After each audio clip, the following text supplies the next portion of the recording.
Tune in to nostalgia. Tune in to now. Golden Radio Hour.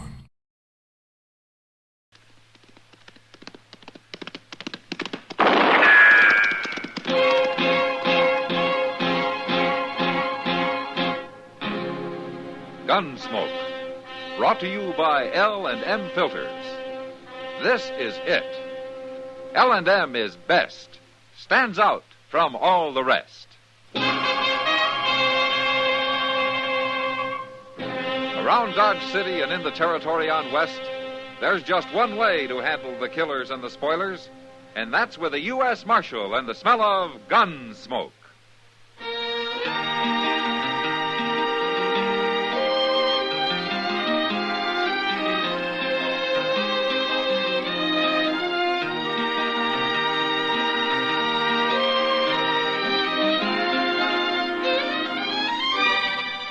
Gunsmoke, starring William Conrad, the transcribed story of the violence that moved west with young America, and the story of a man who moved with it.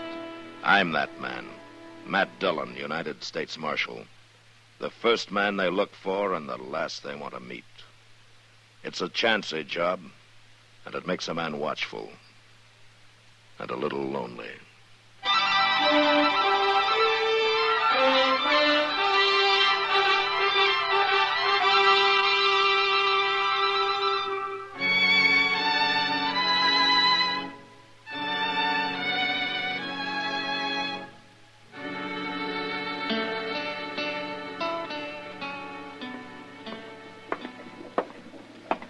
Miss Bell? Yes? I'm Jim Buck. I'm driving the stage from here on into Dodge. Oh.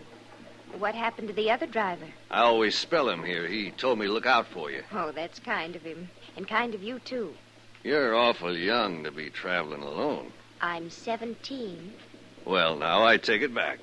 Are we about ready to leave? As soon as I get the other passenger away from that bar over there. They told me I'd be alone on the rest of the trip. Well, miss, I don't know this fella. Says his name's Bassett. But if he's drunk, I promise you he ain't riding. How do you expect anybody to ride sober if you're driving, Jim? Marshal Dillon, what are you doing in Pawnee? Oh, I had some business up this way, but I'd sure like to get back to Dodge. You got any room? Sure have. Oh, this here's Marshal Dillon, Miss Bell. How do you do, Marshal? Miss Bell? It's Linda. All right, Linda.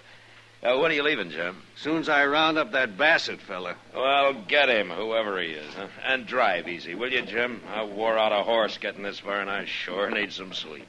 I'm glad you're riding with us, Marshal. I don't like the looks of that fella Bassett. But you two climb in now. We'll pull out of here in 5 minutes.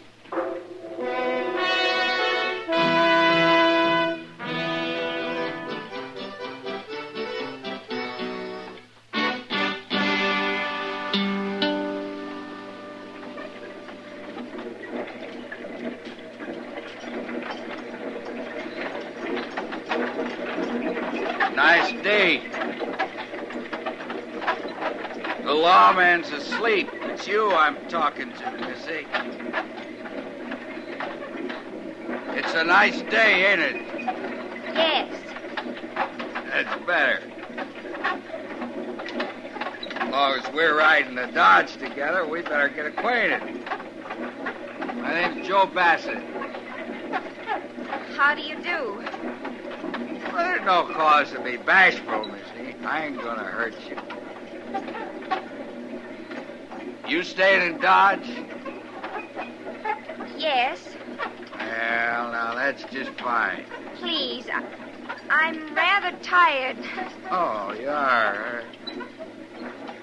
You have, dancing girl or something? Ah, you're too young for that, ain't you? Ain't you? Please. Hey, I know. I got a bottle here. Here, have a drink. No, Say, mister, What do you want? you're making it awful hard for me to sleep. Oh, I am, huh? And I'm pretty tired. Well, that's too bad. Now, it's going to be a long ride, so why don't you just sit there and look out the window, huh? Because I'd rather look at this pretty little girl here. Now, come on, honey, have a drink. No, I... Hey, Jim. Jim, pull up, will you? What for? You heard me. Pull up. Okay, Marshal. Whoa. What do you think you're doing?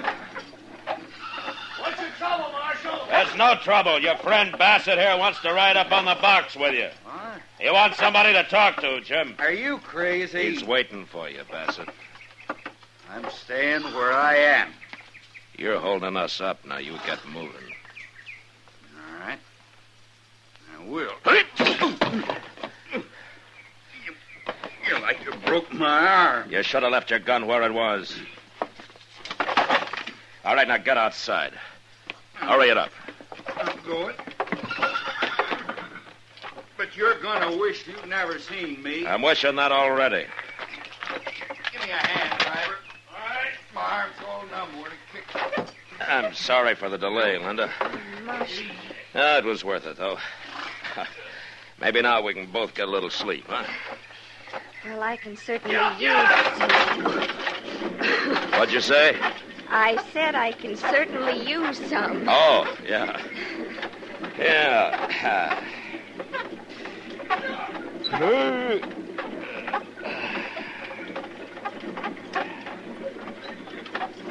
You know, I feel as though I hadn't slept since I left St. Louis. Oh, you've come a long way, huh? Oh, it'll be worth it once I reach Dodge. How's that so? I'm meeting my fiancé there, Marshal. Oh, well, maybe I know him. Oh, he hasn't been there long. His name's Lou Paxson. Lou Paxson, huh? Yeah, well, what does he do? Well, I don't really know. I met him in St. Louis.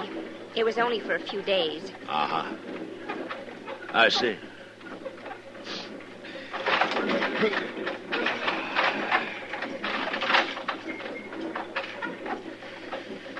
Marshal, What? if you promise to keep it a secret, I'll tell you something. Okay, I promise. I ran away from home. My parents think I'm too young to get married. Oh? Well, how old are you, Linda? 17. Do you think that's too young? Well, I don't know, Linda. I guess that depends on what you're like and what this fella Paxton's like. Oh, he's a wonderful man. He's so strong and so handsome. Uh-huh. You'll see when you meet him. Yeah, I'm sure it will.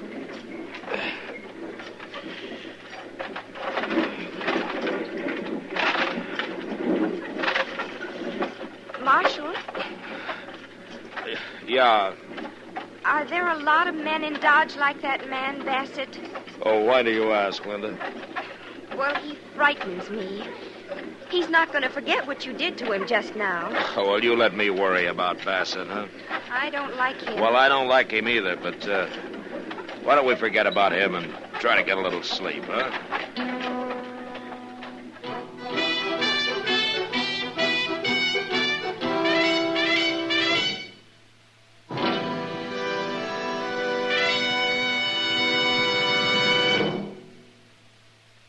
This is it, L&M filters. It stands out from all the rest. Miracle tip, much more flavor. L&M's got everything. It's the best. Yes, L&M's got everything. Superior filtration, superior taste. Superior filtration because of L&M's superior filter. White. All white. Pure white. The purest tip that ever touched your lips. Superior taste because of L&M superior tobaccos. Tasty, full of flavor, and light, and mild. No doubt about it. L&M is America's best filter tip cigarette. This is it, L&M filters. L&M's got everything. It's the best.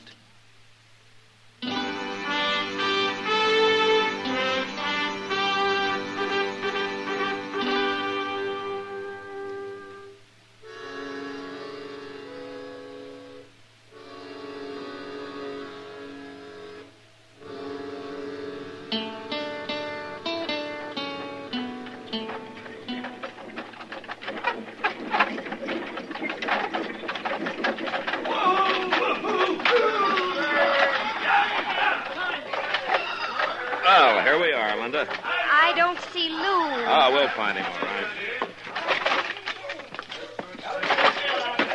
You want me to give you a hand? Yes, thank you.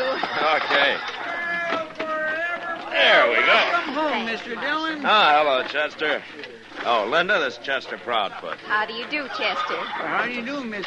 It's Linda Bell, Chester, but she likes it simple. Oh, you look good. There he is, Marshal. There he is. Huh? Lou! Lou! Hey, how come she knows him? Why, do you? Yes, sir, Lou. Oh, Linda. Oh, Lou, I made it, and I never thought I would. Oh, I knew you would. No, it might have been bad, too, except for Marshal Dillon here. Well, you're Marshal Dillon. Yeah, that's right. Lou, it was that man right over there. He was What? trying to make me drink with him and everything. Which man? He's coming this way. Him. Marshal? Where? His name's Bassett, Lou. He was annoying Don't me. you worry about him, Linda. So this is who the little girl was coming to see. She's my fiancée. I'll be darned. I mean, she didn't say she was coming here to get married. Well, it's true. Sure. What do you want, Bassett? You got my gun in your belt. You aim to steal it? Hey, you aim to sell it? What do you mean by that? You look like a gunman to me. Where you from? Wichita. Now, what are you going to do about that? Here, catch it. You didn't have to throw it at me. And I wanted to see how you handled it. You move pretty fast when you're sober.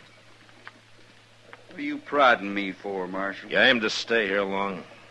No. Not long. Good. And while you are here, I'm going to be watching you. That won't bother me.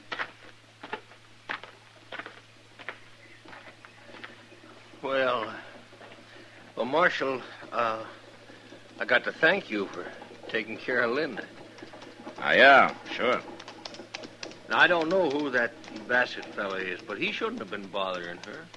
No, that's right. Well, come on, Linda, we'll get your stuff. They got a room for you over to the Dodge House. All right, Lou. Marshal, I hope I'll see you again. You too, Chester. Yes, thanks, Linda. We'll see you. So long, Linda. Come Bye. on, Linda. My, that Paxton acts kind of funny, don't he? He's trying to hide something, Chester.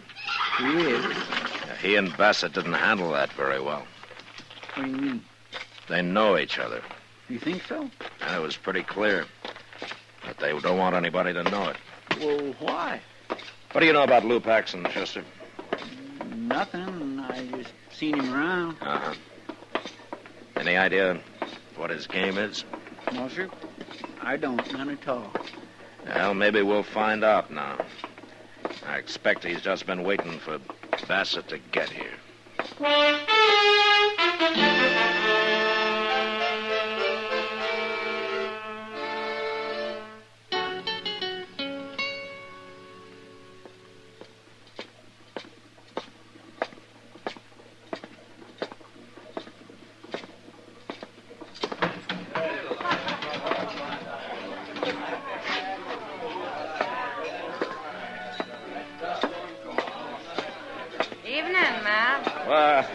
Hello, Kitty. I heard you got back this morning. Yeah? Sit down. Oh, thank you. You know, you've been gone most 2 weeks. You know something? It seems a lot longer than that to me. I also heard what happened on the stage. Oh? You did? Yeah. Linda told me. Linda? Now, how come you know her? She's sitting right over there. What? Well, it kind of surprised me, too. But Paxton brought her in this afternoon and made Sam give her a job. Sam didn't like the idea much. She's only 17, Matt. Yeah, I know, Kitty. What's this Paxton up to, anyway? Well, I don't know, and I don't care. But you got to get that girl out of here. This is a terrible place for her. That's not my affair, Kitty. Since you're the only one who can do it, it is your affair. Now, Kitty, I can't interfere in a thing like this. Why? Because nobody's stolen anything or killed anybody? Because there isn't a law against it? that why? No, that isn't why, but... But nothing. You know what can happen to that little girl. Look at her, Matt. She's scared half to death right now. You wait till midnight. Wait till it starts to get really rough in here. You know what some of these horn-handed, drunken wild men are likely to do? You can't let it happen, Matt. You gotta get her out of here, and if you're any kind of a man at all, you do it right now. Well? Well, Kitty, All right, ask her to come over here, huh? Sometimes I get a feeling that maybe you're not all bad, Matt Dillon. Yeah, I'll bring it back.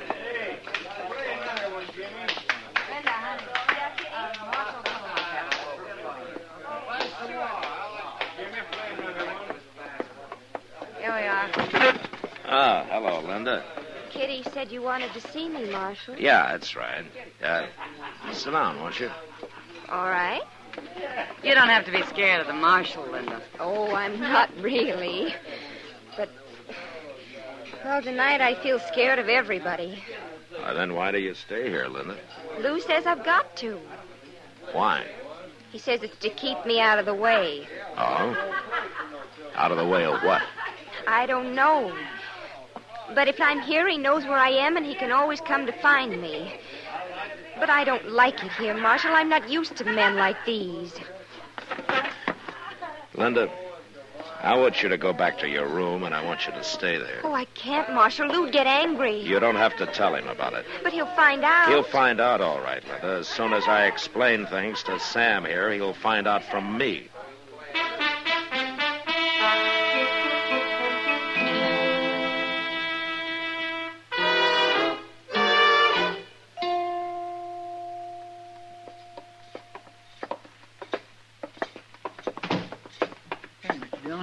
Down at the end of the hall, there goes that fellow Bassett. Yeah. I didn't know he had a room here. Well, that could be Paxton's room he came out of. Number 12, ain't it? By golly, you're right, it is.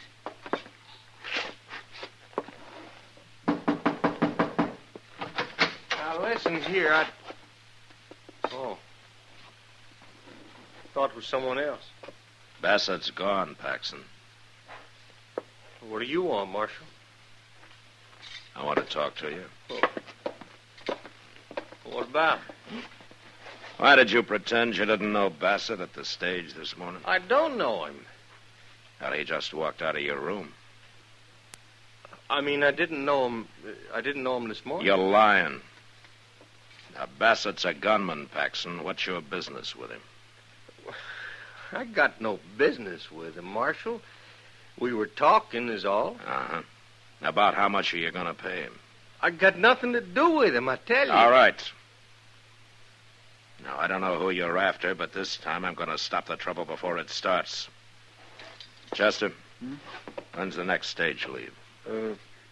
Not till day after tomorrow, Mr. Dillon. But there's a Santa Fe out in the morning. I'll be there to see that you're on it, Paxton. I can't leave, Marshal, you've got no right to make me... You're leaving, and you're leaving alone. What? A man who'll put an innocent 17-year-old girl to work in the Long Branch isn't going to keep her if I can stop it. I got her out of there, Paxton, and I told Sam she's not to come back. Well, I got good reason for her being there. Oh, and what are they? Well, it's none of your business. Marshal, you're interfering in something you got no right. As far as Linda's concerned, maybe I am, but I'm doing it anyway. That you and Bassett are different. And I'm going to run him out of town tomorrow, too. You're making a mistake, Dillon. If I am, you can stop it. What's that mean? Start talking. No. Okay. Come on, Chester.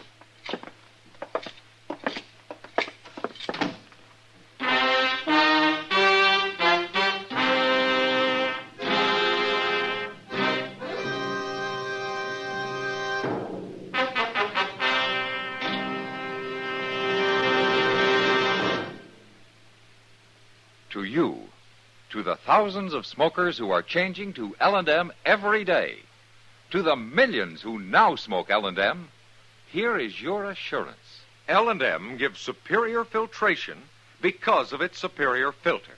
Superior taste because of L&M's superior tobaccos. Yes, L&M tobaccos are tasty, full of flavor, and light, and mild.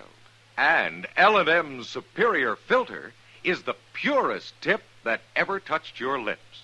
It's white, all white. Truly the miracle tip, because when it's added to L&M's superior tobacco, it actually tones up the taste, actually improves your enjoyment of this great cigarette.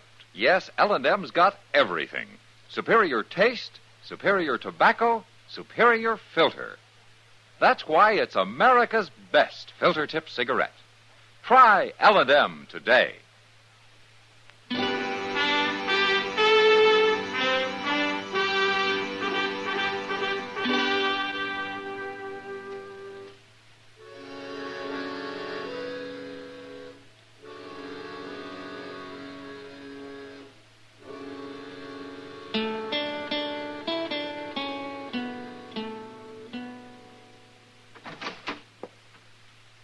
Still up, man? Ah, come in, Doc. Come on in. Said, you know it's nearly midnight? Well, now, when did I start going to bed at midnight? Well, you should. A man needs to sleep. Then what are you doing up? I'm looking for somebody to argue with. Well, I'm your man. Start up. Yeah, What? Sounds like somebody beat us to it. Yeah, come on. Yeah. That came from right down the street. Down by the Alfraganza Yeah, maybe. it sounded like it.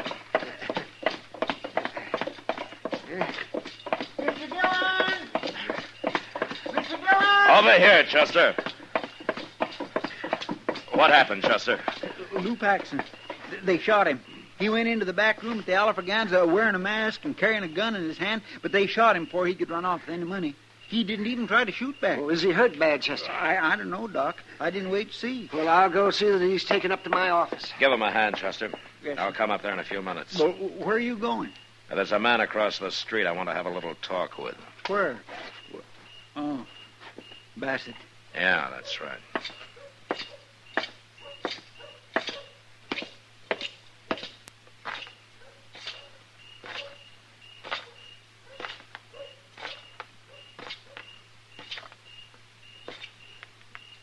Evening, Marshal. What are you doing here, Bassett? Watching.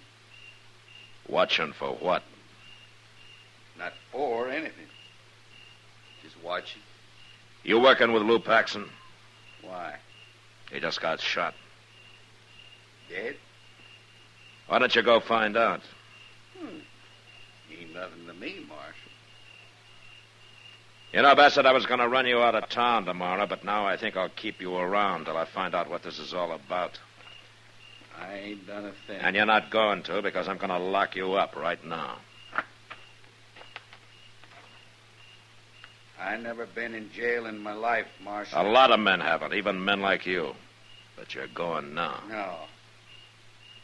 No, I ain't. You leave your gun alone. Then get out of here and leave me alone. There's been one shooting already. That's enough. Now, I'll take your gun, Bassett. Not likely.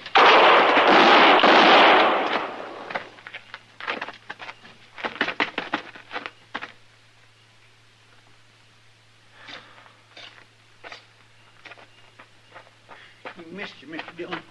Thank goodness he missed you. He was in too much of a hurry, Chester. Is he dead? He died standing. I knew there'd be trouble. I just had to wait and see what happened. Go get Linda and bring her up to Doc's, will you? Yes, sir.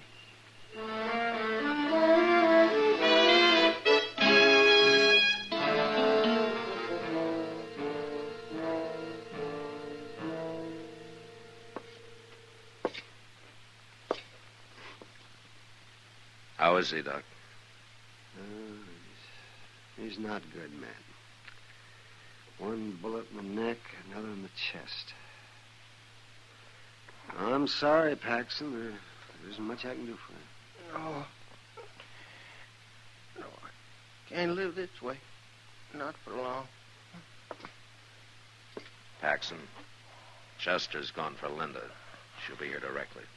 That poor little girl. How did you expect to hold up the Alafraganza like that? Was Bassett supposed to help you? Him? No. He was just waiting for the money. What? I tell you, it don't matter. It's what he come here for. We robbed a stage up north. And I run off and I spent the money in St. Louis. And he followed me here. He found me. No wonder you didn't want to tell me what it was all about. He said he was going to hurt Linda if I didn't get the money, so I figured she was safer where there was a crowd around. Bassett's dead, Paxson. Is he? So am I. Just a minute.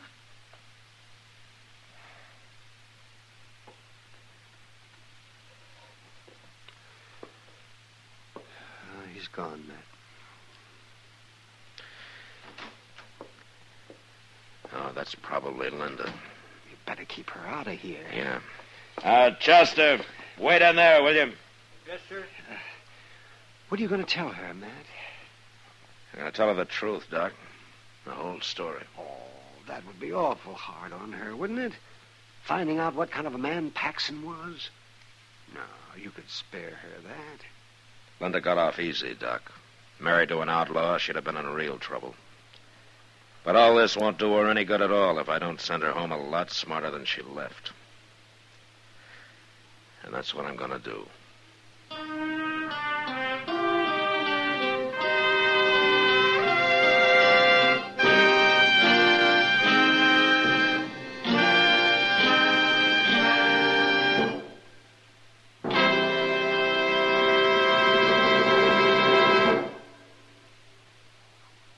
And now our star, William Conrad. Thank you, George.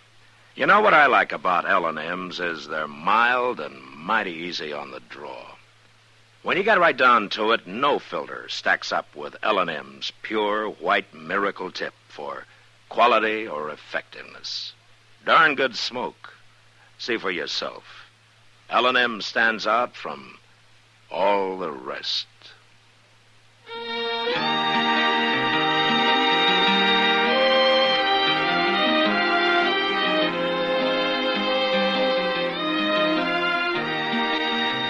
Gunsmoke, produced and directed by Norman Macdonald, stars William Conrad as Matt Dillon, U.S. Marshal. Our story was specially written for Gunsmoke by John Meston, with music composed and conducted by Rex Corey. Sound patterns by Tom Hanley and Bill James. Featured in the cast were Eleanor Tannen, Vic Perrin, Lawrence Dobkin, and Paul Dubois. Parley Bear is Chester, Howard McNear is Doc, and Georgia Ellis is Kitty.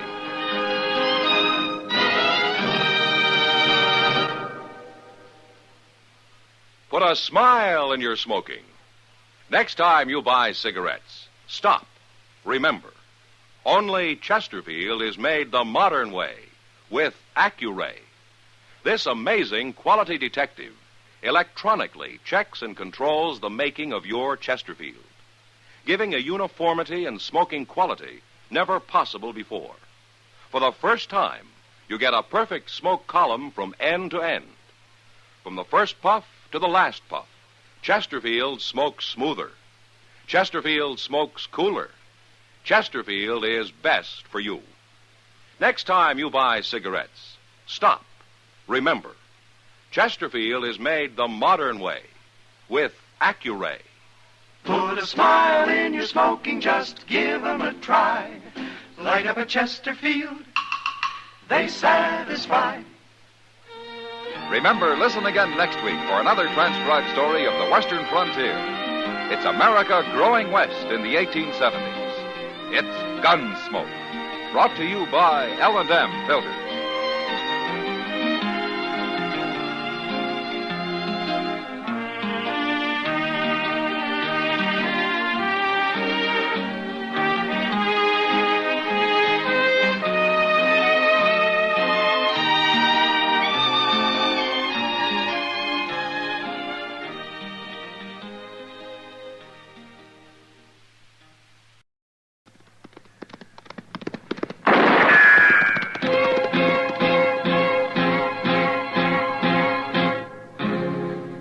Gunsmoke, brought to you by L&M Filters. Make today your big red letter day. Change to L&M. Superior taste, superior filter. America's best filter tip cigarette. Around Dodge City and in the territory on West, there's just one way to handle the killers and the spoilers, and that's with a U.S. Marshal and the smell of gun smoke.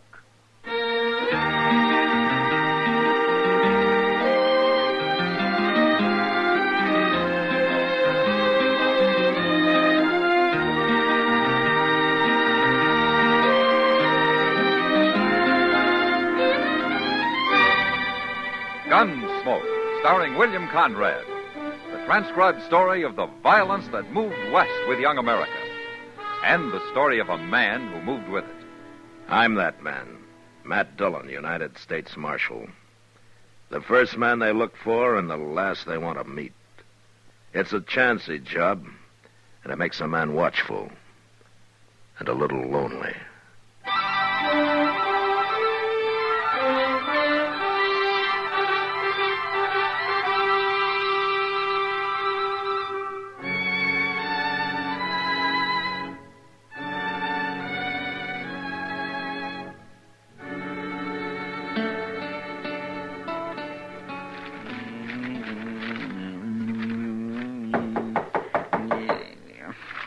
Who's that? Oh, why don't you open the door? Maybe you'll find out, Chester. I never heard of nobody knocking on this door before. It's Major Harris, Mr. Dillon, from Fort Dodge. Come in, Major. Marshal Dillon. Sit down. I'll stand, thanks. Marshal, last Saturday, 2 United States Army soldiers were murdered while driving a supply wagon from here to Fort Dodge. Government payroll was stolen, and you seem to have taken no interest whatsoever in the matter. Well, now, Major, protecting the Army isn't exactly my job. The Army can protect itself, Marshal. Then how come there were only 2 soldiers carrying your payroll? Where was the rest of your Army? On maneuvers. On maneuvers? In my command, troops remain in garrison as little as possible. Then you were asking for trouble, Major, knowing there was a payroll coming in. Marshal, the arrival of the payroll was secret. Even the 2 men carrying it didn't know what it was. Somebody knew? Yes, they did. Marshal, I regard this crime as a demonstration of your inability to control these Dodge City ruffians. What? I mean it. And if no arrests are made in the matter, I'll give these bad men of yours a taste of martial law. We'll see how they like that. Now, wait a minute, This Major. town will be patrolled 24 hours a day. Look, Major, you don't know these men. You run the Army in here and they'll fight. There'll be trouble. Bad trouble. They brought it on themselves. No. You made a mistake and you got to find somebody to blame it on. I want whoever committed those murders. And I want that money, Marshal, within a week. And if any more crimes are committed against the Army meantime, we'll take this town over at once. Good day, gentlemen.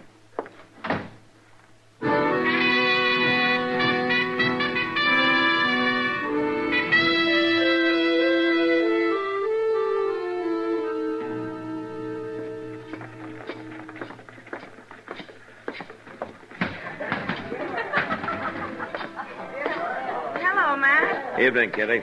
This is Marshal Dillon, Jenny. Matt, this is Jenny Lane. How do you do, Johnny? Pleased to meet you, Marshal. Sit down, Matt. You're new in Dodge, aren't you, Johnny? Oh, I've been here most a month now. Oh, she's only been working at the Long Branch about a week, Matt. How do you like it? Fine, but I'm kind of worried now. Oh? It's this Army business everybody's talking about. Will it be bad, Marshal? Yeah, it could be. You think it'll happen? Might. Especially if there's any more trouble. Say, Jenny, has your corporal been in? He was earlier. Well, how do the soldiers feel about all this? Well, he says they sure aren't anxious to mix it with all these gunmen and buffalo hunters and the like. But he's not my corporal, Kitty. He's just a lonely kid. He's not so lonely. He spends more time here than he does at the fort. How does he manage it, anyway? Well, they made him a clerk, a sort of a bookkeeper. His time's pretty much his own. Well, he's lucky. Good, safe job, too. Yeah, I suppose it is. Well, I better get busy. I'm glad to have met you, Marshal. Glad to have met you, Jenny. I'll see you again. Sure. Nice girl. Mm-hmm. Where's she from, Kitty? Hayes City, last. What's the name of this corporal who's been sniffing around? Stark. Corporal Stark's all I ever heard. Now, what else do you know about Jenny, huh? She doesn't talk much about herself, Matt. Well, maybe you can get her to, huh? All right. I'll try. Meantime, I'm going to wire the sheriff in Hayes City. He might know something. You must have some reason for all this interest, Matt. No, I haven't, Kitty. But I might find a reason before I'm through.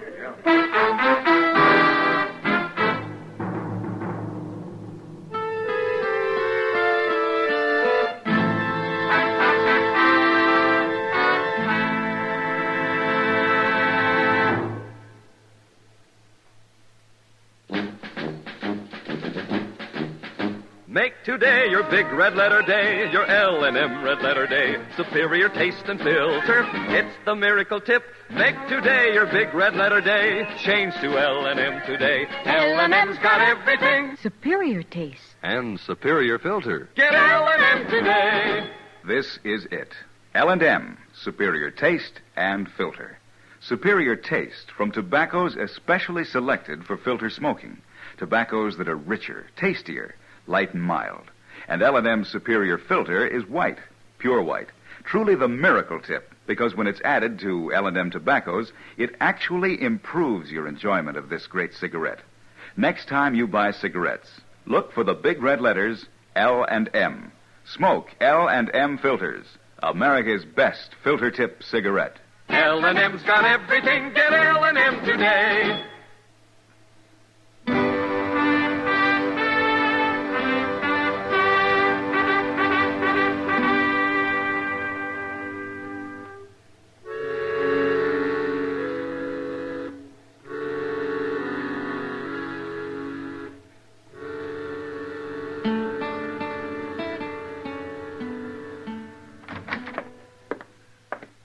I got it, Mr. Dillon. Just come in. Oh, what?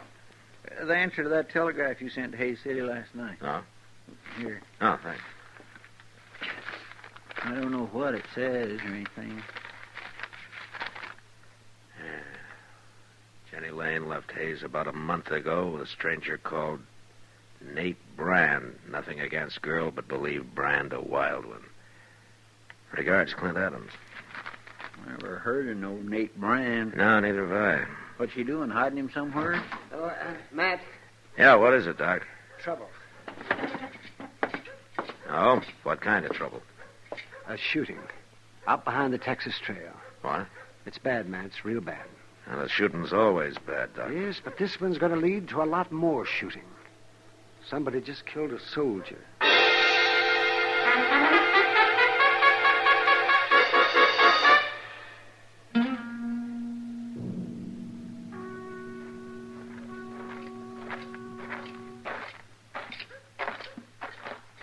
There he is, Mr. Dillon. Laying in them weeds over there. How come there's no crowd around here? There isn't a man in sight. No. Who told you about this, Doc? The bartender. He said he heard a shot and went out back and found him. He sure looks dead, all right. He's dead. Is that all the bartender had to say? That's about all. Except that when he went back into the saloon and told everybody there about it, they didn't move a hair. Well, I guess maybe they was thinking about the army taking over Dodge. Yes, Why didn't the bartender come to me first? Well, I don't know, Matt, but I've got the feeling that maybe nobody knows whether you're going to be on their side or the Army's. Yeah, they never do trust me, do they? Chester. Yes, sir? Give Doc a hand here. I'm riding out to Fort Dodge.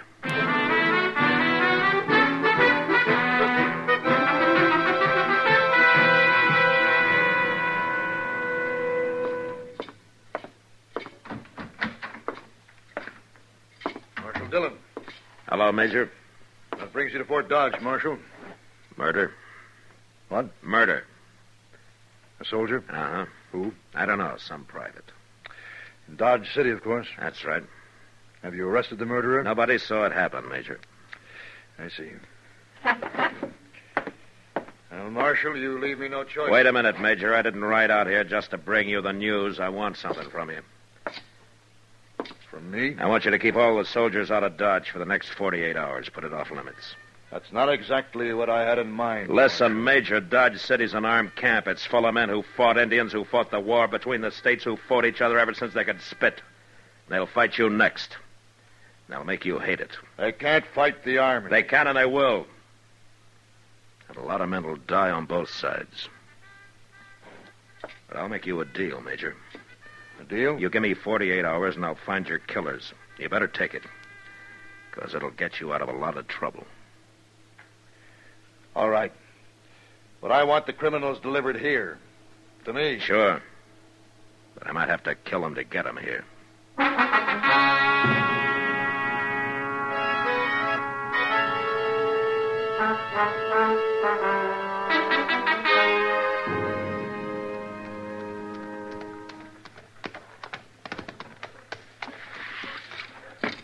Matt! Oh, Matt. Hello, Doc. I've been waiting for you to get back. Oh, anything more happened? Not yet, but I found a letter on that soldier. His name was Ravitch. Oh, anything else? Yes. I dug the bullet out of him, Matt. And you know something? I haven't seen lead like that since I mustered out in 65. Oh, what do you mean, Doc? That soldier was shot with a cavalry pistol. He was? I'd swear to it. Thanks, Doc. I'll see you later. Well, now, where you going? Into the Long Branch. I want to talk to a friend of mine.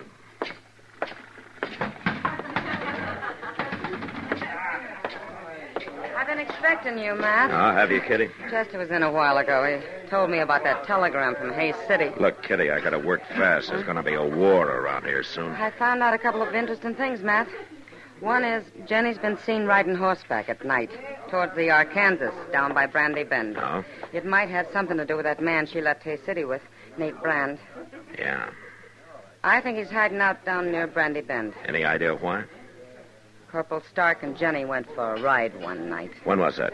The night before that Army payroll was robbed. Uh-huh. Where's Jenny now, Kitty? Over at Delmonico's having supper. Kitty, What? I'm the only one who can ever thank you for it, but I think you just saved an awful lot of lives.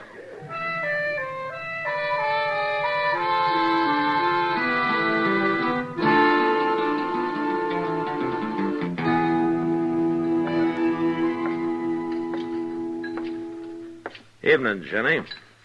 Well, hello, Marshal. Won't you sit down? You sure Corporal Stark won't mind? Don't be silly. Besides, he's out at the fort. When'd you see him last? Oh, about noon, I guess. Uh-huh. Anybody with him? Private Ravitch. Corporal Stark didn't shoot him, Marshal. They were good friends. They worked together in the bookkeeping office. I see. That's a pretty good job, isn't it? Handling expenses, figuring out the payroll, things like that. Oh, I don't know. He never talked about it much. Also, he'd be in a good spot to know when to expect payroll money in, wouldn't he? Even when it was kept secret? You'd have to ask him, Marshal. But, this isn't why you found me here, is it? No, of course not, Jenny. I'm sorry. You look real pretty tonight. Thank you, Marshal. You really mean that? Sure, I mean it. Marshal, I have to work late tonight, but I can get off tomorrow. I know it's bold of me, but couldn't we maybe take a ride together? There'll be a moon. Oh, where would we ride to, Jenny? Oh, I don't know. Anywhere. Maybe down along the Arkansas. I know. Let's ride down toward Brandy Bend. All right, Jenny. We'll ride down toward Brandy Bend.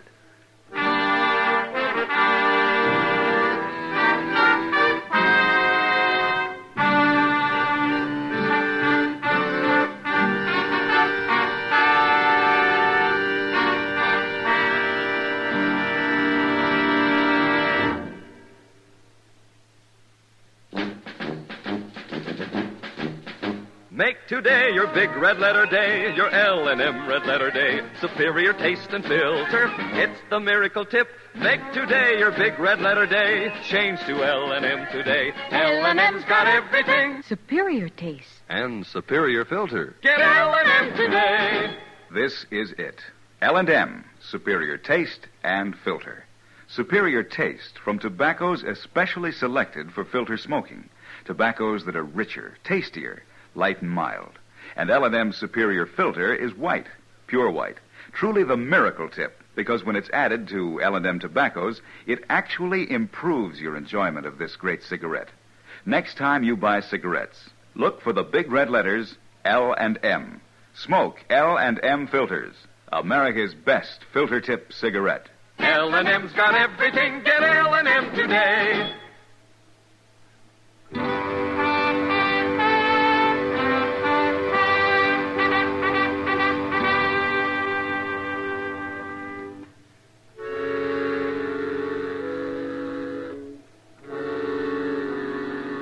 The idea of a moonlight ride by the river with as pretty a girl as Jenny Lane was fine, except that it was going to end with a man dead.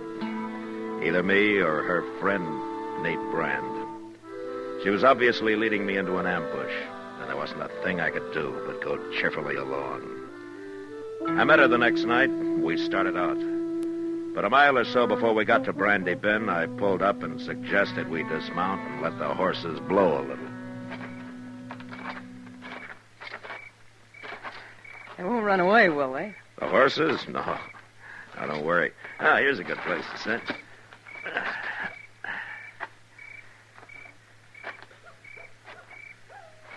What's the matter? You nervous, Jenny?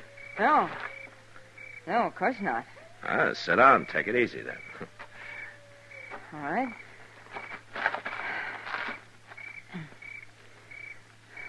This better? Sure.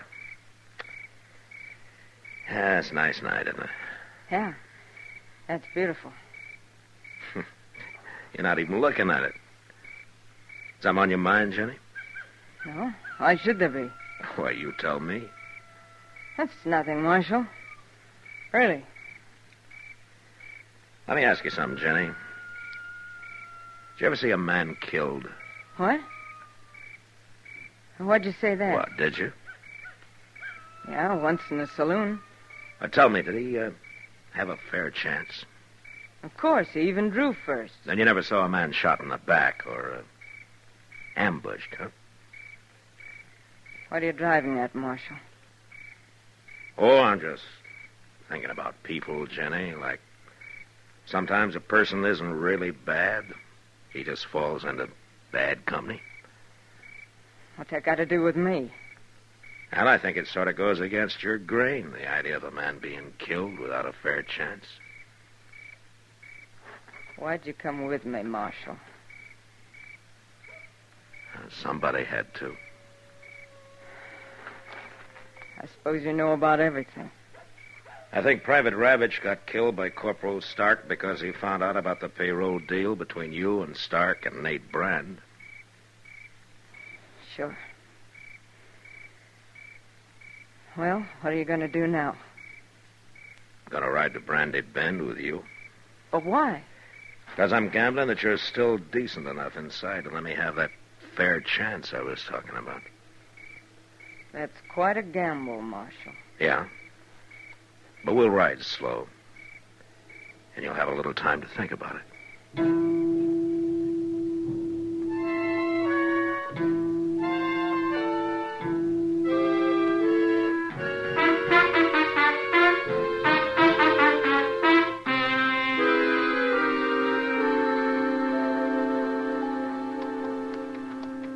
Yeah, I'd make a nice camp down here. Plenty of wood, get your water right out of the river there. It's real nice, don't you think, Jenny? Man could hide out real easy down here. Marshal. I could be safe here even while the Army was trying to move into Dodge, and a lot of men were being killed over it. Yeah, it's real peaceful down here. Marshal, I can't do it. All right, tell me, Jenny. That big cottonwood up ahead. On the left. Okay. Now keep moving. When we get close, I'm going to ride ahead fast. You stay back out of gunfire. All right. Yeah, it sure is pretty down here, Jenny. Maybe someday we can come down and go fishing, huh? This river's full of catfish. You ever eat a real catfish dinner? They can be mighty good if they're small enough. All right, stay back, Jenny.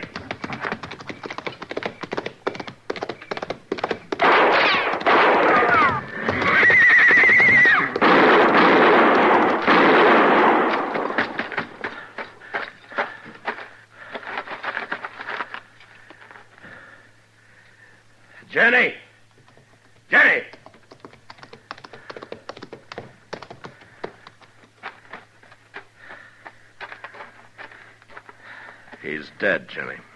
Oh, God, no. I had to do it. I know. I'll be all right, Marshal. Sure. He killed your horse. I'll show you where he hid his. And the payroll money. Okay, Jenny. Then you can take me back. To jail. Yeah. But there's one thing, Jenny. What you did tonight's going to get you out of jail real soon. Because I'm going to see you get your chance, too.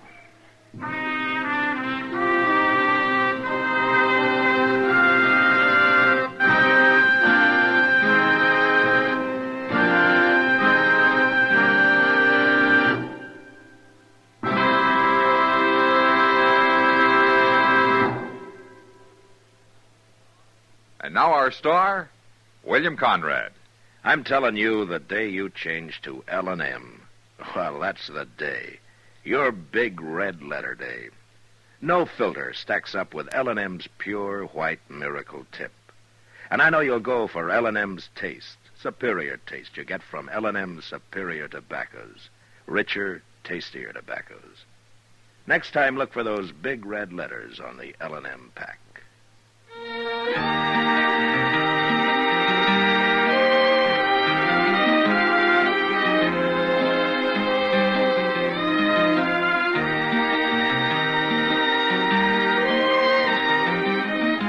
Gunsmoke, produced and directed by Norman MacDonald, stars William Conrad as Matt Dillon, U.S. Marshal. Our story was specially written for Gunsmoke by John Meston, with music composed and conducted by Rex Corey. Sound patterns by Tom Hanley and Ray Kemper. Featured in the cast were Virginia Christine and John Daner. Harley Bear is Chester, Howard McNear is Doc, and Georgia Ellis is Kitty.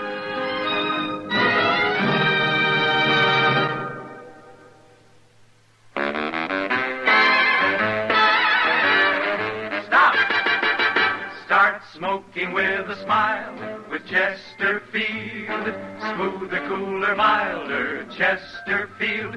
Put a smile in your smoking, just give 'em a try. Chesterfield's best for you. They satisfy. If you want tomorrow's better cigarette today, next time you buy cigarettes, stop. Remember, only Chesterfield is made the modern way with Accuray.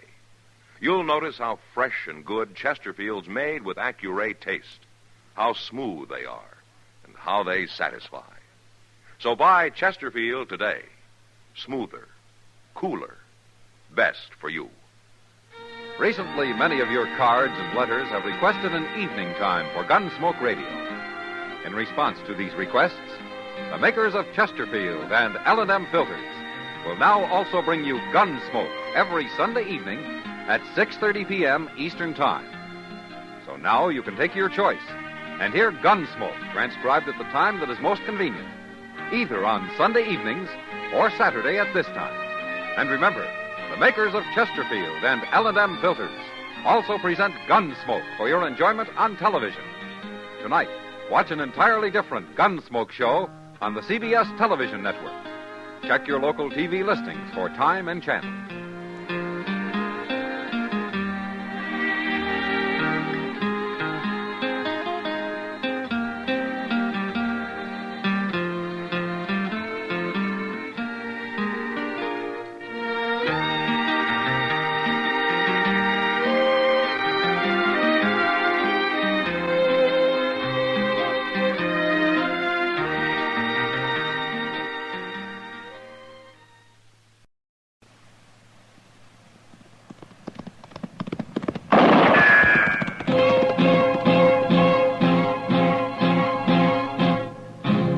Gunsmoke, brought to you by Chesterfield, made the modern way with Accuray. Smoother, cooler, best for you. Around Dodge City and in the territory on West, there's just one way to handle the killers and the spoilers, and that's with a U.S. Marshal and the smell of gun smoke.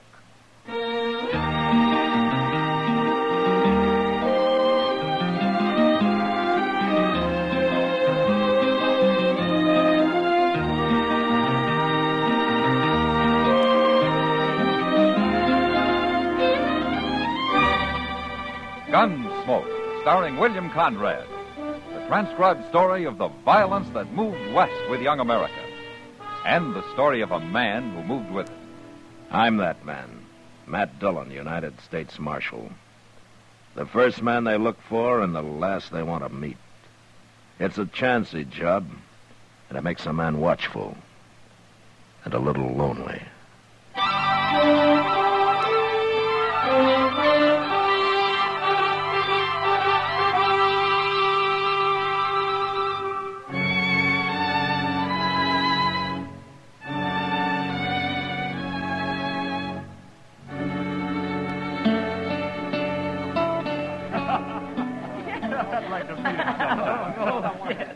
Oh, wait a minute. Chester?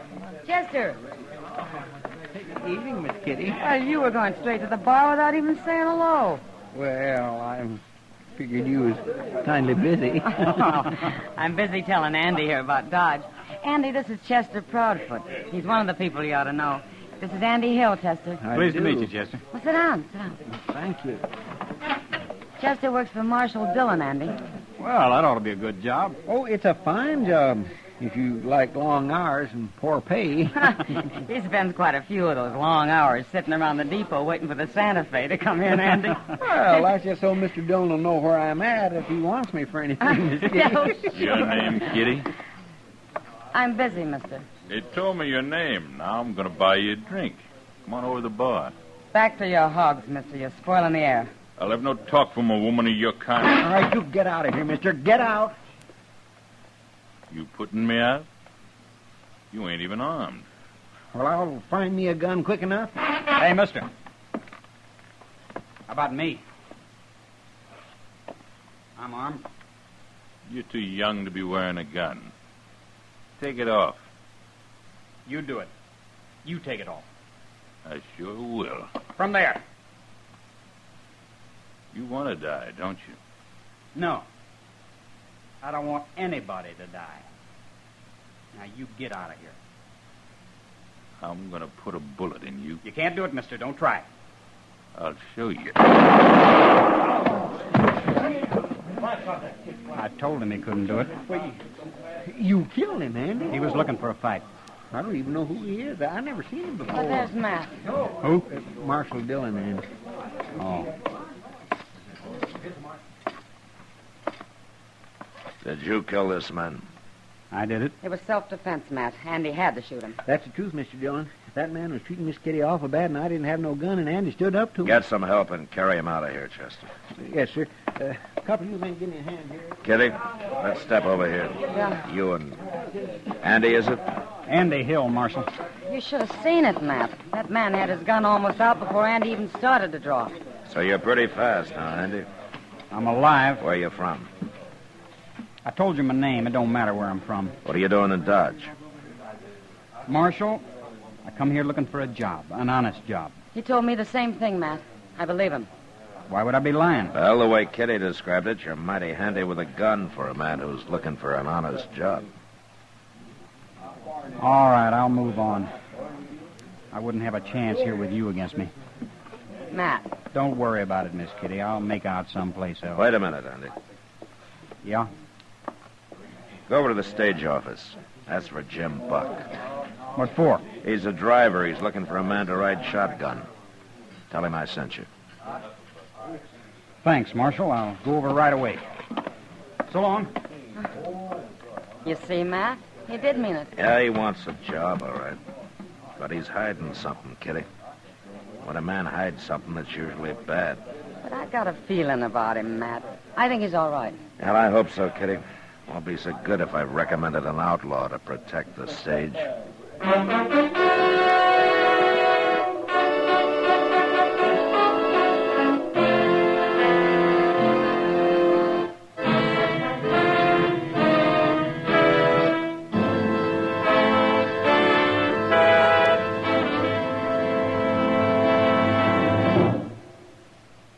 Put a smile in your smoking. It's as easy as ABC. Because Chesterfields made with Accuray are A. Always milder. B. Better tasting. C. Cooler smoking. Yes, a Chesterfield is always milder. That's because Accuray controls your Chesterfield in the making. gives it a more even distribution of fine tobaccos that burn more evenly, smoke much milder. A Chesterfield is better tasting. That's because an Accuray Chesterfield draws more easily, lets you enjoy all the wonderful flavor. And a Chesterfield is cooler smoking. 14% more perfectly packed than cigarettes made without Accuray. You enjoy cooler smoking pleasure. No hot spots, no hard draw. So the next time you buy cigarettes, stop. Remember, an Accuray Chesterfield is A, always milder. B, better tasting. C, cooler smoking. Put a smile in your smoking, just give 'em a try. Chesterfield's best for you. They satisfy.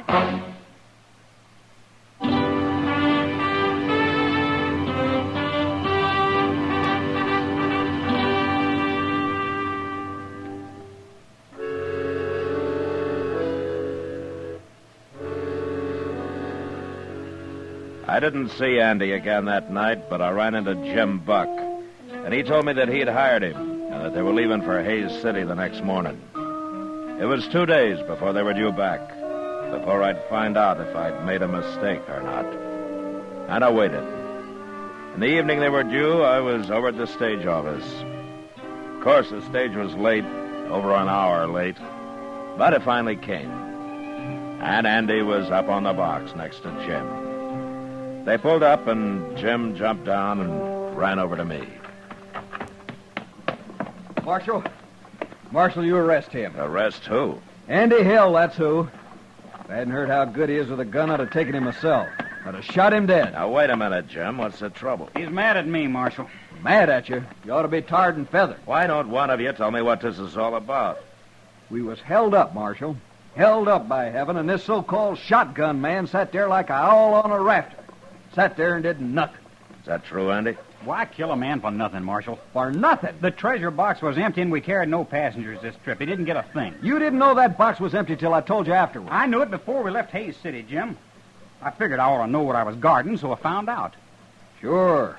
And for all I know, you was in cahoots with that bandit. Maybe you and him were partners. There's no proof of that, Jim. Well, I ain't hiring a man who won't fight. You're fired, Andy. I never want to see you again. I'm sorry, Marshal. I guess I've disappointed you. Because you didn't want to kill a man for nothing. That's right. There, wasn't any other reason, was there, Andy? You think I was in on it, too. I didn't say that. Good night, Marshal. Andy. Andy. Yeah, maybe I did make a mistake.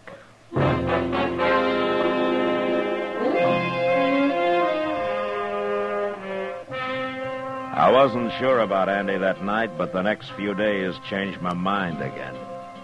He went all over town looking for a job. He tried everybody and everything, but nothing came of it. And finally, I heard that he got discouraged and quit trying. I had a long talk with Jim Buck, and at the end, he said he was sorry he'd lost his temper, but he still wouldn't rehire Andy. And that was that. Until one night about a week later, Doc and I were having a beer over at the Texas Trail. From what I've seen of him, Matt, Andy's got a lot of pride. Maybe too much pride, Doc. No, he's young. He's feeling his blood. Oh, my, we were all like that once. Ah, there's more to it than that. Well, what? I don't know, Doc. Andy doesn't talk much, especially to me. Well, maybe he doesn't trust the law. Well, most people around here don't. Yep. Get away from him. Oh, now what? That's Andy. He's drunk. Who's that following him? Who is that, man? I'm trying to think, Doc. I've seen his face. Maybe it was his picture. I said I don't want to drink with you. No drink. Oh, there's going to be a fight, man. Yeah, stick around, Doc. We may need you. A man won't drink with Take it any way you like. Andy, I could kill you. You know, you're drunk. Try it. Hold it, Andy. Stay out of this, Marshal. He's right. You're too drunk to fight. Am I? Watch me. No. Hey. What'd you do that for, Marshal? They keep you from killing him, Carrick. Know my name? I heard Andy say it, but I don't want to hear it again. And I don't want to see you again. You find your horse and you ride him out of town, Carrick, and you keep on riding him. Now, you get moving while you got a chance.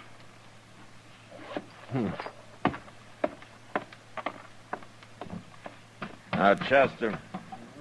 You should have arrested him, Mr. Dillon. He started the whole trouble. Yeah, maybe. But right now, get Andy's gun and take him to jail. He can sleep it off there. Yes, sir, I will.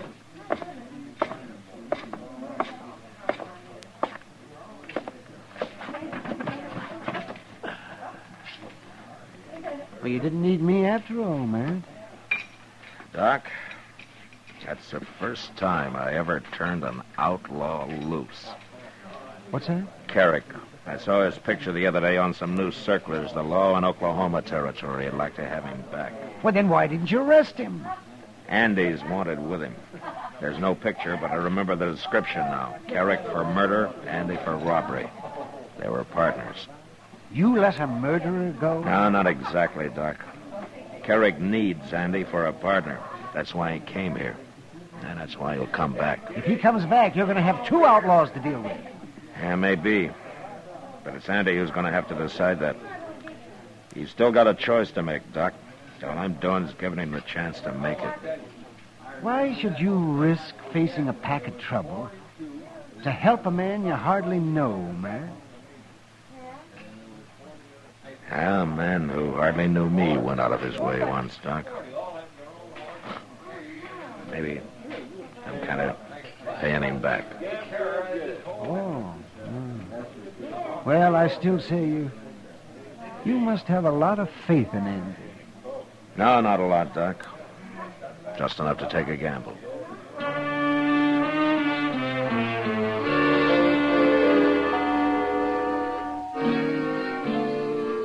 The next morning, it looked like a bad gamble. Andy came out of his cell sullen and angry. And when I gave him his gun back, he took it and left without a word. Later, Chester reported that he'd ridden out of town. And it was several days before I heard of him again. Mr. Dillon? Yeah, what is it, Chester? Andy Hill's back in town. Oh? Jim Buck told me. Well, how does Jim Buck know? He's standing out there on the boardwalk talking to him. I went up and said hello to him, and you know what Jim told me? He's gone and hired Andy to ride shotgun for him again. He has? Yes, he has. He was kind of laughing about it. He said Andy spent most of the morning arguing him into it. Said anybody who could talk that good and that long deserved a job. I guess he ain't mad at Andy no more, huh? Chester, Jim's bringing a shipment of gold back from Hays City next trip. Oh. You're thinking maybe Andy knows about it. Him and Carrick both. Yeah, maybe. What's that? It's a circular from Oklahoma with Carrick's picture on it and Andy's description. Oh, what are you going to do with it? I'll be back directly.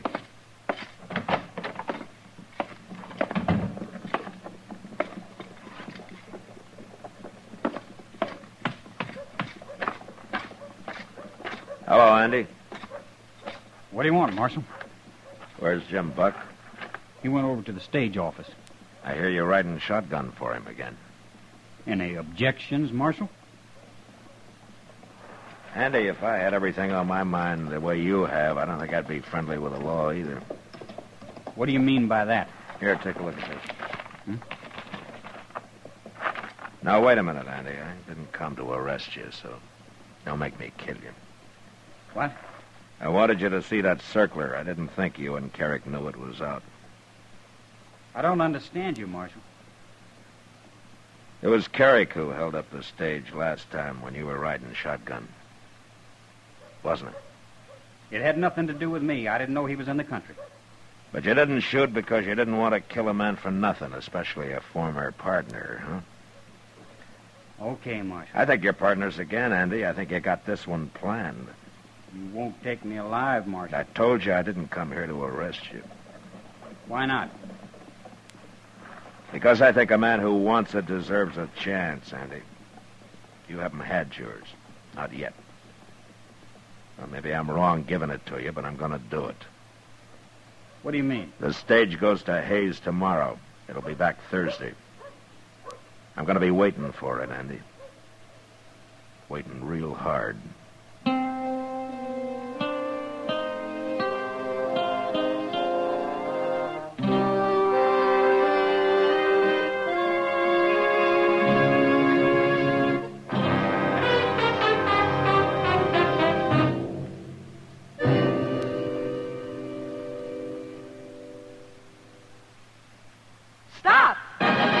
Start smoking with a smile with Chesterfield.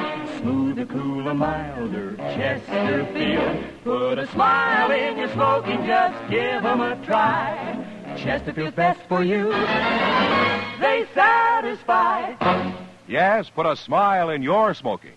It's as easy as ABC. Because Chesterfield's made with Accuray are A. Always milder. B. Better tasting. C. Cooler smoking. Yes, a Chesterfield is always milder. That's because Accuray controls your Chesterfield in the making.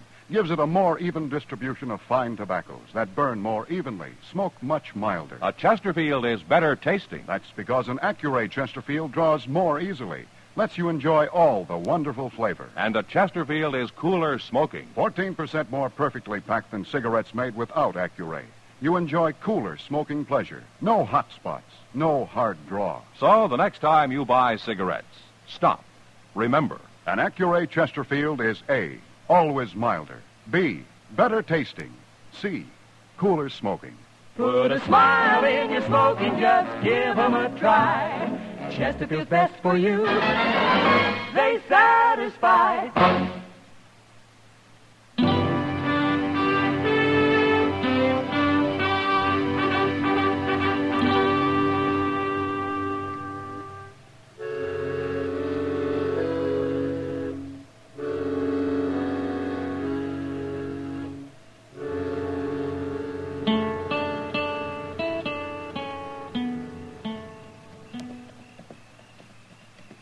Stage should have been here an hour ago, Mr. Dillon.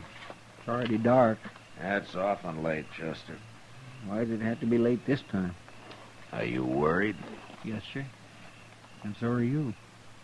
Well, it's like putting your whole stake on one turn of the card. Yes, sir. Mr. Dillon? Yeah. It made it. The stage made it. Yeah, the stage did, Chester. But there's no shotgun messenger. Oh, by golly, you're right. Where's Andy?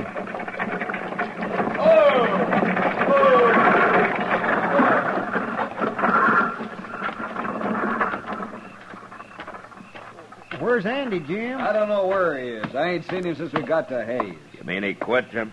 I'd call it that. Well, did he tell you he was quitting? He told me nothing. He just disappeared. Serves me right for hiring him again. I got work to do.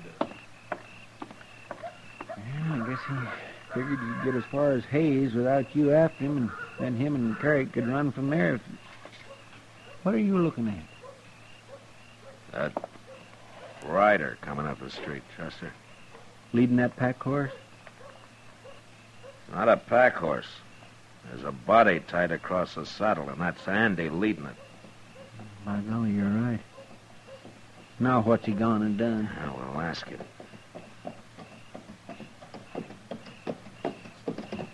Hello, Marshal. Hello, Andy.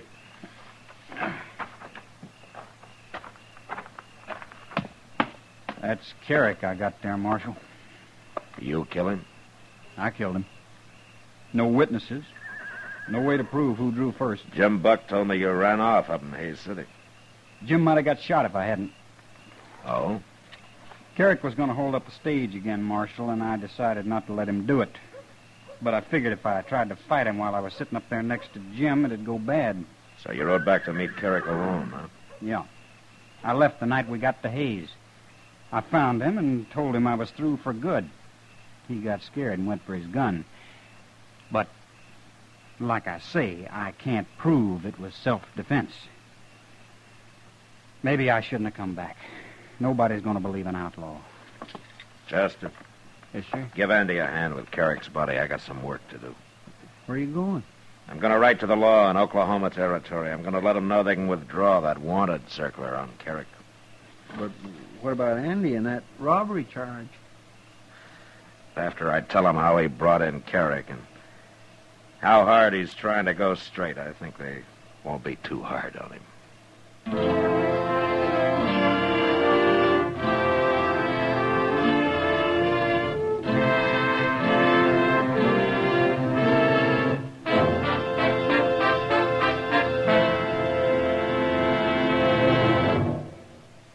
In a moment, our star, William Conrad. If you want tomorrow's better cigarette today, next time you buy cigarettes, stop. Remember, only Chesterfield is made the modern way with Accuray. You'll notice how fresh and good Chesterfield's made with Accuray taste, how smooth they are, and how they satisfy. So buy Chesterfield today. Smoother, cooler, best for you.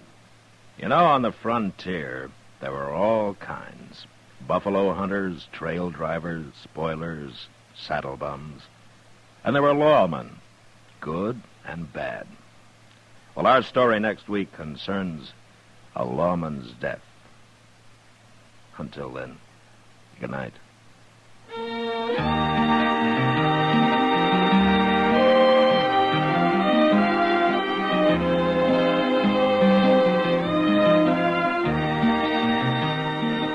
Gunsmoke, produced and directed by Norman McDonald, stars William Conrad as Matt Dillon, U.S. Marshal.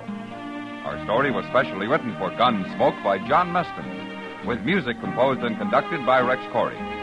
Sound patterns by Tom Hanley and Bill James. Featured in the cast were Sam Edwards, Harry Bartell, Barney Phillips, and Lawrence Dobkin. Harley Bear is Chester, Howard McNear is Doc, and Georgia Ellis is Kitty.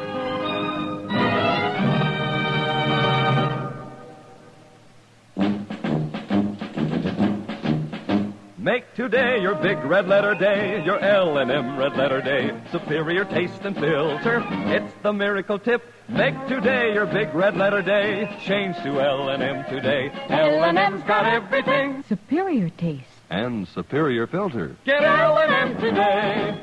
This is it. L&M. Superior taste and filter. Superior taste from richer tobaccos. Tastier, light and mild. Superior filter. It's white, pure white. Added to L&M tobaccos, this miracle tip actually improves your enjoyment. Look for the big red letters. Smoke L&M, America's best. L&M's got everything. Get L&M today. Be sure and listen to another transcribed story of the Old West on Gunsmoke next week at this same time.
Gunsmoke, brought to you by Chesterfield.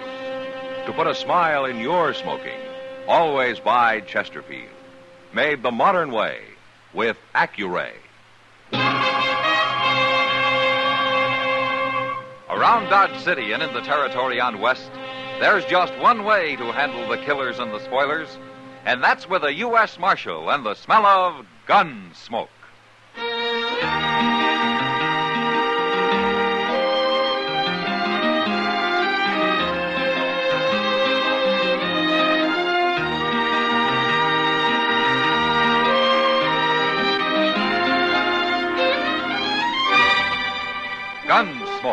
starring William Conrad. The transcribed story of the violence that moved west with young America.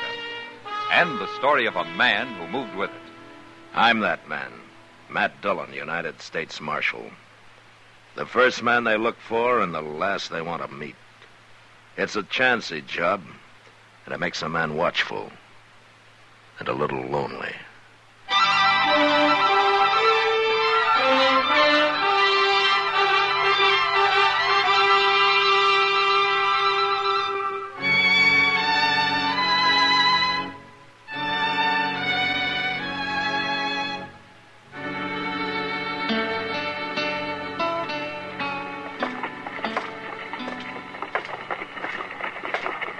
Hello, Kitty. Matt, you scared me. You were concentrating mighty hard on something in that window. Mr. Jonas has some new ladies' shoes on display. You see them? Oh, yeah. Those narrow, square-toed ones, Matt. Which pair do you like best, the lace or the button? Well, tell me. Well, I don't know, Kitty. They're both fine. Well, you got to decide one or the other. Oh, Matt. no, I don't have to decide either. I'm not in the market for ladies' shoes. Well, neither am I.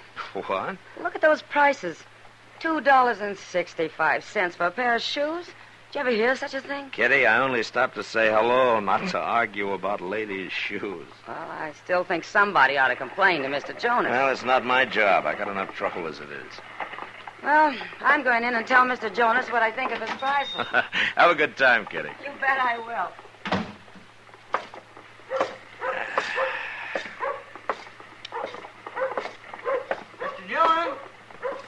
Mr. Dillon? Ah, hello, Chester.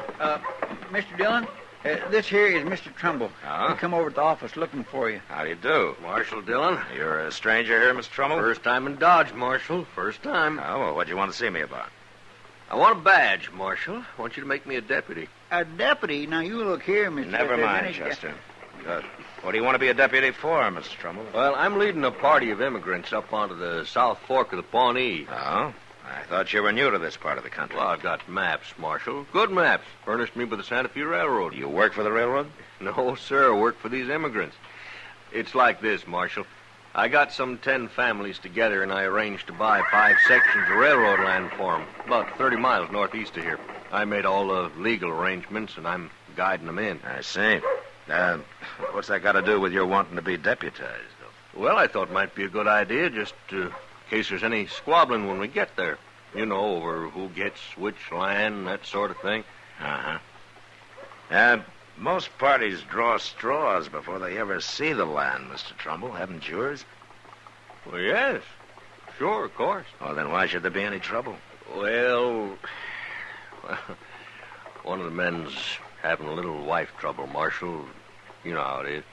Well, maybe I better ride out with you. No, that won't be necessary. Everything will probably work out fine. Yeah, sure. Where are these pilgrims of yours? Well, we're in camp down by the Arkansas. We're pulling out in the morning. Well, I thank you anyway, Marshal. Goodbye, Chester. Goodbye. Well, that man sure has got a lot of gall. Yeah, he's some confused, Chester. How do you mean? He can't seem to decide if there's going to be any trouble or not. Yeah, maybe we can find out for him. Come on.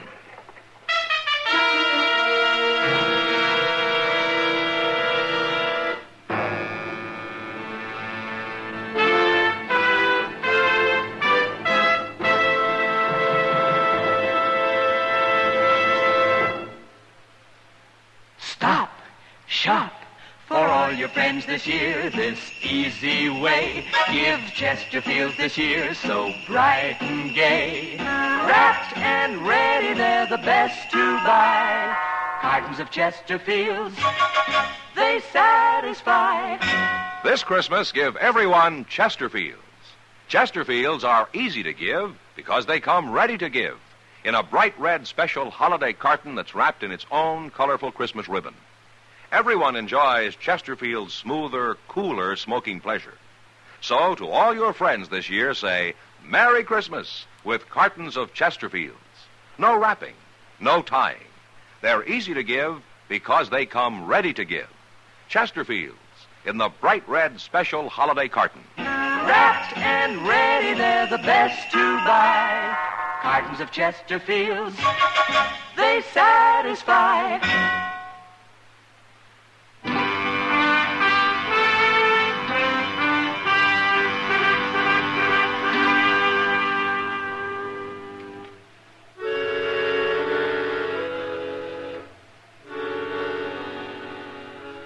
Chester and I saddled up and rode down to the Arkansas.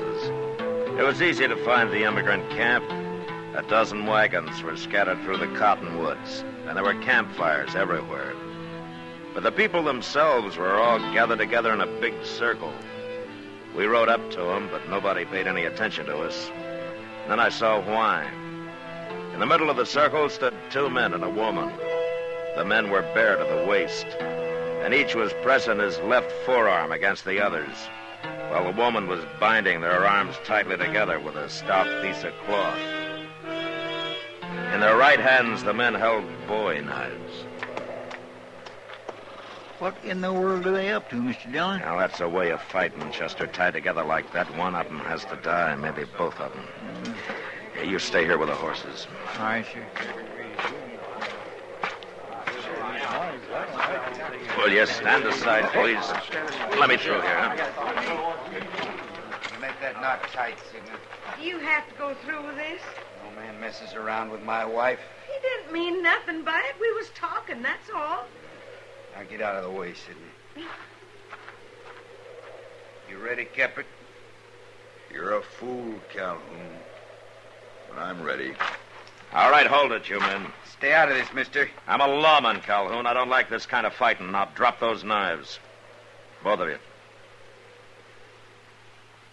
I mean it. Here's mine, Marshal. All right, now yours, Calhoun. Well, can't fight an unarmed man. All right, you, Sidney. Take one of those knives and cut him loose. All right. Next time, I'll shoot you on sight, Keppert. I told you you're a fool, Calhoun. For keeping you away from my wife? Why don't you find one of your own? Wait a minute, Calhoun. I don't want any shooting. Now, I'm warning you. 30 miles isn't far from Dodge, and I'll come take you both back to jail if I hear any more about this. Now, you get back to your own wagons. All of you get back to your wagons. The party's over. Chester. Chester! Yeah, now where did he go to? Chester! Yes, sir, I'm coming, Mr. Dillon. Now, where have you been? Nowheres? Nowheres, huh? Well, I was only talking to a fellow over there. Huh? Now, that's Trumbull. Yes, sir. Now, what were you talking to him about? Nothing. I was just finishing a little talk we started the other day. It wasn't nothing important. Oh? Now, you hiding something, Chester? Why, what would I be hiding? I don't know. But I guess you'll tell me when you want to. Yes, sir. All right, let's get back to Dodge.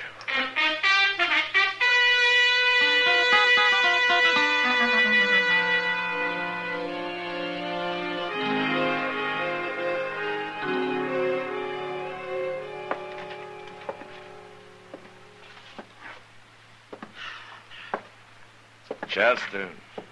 Yes, sir. If you have to pace the room like that, will you take your boots off? I'll sit down. You know, 2 days of this is about all I can stand. Yes, sir. Oh, hello, Matt. Chester. Hello, Doc. Doc, I think I got a patient for you. Oh, well, now, you don't look sick to me. No, but I'm going to be if you don't find some way to calm Chester down. He hasn't been able to sit still for 2 days. He hasn't? Well, now, what's the trouble, Chester? Nothing, Doc. I feel fine. Well, then why can't you sit still? It's sick people who have to sit still, not well ones. Hey, well, that depends on what you're sick with. I ain't sick with nothing, I tell you. You know, Doc, I think he's got a wormy brain. Forevermore. All right. I'm trying to settle my mind up about something. Now, are you satisfied? Are you? No. I ain't got the money. And I don't know where to get it. Well, money for what? For to pay Trumbull with. Do you owe Trumbull money, Chester? No, sir. Not yet. No, not yet. Oh, All right, I'll tell you, but you both got to promise not to tell nobody else about it. Trumbull says if anybody heard, I'd probably get beat out. But you'd get beat out of what, Chester? Land. Free If land. it's free, what do you need money for? For Trumbull, to fix it up for me. Look, if I give him $50 for his trouble, he's got a way to arrange for the railroad to give me a half section of land. He showed it to me on his map the other day. I showed what to you? Where my half section would be. Gracious. I'll show you the picture. Yeah, that's good. Now, the South Fork of the Pawnee runs like this on here. That's right, yes, it is. And these immigrants is about 5 sections laying right next to each other. Right about Wait a here. minute, Chester. Did you say right next to each other? Yes, sir, that's what Trumbull said. Now, my half section lays on the end here. Chester, And- come on. Come on. Ain't you interested in this? Yeah, interested enough to ride out there. And don't worry about your $50. You're not going to need it.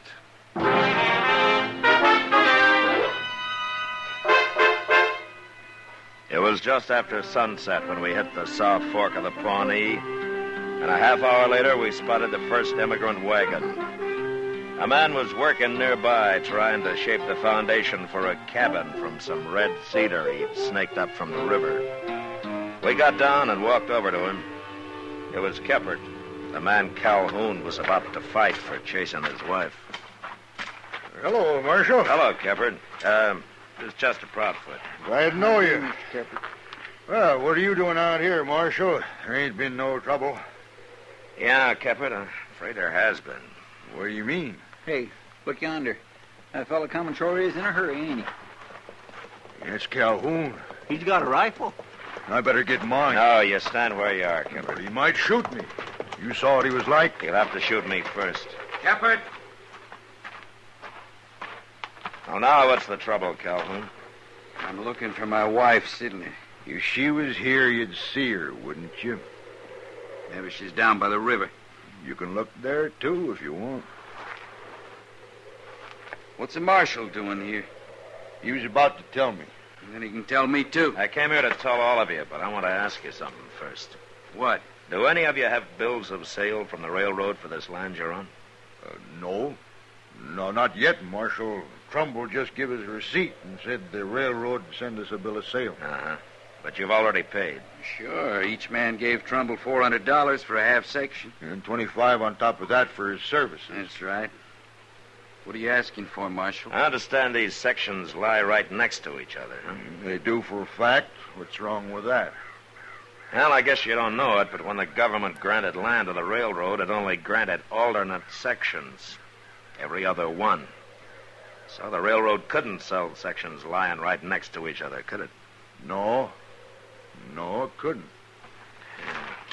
Maybe that's why Trumbull hasn't given you any bills of sale. There aren't any. Why, he robbed us. Where is he now? I don't know. I ain't seen him since last night. Well, then I think we better start looking for him. Wait a minute. Yeah, what is it, Keppert? I got something to say. It's mostly to Calhoun. Oh, you two can settle your problems later. No, Marshal, we gotta settle them right now. You'll see why. Now listen to me, Calhoun. I ain't a man for much talking, especially about women. But the way things are, I gotta say it. Say what? Your wife, Sidney. I never went near her. Never once. Now, that's a lie. No, it's the truth. I hate to tell you this, Calhoun, but it was her that come after me. What? I told her not to. I told her to stay away. I even said I'd show her up for what she is if I had to, but I didn't do it. Not till now, I didn't. What are you saying? When did you see her last, Calhoun? At noon, when I come in from my dinner. Yeah. I saw her about 2 o'clock. Where? I was downriver about a mile, sitting quiet in a clump of elder, taking a little rest. Your wife rode by on the other bank. She was headed in the direction of Dodge. She was with a man. With a man? What man? Trumbull.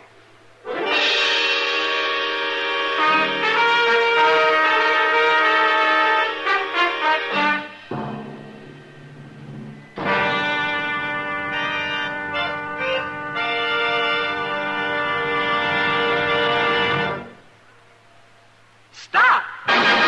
Start smoking. smoking with a smile with Chesterfield. Yes, put a smile in your smoking. It's as easy as ABC. Because Chesterfields made with Accuray are A, always milder, B, better tasting, C, cooler smoking. Yes, a Chesterfield is always milder. Accuray controls your Chesterfield in the making, gives it a more even distribution of fine tobaccos that burn more evenly, smoke much milder. A Chesterfield is better tasting. An Accuray Chesterfield draws more easily, lets you enjoy all the flavor. And the Chesterfield is cooler smoking. 14% more perfectly packed than cigarettes made without Accuray. You enjoy cooler smoking. No hot spots. No hard draw. So always buy Chesterfield. Put a smile in your smoking, just give 'em a try.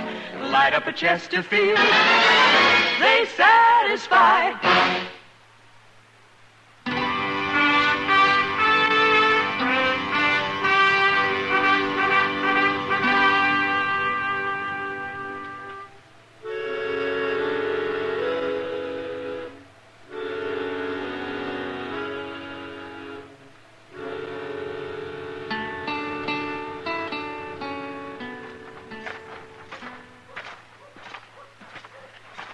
Train's still there, Mr. Dillon. Way past midnight. It ought to be leaving any minute. Now run up and tell the engineer to hold it, will you, Chester? All right. Marshal. Yeah. Look, coming out of the depot. It's Trumbull and my wife. Yeah. They don't see us. They ain't even looking this way. You let me take him, Marshal. No. He's rightfully No, mine. Calhoun. You might get excited and shoot him before he draws. I'll handle this. Now, you two stay back out of the light.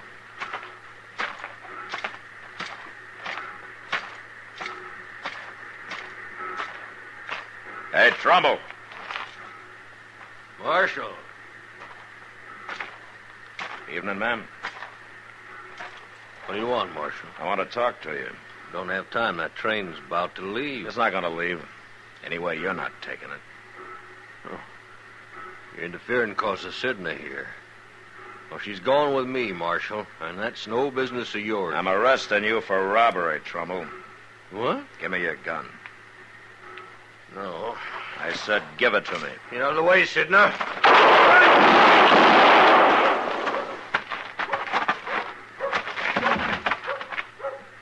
You killed him. You killed him. Jim! Is he dead, Marshal? Yeah. Keppard, see if he's got the money on him, huh? I sure will, Marshal. I didn't mean nothing, Jim. He made me go with him. It wasn't my fault. You believe me, don't you, Jim? I don't even want to talk to you. But it's true. I found it. Here it is, Marshal. Yeah. Should be over $4,000 there. Good. We'll count it later and give it back to everybody. Marshal, Yeah, what, Calhoun? I'd like mine now. Yeah, all right.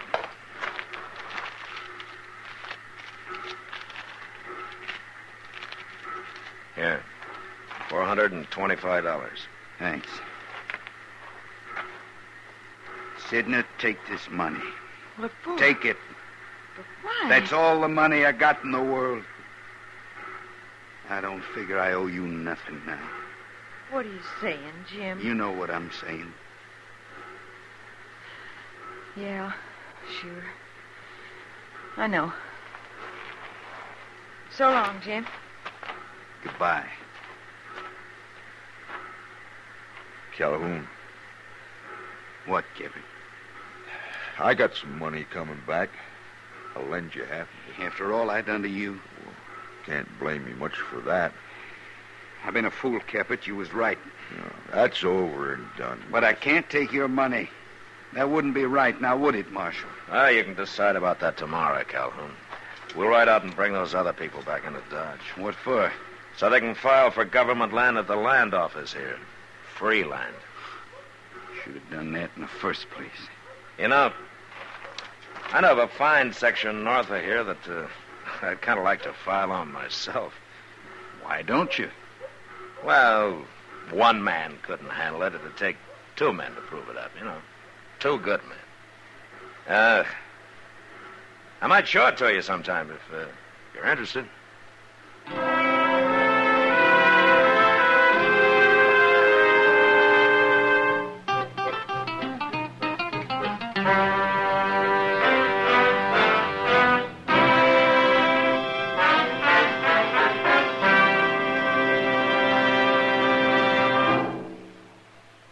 In a moment, our star, William Conrad. Remember, friends, this Christmas, give everyone Chesterfields. Chesterfields are easy to give because they come ready to give in a bright red special holiday carton that's wrapped in its own colorful Christmas ribbon. Everyone enjoys Chesterfield's smoother, cooler smoking pleasure. So, to all your friends, this year say Merry Christmas with cartons of Chesterfields. No wrapping, no tying. They're easy to give because they come ready to give. Chesterfields in the bright red special holiday carton. You know, there were a lot of ways for a man to die on the frontier. But on our next Gunsmoke, a man dies the worst way of all, needlessly. But that was the West. Good night.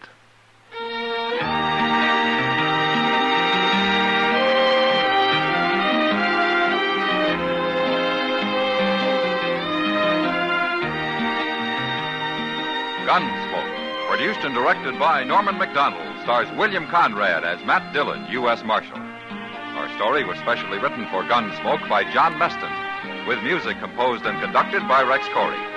Sound patterns by Tom Hanley and Bill James. Featured in the cast were Lawrence Dobkin, Vivi Janis, Vic Perrin, and John Daner. Harley Bear is Chester, Howard McNear is Doc, and Georgia Ellis is Kitty.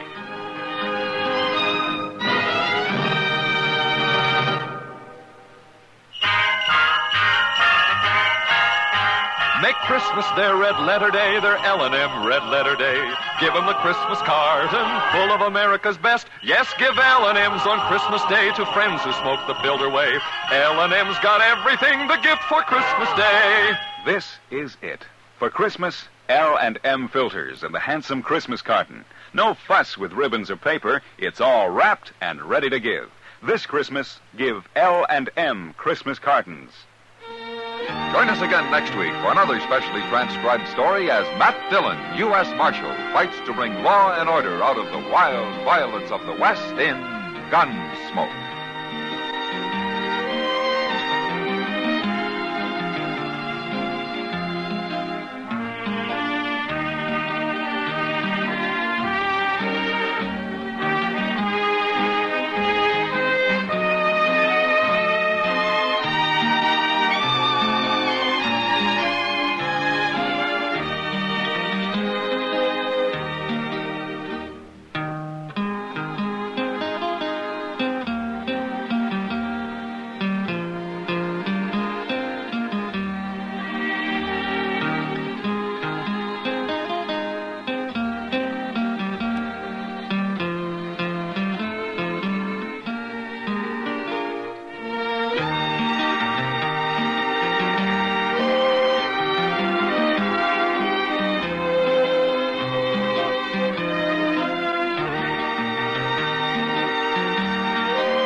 Gunsmoke, brought to you by Chesterfield.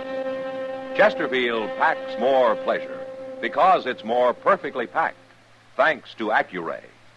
They satisfy the most.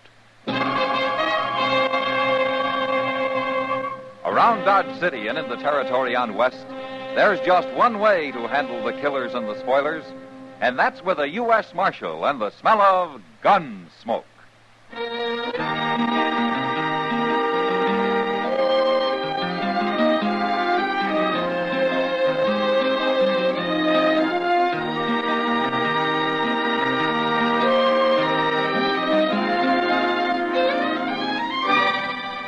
Gunsmoke, starring William Conrad. The transcribed story of the violence that moved west with young America, and the story of a man who moved with it. I'm that man, Matt Dillon, United States Marshal. The first man they look for and the last they want to meet. It's a chancy job, and it makes a man watchful and a little lonely.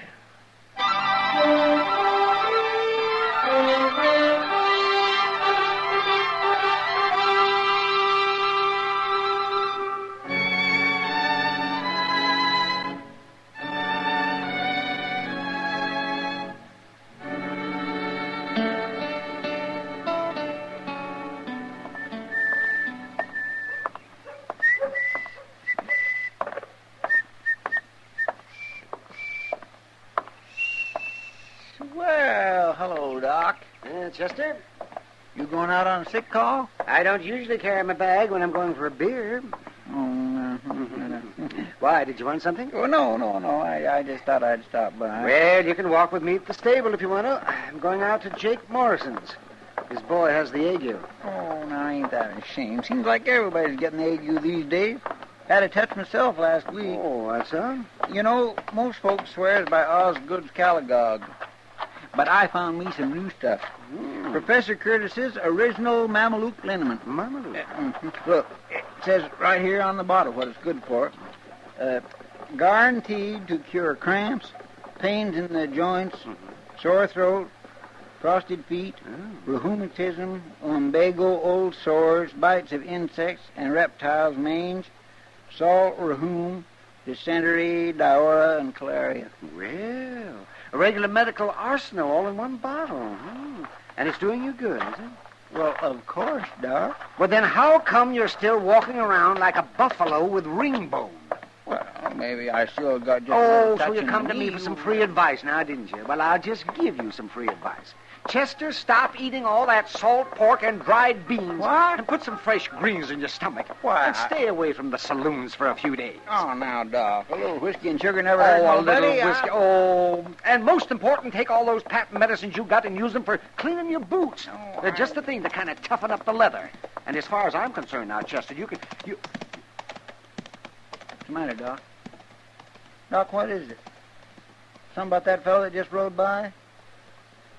Yes, Chester. Why, you was staring like you seen a ghost. You go ahead, Chester. I'm going back to the office. The office? What for? To get my gun. Your gun? Why? I'm going to kill that man.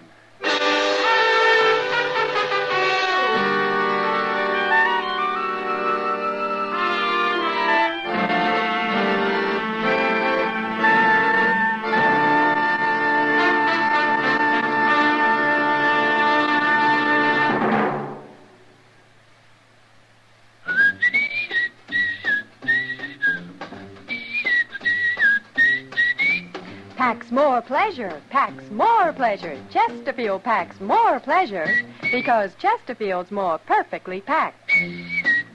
The more perfectly packed your cigarette, the more taste and mildness are released for you. Chesterfield, made by exclusive Accuray, has an open, easy drawer that unlocks all the pleasure of fine tobaccos.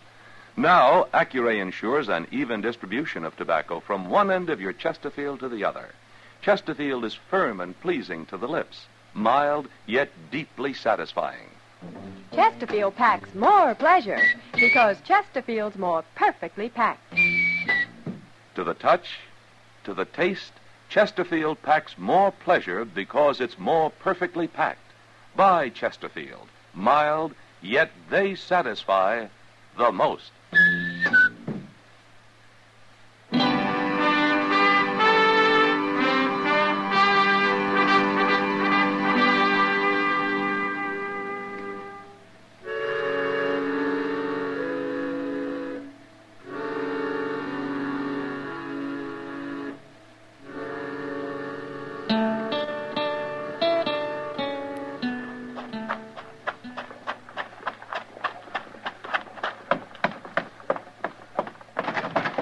Mr. Dillon?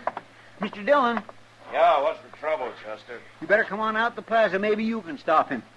I'll stop who? Doc, he's going to kill a man. Doc? Doc, yes, sir. He's gone and got his old army walker and strapped it to his belt, and he's marching up Front Street looking for the fellow, whoever he is. All right, let's go. I tried my best to stop him, but he wouldn't listen. Oh, you should have saw his face, Mr. Dillon. He means business. I never seen Doc like this. Who was the fellow, Chester? I never seen him before. Well, you know what it's all about? No, sir, but I do know one thing.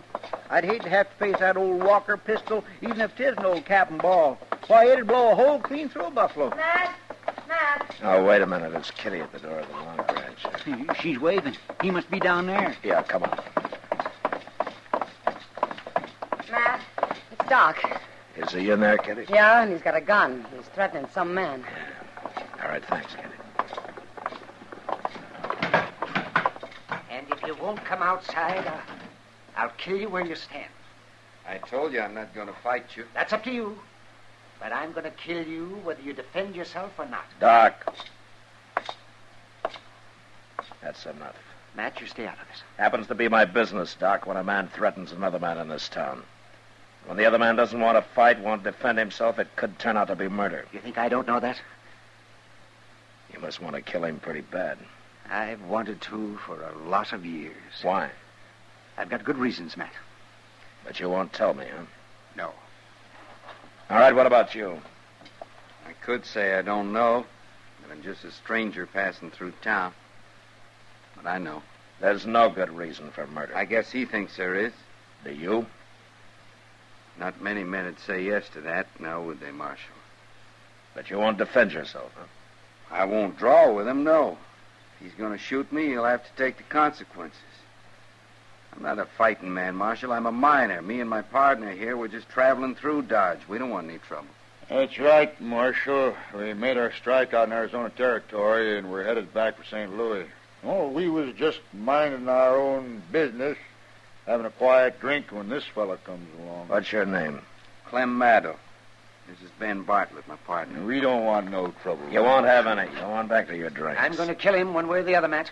And you can't stop me. Look, Doc, you're taking an awful lot for granted. Maybe you think I won't throw you in jail for threatening murder. Maybe you think because you're the town's only doctor that you can get away Matt, listen. No, you listen to me. You're forgetting a lot you ought to remember, Doc. For instance, your position in this town. You ought to be setting an example instead of acting like an ordinary gun hand. And more important, your responsibility. Another man's life may be his own risk, but yours belongs to this whole town. And a good many lives depend on you. So you calm down and you put that gun away.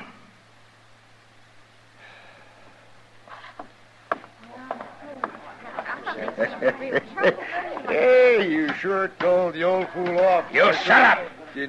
Huh?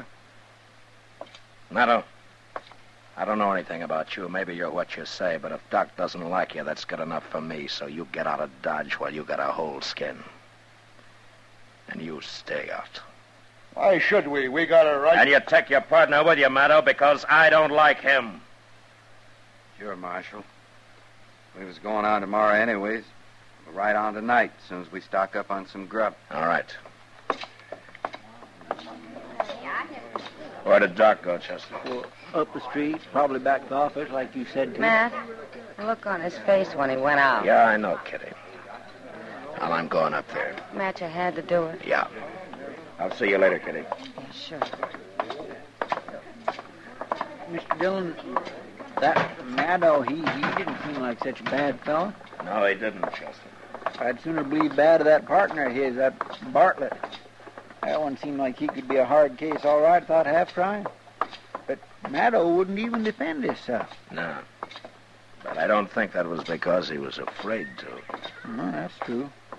Seemed more like he just didn't want to fight Doc. Didn't seem mad at all like Doc.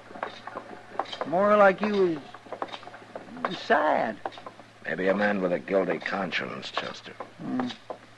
Yeah, I guess so, Mr. Dillon. You better go on over to the office, Chester, huh? I want to go up alone. Yes, sir.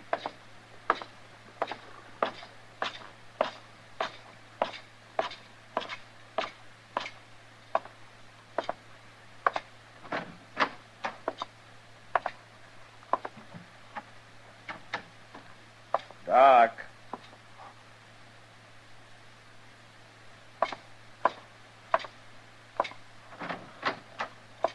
Oh, Doc.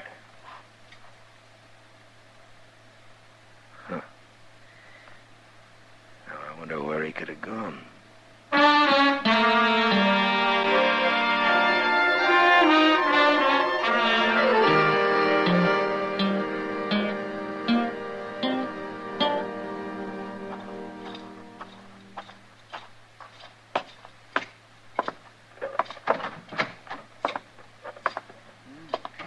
Did you find him, Mr. Dillon? No, Chester. Well, he didn't show up at Delmonico's for his supper, and it's way past his usual time. I've been watching the office, and his light ain't come on. Of course, he could be sitting up there in the dark. I just tried again. He's not there. Mr. Dillon, you don't reckon he might have just left town? Run away? Because of what I said? Not Doc. He's too bullheaded for that. Most likely he's out there somewhere with a little pistol of his looking for Maddo. I'm afraid you're right. Doggone it, I don't know what this town would do without Doc. He can be awful irritating at times and all, but... Hey, that was a shot. Yeah, come on.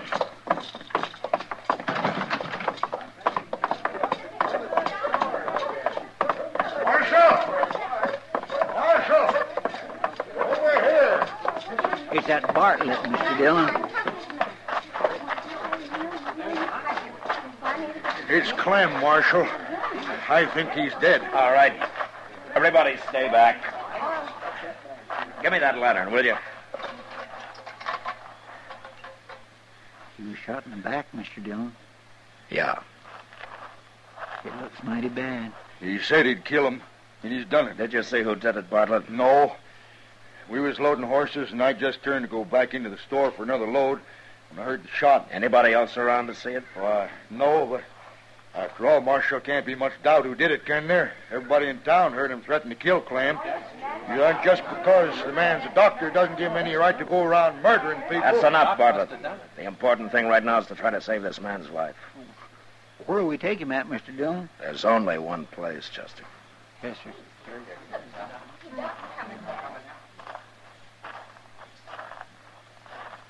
Now, where have you been, Doc? I was down by the stable, and I heard a shot. It's Maddo. He's still alive, but he was shot in the back. Oh, I see. As if you didn't know. Doc, I could understand you getting into a fair fight, but not shooting a man in the back. Why, you just gonna let him walk away like that, Marshal? Doc! He's gonna die if he doesn't get attention right away, and you're the only doctor in town. You gonna let him die? Where do you think I was going, Matt? Bring him up to the office. I'll have everything ready.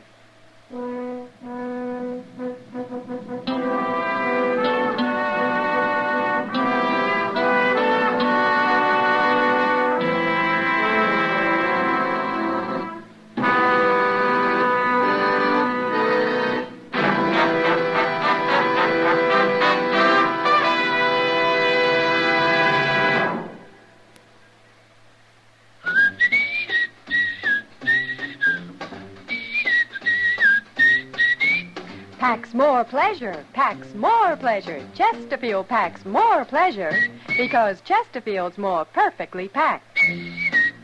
The more perfectly packed your cigarette, the more taste and mildness are released for you. Chesterfield, made by exclusive Accuray, has an open, easy drawer that unlocks all the pleasure of fine tobaccos. Now, Accuray ensures an even distribution of tobacco from one end of your Chesterfield to the other. Chesterfield is firm and pleasing to the lips, mild yet deeply satisfying. Chesterfield packs more pleasure because Chesterfield's more perfectly packed. To the touch, to the taste, Chesterfield packs more pleasure because it's more perfectly packed. Buy Chesterfield, mild, yet they satisfy the most.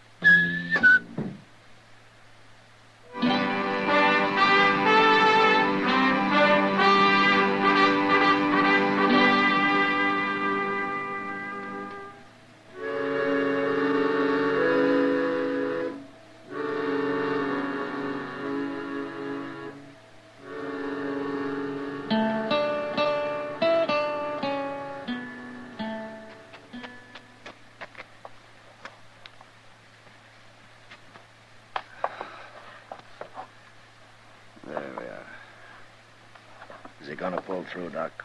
I don't know. I've done all I can. Ah, good. You really didn't have to stand here and watch, man. I know I didn't, Doc. That's not why I stayed. I thought maybe I could help. And I wanted this. The bullet? Yeah, that's right. You see, Doc, I knew you didn't shoot Maddo, but I had to be able to prove it. How did you know? Because Maddo was shot in the back. I tried to tell you out there, Doc, only you didn't understand. Oh. But you did have me kind of worried when you started to walk away from him. Why, it never occurred to me to walk away from him. I guess being a doctor's a lot more important than any personal grudge. Well, I reckon I'm under suspicion, aren't I? Doc, look at this .45 bullet. Took it out of Maddo's chest. Now, it couldn't have been shot from that old pistol of yours, could it? No. I guess it couldn't. And, well, then who did it? Well, that's not hard to figure. Oh, Bartlett, Chester, you can come in now.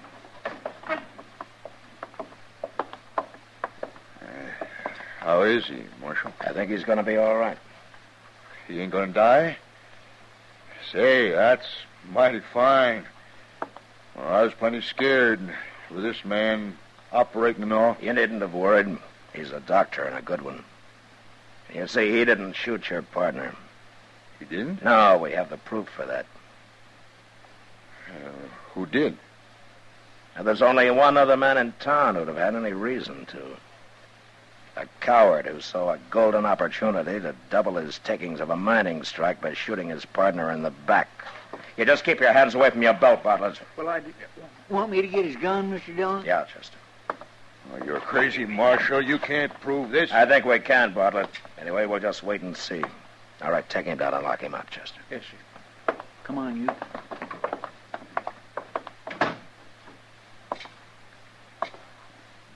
Doc, looks like Maddo's gonna come too.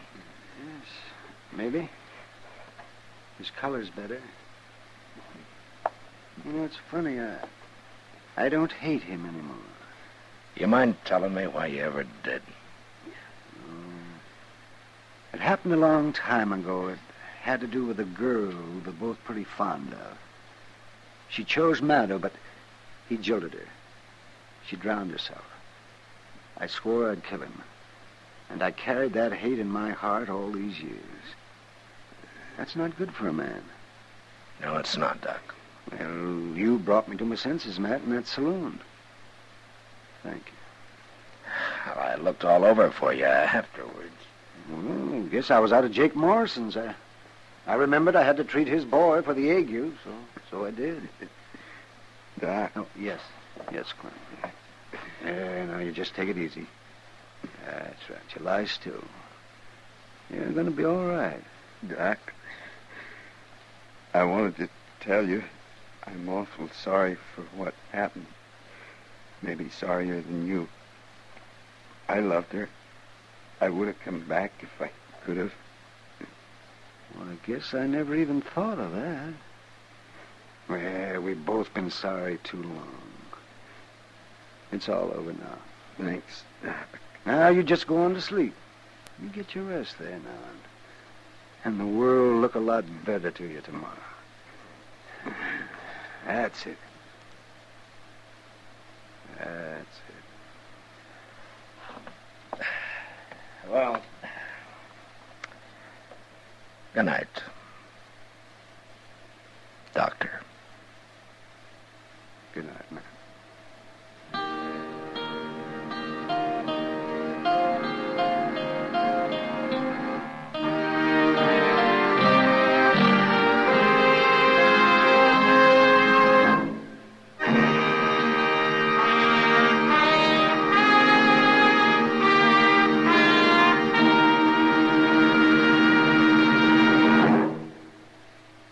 In a moment, our star, William Conrad. Chesterfield packs more pleasure because Chesterfield's more perfectly packed. Chesterfield, made by exclusive Accurate, packs more pleasure because it's more perfectly packed. Unlocks all the pleasure of fine tobaccos. Chesterfield packs more pleasure because Chesterfield's more perfectly packed. Firm and pleasing to the lips. Chesterfield, mild, yet they satisfy the most.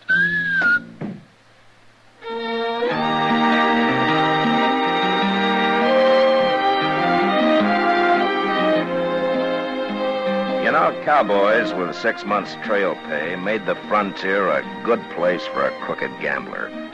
Next week, one comes to town and gets cured of his bad habits the hard way. And that was the West. Good night. Gunsmoke, produced and directed by Norman McDonald, stars William Conrad as Matt Dillon, U.S. Marshal. The special music for Gunsmoke was composed and conducted by Rex Corey. Sound patterns by Tom Hanley and Bill James. Featured in the cast were Vic Perrin and John Daner. Parley Bear is Chester, Howard McNear is Doc, and Georgia Ellis is Kitty.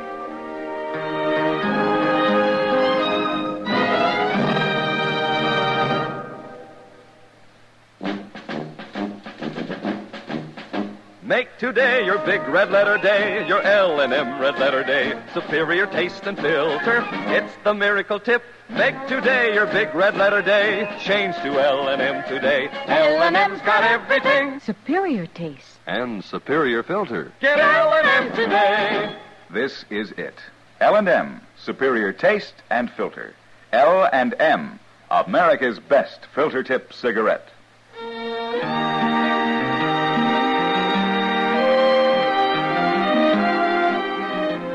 Join us again next week for another specially transcribed story of the Western frontier when Matt Dillon, Chester Proudfoot, Doc, and Kitty, together with all the other hard-living citizens of Dodge, will be with you once more.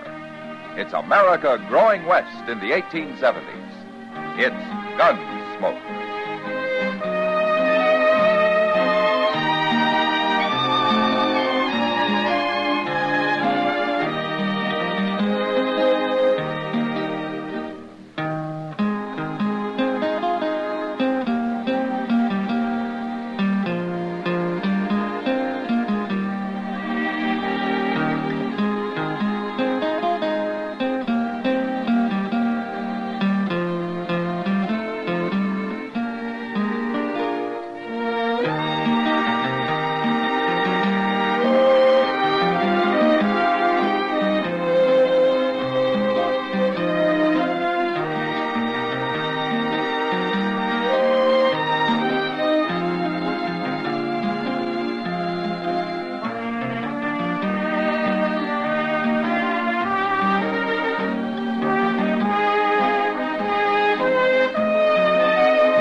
Gunsmoke, brought to you by Chesterfield. Chesterfield packs more pleasure because it's more perfectly packed, thanks to Accurate. They satisfy the most. Around Dodge City and in the territory on West, there's just one way to handle the killers and the spoilers, and that's with a U.S. Marshal and the smell of gun smoke.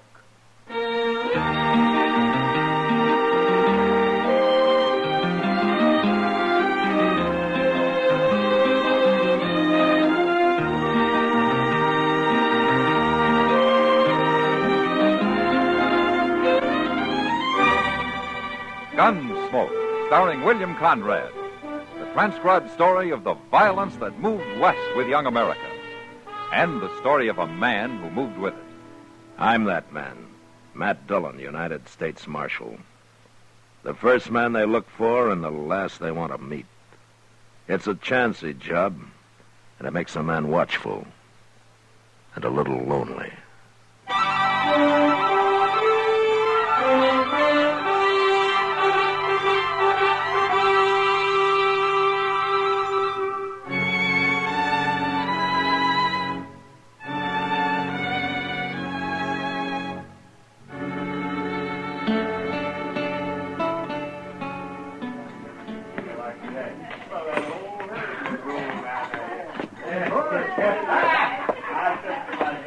Sam?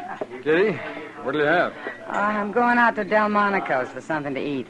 If Marshal Dillon comes in, tell him to wait, will you? I'll send him on to Delmonico's. No, he's to wait here. It's Doc who's trying to find him. Oh. You look tired, Sam. I ought to. I've been tending bar for 12 hours steady. Well, what happened to the help you hired last night? You had the wrong idea, Kitty. Huh? I'm in business to sell whiskey, not to give it away to anybody who needs a drink and can't pay for it. Is that what he was doing? Was till I caught him at it. Hello, Kitty. Sam. Oh, Marshal. Matt, you're to stay right here at the bar. What? I promised Doc if you came in, I'd keep you here. He's been looking all over town for you. Well, I thought Doc was delivering a baby down on Salt Creek. Well, he got back about a half hour ago. Oh, what does he want me for? It's about some trouble with a man and his wife called Tebbs.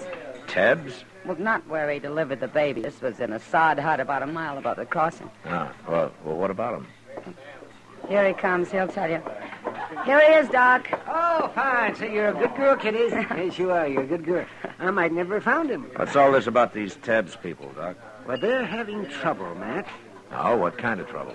Well, I stopped by to say hello and get acquainted, and, well, you know. Oh, sure. But the woman, she didn't act like she wanted anybody around. And then I heard the man yell at me from inside. She tried to stop me, but I went in anyways. He was lying there in a bed, Matt, with a bad knife wound in his leg. Oh? Yes. It's festered and it's given him a fever, and I don't think he can walk with it. Did he say what happened? Well, he claimed it was an accident, but he was holding a 6-gun under that blanket, Matt. Well, what for? For his wife. He's scared to death of her. I think she knifed him, and I think she's waiting for a chance to finish him off. You better get down there, Matt. Maybe too late already.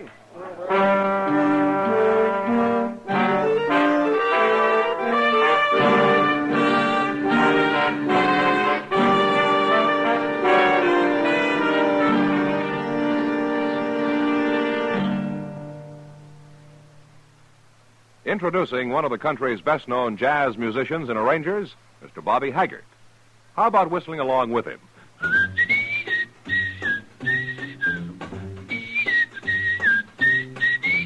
Packs more pleasure, packs more pleasure. Chesterfield packs more pleasure because Chesterfield's more perfectly packed. The more perfectly packed your cigarette, the more taste and mildness are released for you.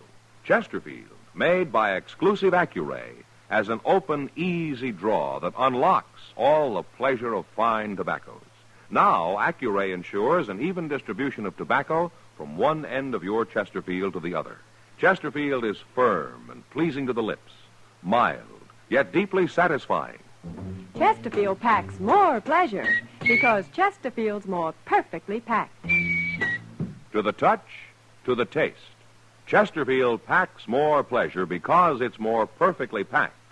By Chesterfield, mild, yet they satisfy the most.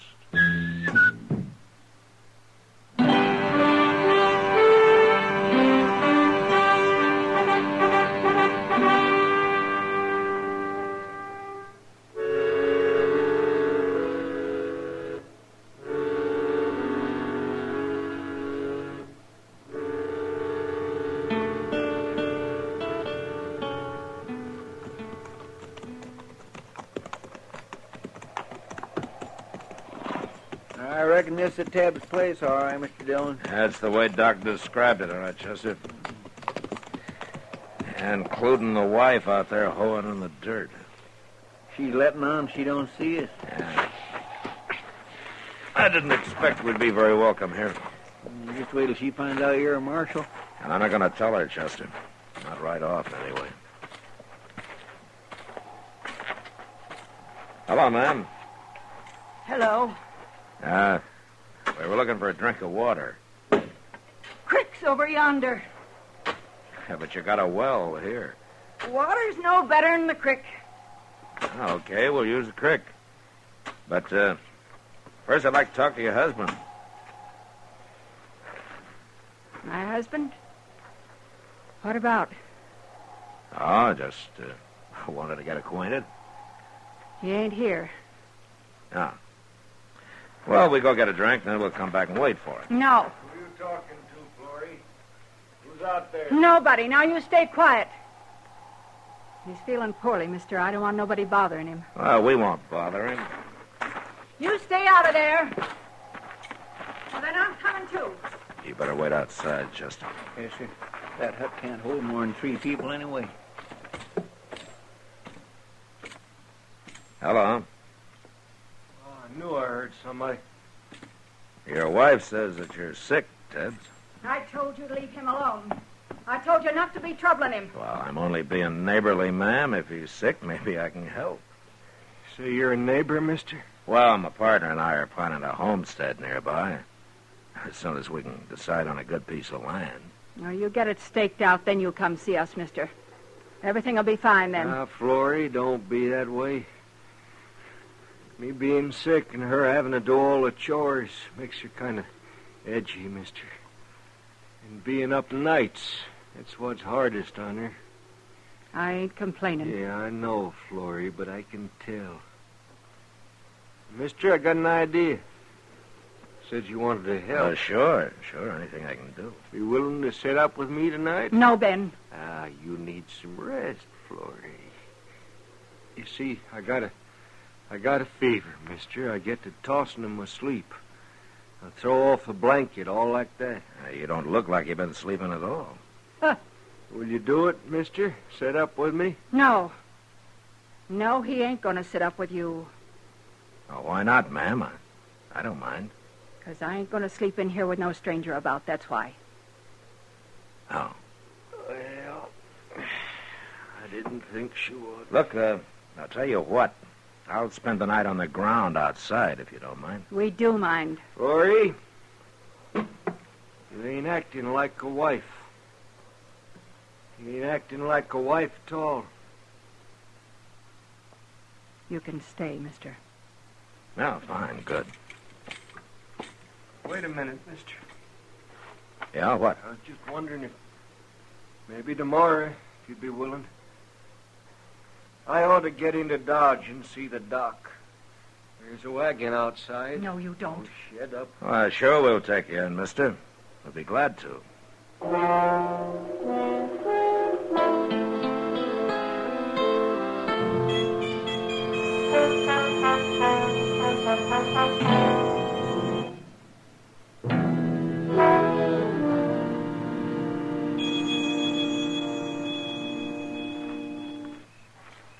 We really going to drive him into Dodge tomorrow, Mr. Dillon? Yeah, we better. Well, why don't she want him to go? Well, I guess Doc was right, Chester. She put a knife in him, and now she's trying to finish him off. Well, if he's got a 6-gun under his blanket, why don't he just shoot her? And who'd take care of him, feed him? He's getting more fever every day, and he can hardly walk anyway. Well, he sure can't last much longer, with him staying awake, trying to keep an eye on her all the time. Yeah. Chester, I think I'm going to go in there and tell him who I am and load him into a wagon tonight. This has gone on long enough. I reckon you better, Mr. Dillon. Yeah.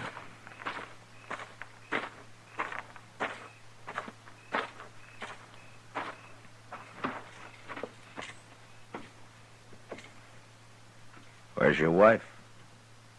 She went around back, mister. Look, Tebbs. Hmm? I'm going to take you into Dodge tonight. You are? Oh, that'll be fine. Oh, except for Florrie. You want to tell me what's going on here? What do you mean? I'm not a homesteader, Tebbs. I'm a U.S. Marshal. Huh? That's right. And I'm going to take you into Dodge, Florrie or no Florrie. You need sleep and you need care. Oh, well... Now, you can tell me your story when you want to. No. There's no story. I just got hurt a little, is all. Here, look here, Marshal. You got to understand, Florrie. She don't mean what she says. She gets all riled up over nothing. Well, you know how women are. What are you trying to say, Tebbs? Well, I'm fine right here. And Florrie, she's a good nurse, Marshal. You mean you don't want to go to Dodge? Oh, shucks, I'll be up and around in a couple of days. Don't you worry about me. All right. But I'll be back.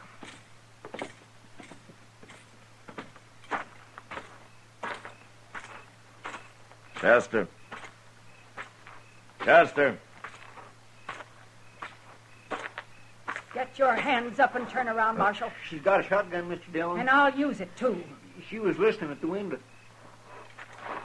Now my hands are up, Florrie. I'm taking your gun.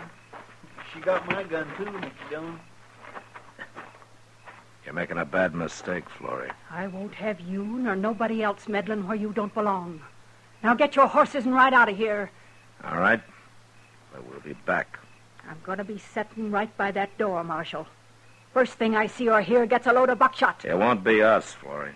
But we'll be close enough to hear if you do shoot somebody.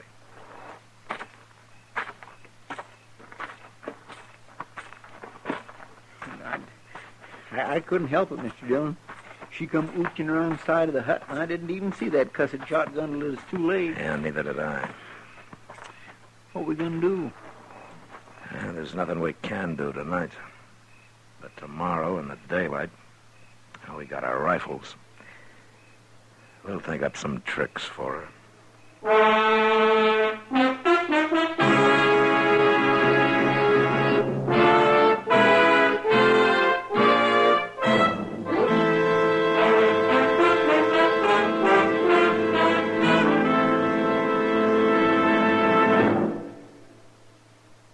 Where are you listening to Gunsmoke?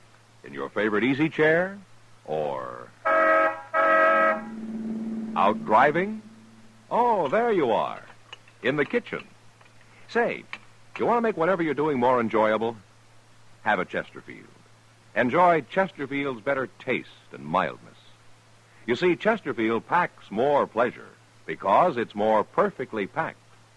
A more perfectly packed cigarette gives you an open, easy draw that unlocks all the better taste and mildness of fine tobaccos. And Chesterfield, made by exclusive Accuray, is more perfectly packed, with an even distribution of tobacco from one end of your Chesterfield to the other. Firm and pleasing to the lips, mild, yet deeply satisfying. Remember, to the touch, to the taste. Chesterfield packs more pleasure because Chesterfield's more perfectly packed. Buy Chesterfield. Mild, yet they satisfy the most.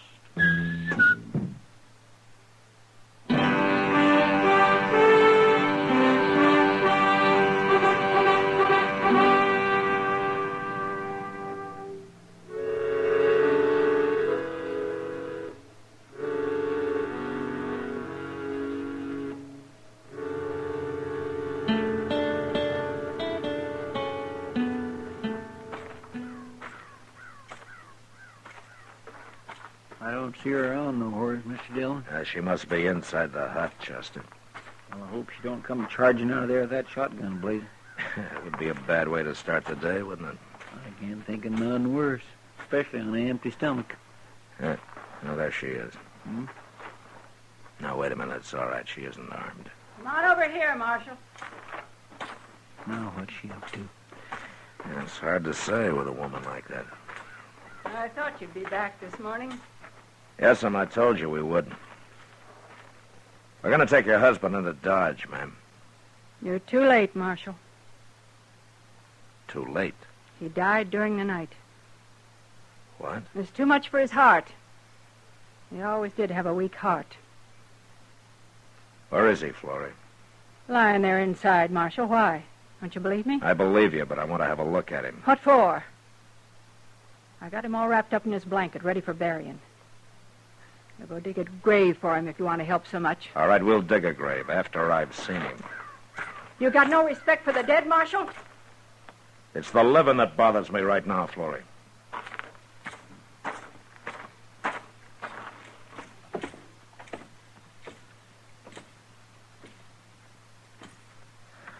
I'm going to have a look at him now, Florrie. You're no better than a coyote, Marshal. You don't have to watch. Oh, go ahead. I don't care.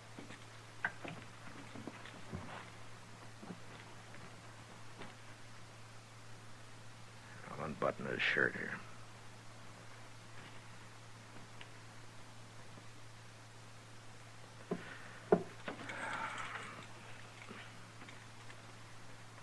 All right, what did you use, Florrie?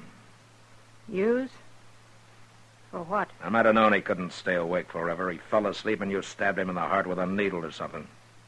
That doesn't show much, does it? All right, I'll tell you. Don't matter none anyway. I killed him. Why would you want to kill your husband, Florrie? My husband? He wasn't my husband. He killed my husband, Marshal. We never seen him before. He rode by here and started trouble. Over me it was. My husband pulled a knife, but he shot him. And I swore I'd kill him for it, and I did. Why didn't you explain all this to Doc Adams when he was out here? Or to me last night? And let you take him and hang him? I had to kill him myself, Marshal. It's a promise I made my husband while he was dying. And I'm going to have to arrest you. You can't do nothing to me for this. You murdered a man, Florrie. You're wrong, Marshal. You just admitted it. Well, I ain't doing no more talking.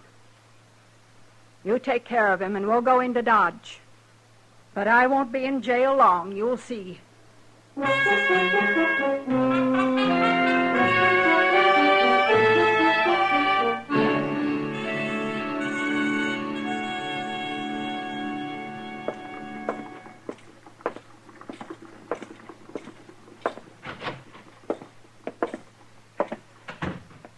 Good morning, Chester. Good morning, Mr. Dillon. What you got there? That's a mail. Oh, did you pick it up? Yeah, I picked it up. I was down there anyway. How's Florrie? She ain't said a word. Go get her, will you? Go get... What for? She was right, Chester. I can't keep her in jail. But, Mr. Dillon, we just Go can't get haul her, off. will you? Yes, sir.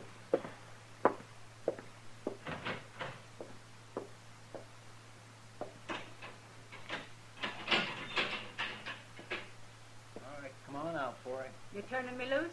Not me. Mr. Dillon is. About time. Morning, Florrie. Not much of a jail you got, Marshal. Well, it's not strong enough to hold you. Of course it ain't. Florrie, the man you killed, you told me you've never seen him before, huh? I never had. What was his name? George Bassett. What else did you know about him? He was wanted. Dead or alive. He was wanted? I got a circular on him in the mail, Chester. It's there on my desk. A circular? Well, forevermore. How did you know he was wanted, Florrie? He said so. Now, that's hard to believe. Now, he told me. When he was bothering me. Before he killed my husband.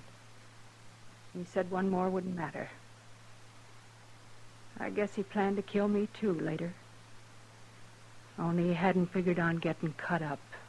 And he needed me after that. Yeah. Now, why didn't you tell me this out there, Florrie? I didn't think you'd believe me, Marshal. Well, maybe you were right. I never heard of George Bassett before. You heard of him now? Yeah. There's going to be some reward money coming, Florrie. Marshal? Yeah, what? You say it. Say what, Florrie? Please. Now. That you don't want the money? That you wouldn't take it? Thank you, Marshal. Thank you for saying it right. I feel some cleaner for that. Goodbye. Goodbye, Florrie.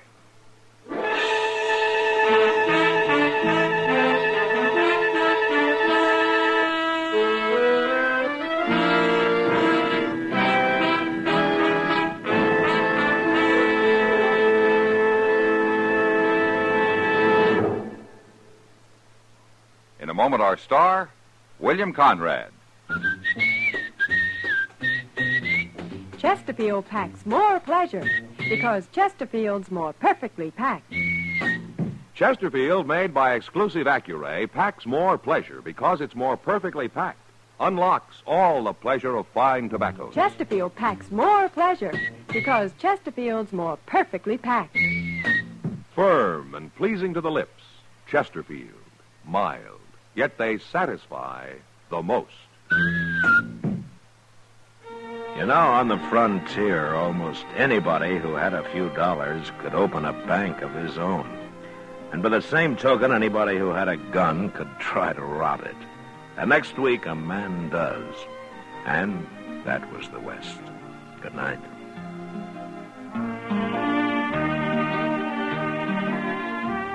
Gunsmoke, produced and directed by Norman MacDonald, stars William Conrad as Matt Dillon, U.S. Marshal. Our story was specially written for Gunsmoke by John Meston, with music composed and conducted by Rex Corey. Sound patterns by Tom Hanley and Bill James. Featured in the cast were Helen Klebe, Lawrence Dobkin, and Stacey Harris. Harley Bear is Chester, Howard McNear is Doc, and Georgia Ellis is Kitty.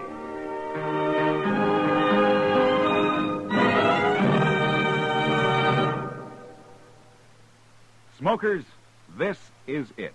L&M filters. So good to your taste, so quick on the draw.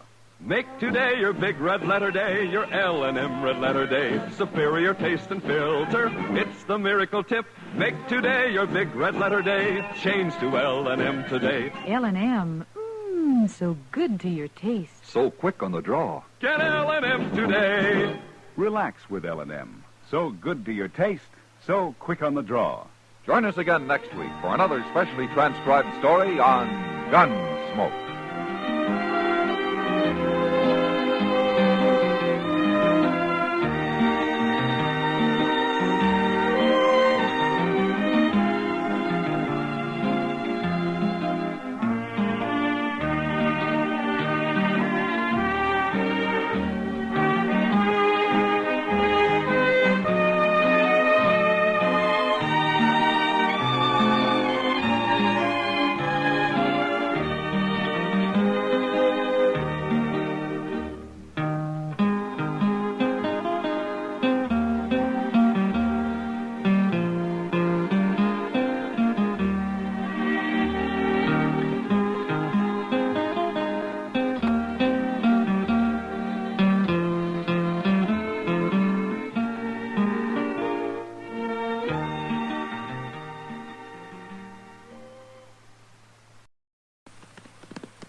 Gunsmoke, brought to you by Chesterfield.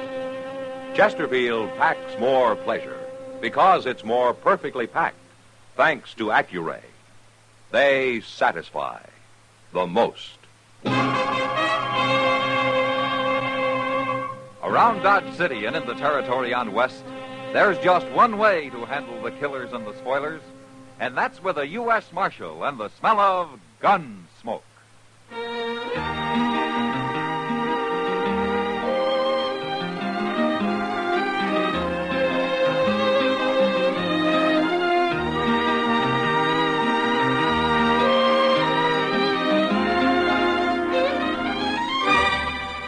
Gunsmoke, starring William Conrad. The transcribed story of the violence that moved west with young America. And the story of a man who moved with it. I'm that man, Matt Dillon, United States Marshal. The first man they look for and the last they want to meet.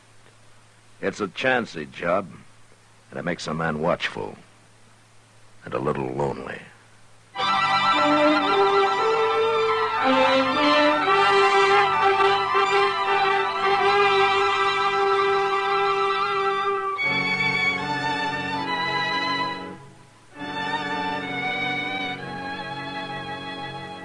Every man who comes to Dodge doesn't spell trouble, but sometimes a stranger rides in who, to my eye, has it written all over him. This one I first noticed walking slowly up and down the plaza, taking every detail in of the buildings, of the crowd, of the street. You might have thought he was figuring to buy the place. But after 2 days of his walking and sitting and watching, I decided that maybe that wasn't exactly what he had in mind.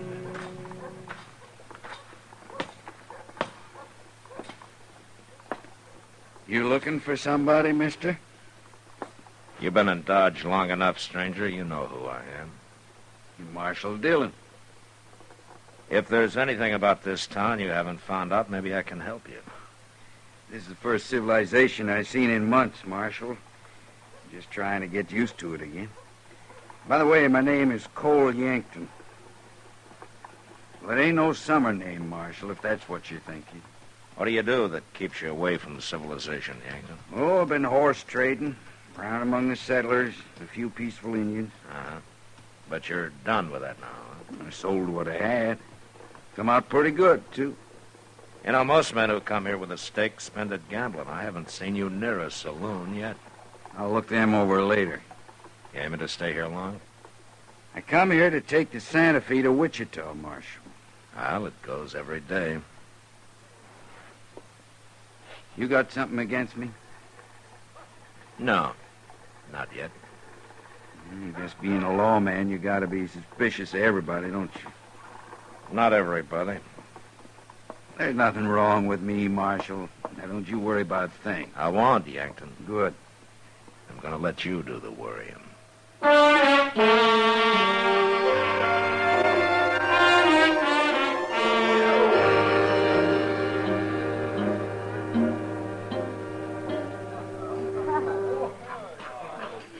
Matt, I figure the saloon's about to go broke. Oh, why's that, Kitty? Well, they've almost stopped the water and the whiskey. Oh? I swear they're pouring at least half and a half these days. Kitty, Sam's got to make it last, you know. 1 barrel for the whole winter? Well, the less people drink, the less trouble they make for me. Ah, that's being selfish. Oh. Huh? I wondered how long he'd hold out. What? Who are you talking about? The man at the door over there. He's been in town 2 days, and this is the first time I know he's come into a saloon. What? Kitty, what's the matter? Nothing, Matt. Nothing. Oh, you're staring at him like he was a ghost or something. A ghost. Well, what is it, Kitty? Do you know him? Cole Yankton. Well, who is he? Well, what do you know about him? He's coming over here. Excuse me, Matt. No, wait a minute, Kitty. What?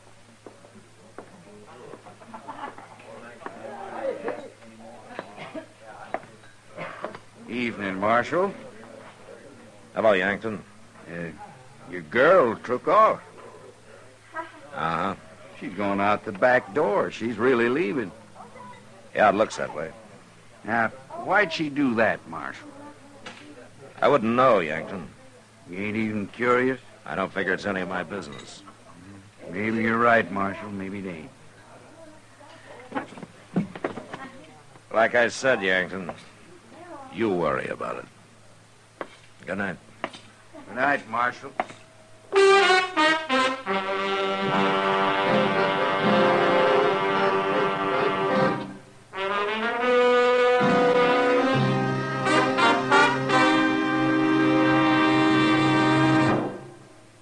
Introducing one of the country's best-known jazz musicians and arrangers, Mr. Bobby Haggart.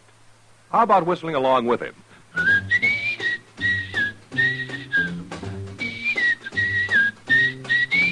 Packs more pleasure, packs more pleasure. Chesterfield packs more pleasure because Chesterfield's more perfectly packed.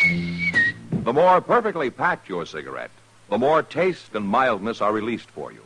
Chesterfield, made by exclusive Accuray, has an open, easy draw that unlocks all the pleasure of fine tobaccos. Now, Accuray ensures an even distribution of tobacco from one end of your Chesterfield to the other. Chesterfield is firm and pleasing to the lips, mild, yet deeply satisfying. Chesterfield packs more pleasure because Chesterfield's more perfectly packed. To the touch, to the taste, Chesterfield packs more pleasure because it's more perfectly packed. By Chesterfield, mild, yet they satisfy the most.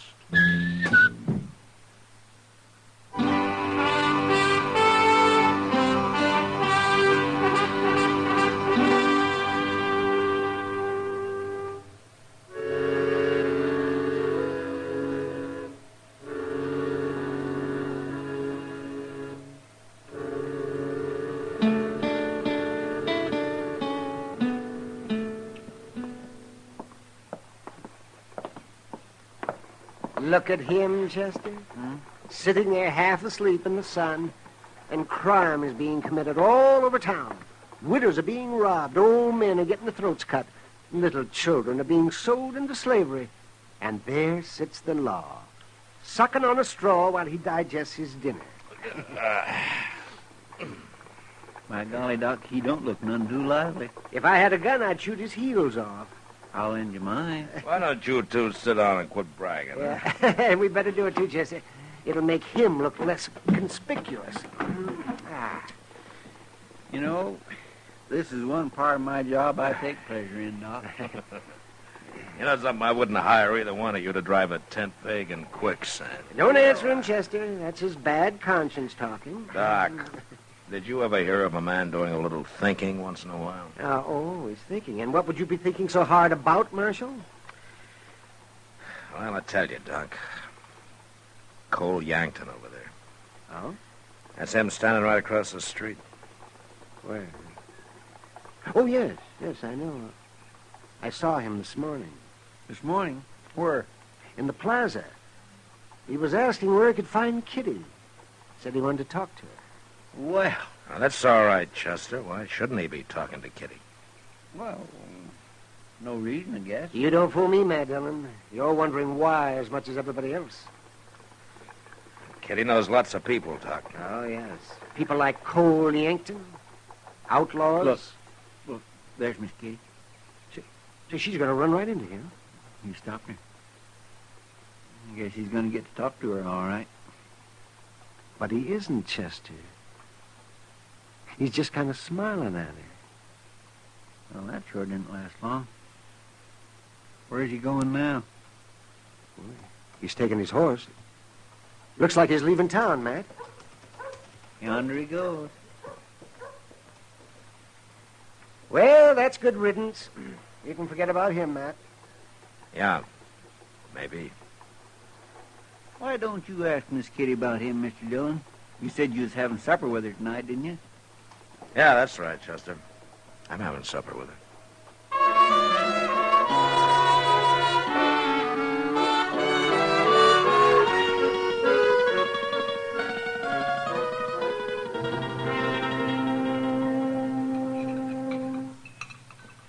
You like the enchiladas, Matt? Well, I'd like 'em better if I knew what they were using for meat, Kitty. Haven't you ever been here before? No, not often. Yeah, for one thing, it's too long a walk. This place is hardly part of Dodge. Now, just 'cause it's at the edge of town. I don't think you like Mexican food, Matt.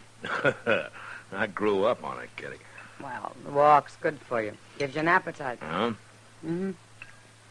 Is that why you brought me clear out here? I get tired of eating at Delmonico's and those places. Change is good for you once in a while. Yeah, sure, it's good for you. As long as it's for the better. There's nothing wrong with this food. I think it's delicious. Uh-huh. Have you tried this coffee? I wasn't talking about the coffee. Well, you take cornmeal and molasses and you fry it together till it turns to powder. Then you boil that with water and you got coffee. Is that how they make it? That's how they make it here. Well, I like it.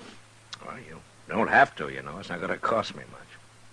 Then you ought to be grateful I made us come here. Oh, I am, Kitty. I sure am. Matt. Yeah. You haven't asked me about Cole Yankton. No, I haven't, Kitty. Why should I? Mr. Dillon, I swear I thought I'd never find you. What are you doing way out here? Is something wrong, Chester? Only the bank got held up. 3 men, they took over $10,000. When? A while ago. I've been looking everywhere for you. Was anybody hurt, Chester? There was a few shots fired, but nobody got hit, I know of. Well, any idea who it was? Yes, sir. One of them, anyway. Well, who? Cole Yankton. Matt. We'll talk about it later, Kitty. I brought your horse, Mr. Dillon, and we better get going or we won't never find him.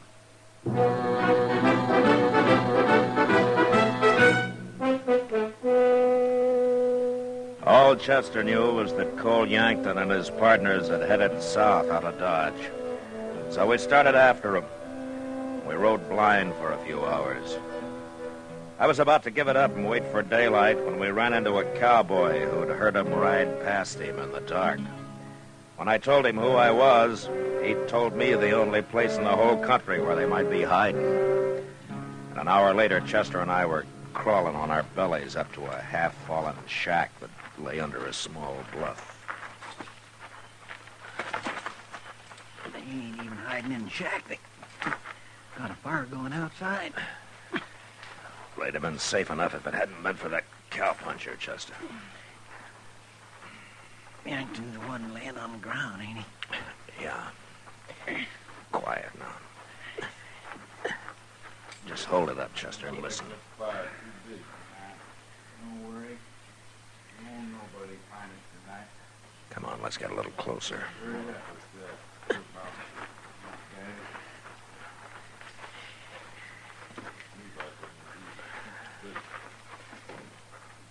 There's only two of them, Mr. Dillon. Yeah. The other one's probably in the shack.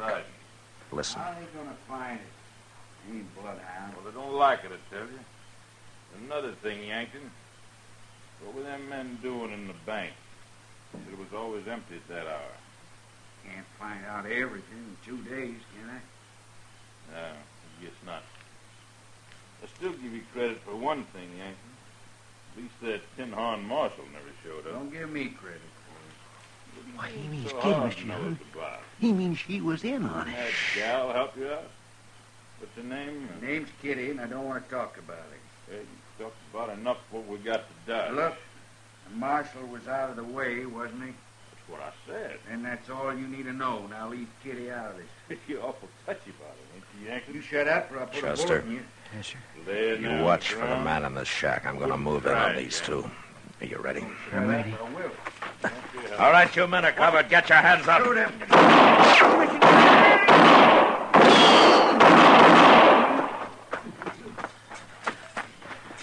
I got that fella in the door, Mr. Dillon.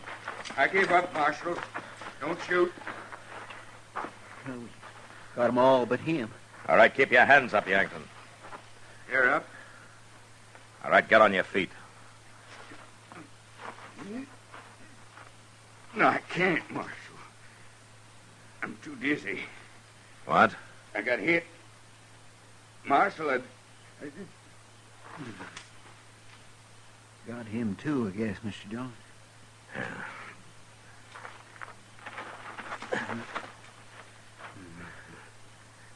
Yankton?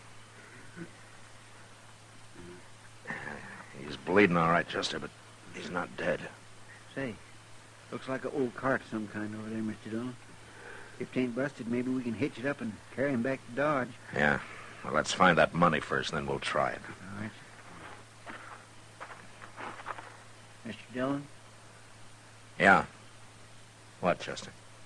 it's kind of bad about Miss Kitty, ain't it?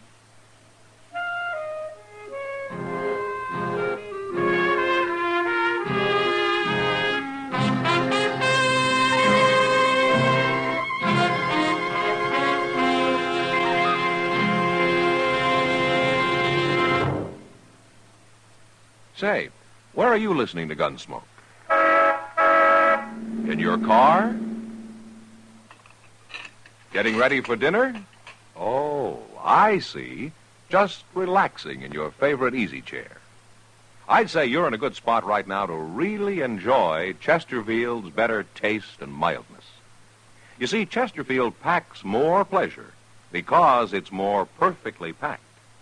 A more perfectly packed cigarette gives you an open, easy draw that unlocks all the better taste and mildness of fine tobaccos.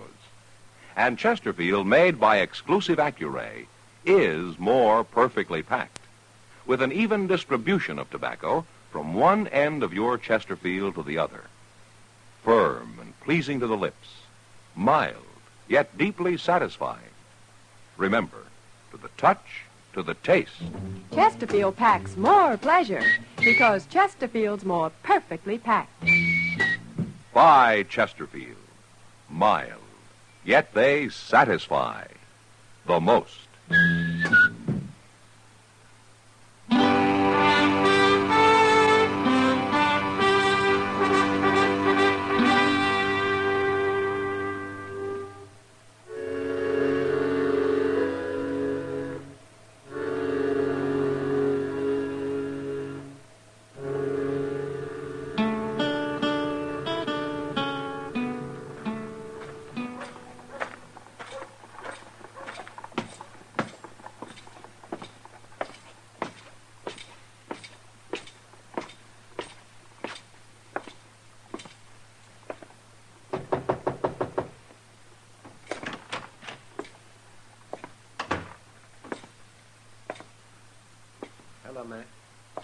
is he, Doc? I've done all I can for him, Matt. I ain't gonna make it. I never thought I would. And I don't give up, Yankton. There's always a chance. My partners, they're both dead, ain't they, Marshal? We buried them before we brought you in, Yankton. Come in. Oh, well, Kitty. I had to come. I heard he was here.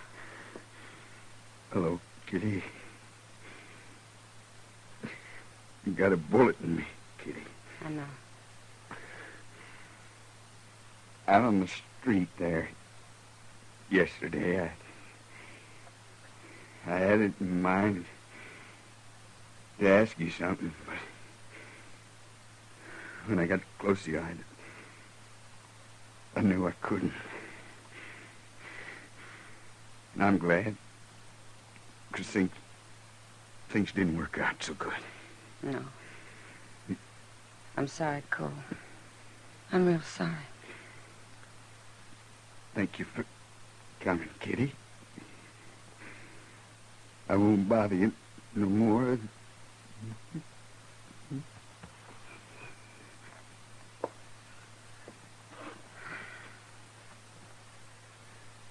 He's dead.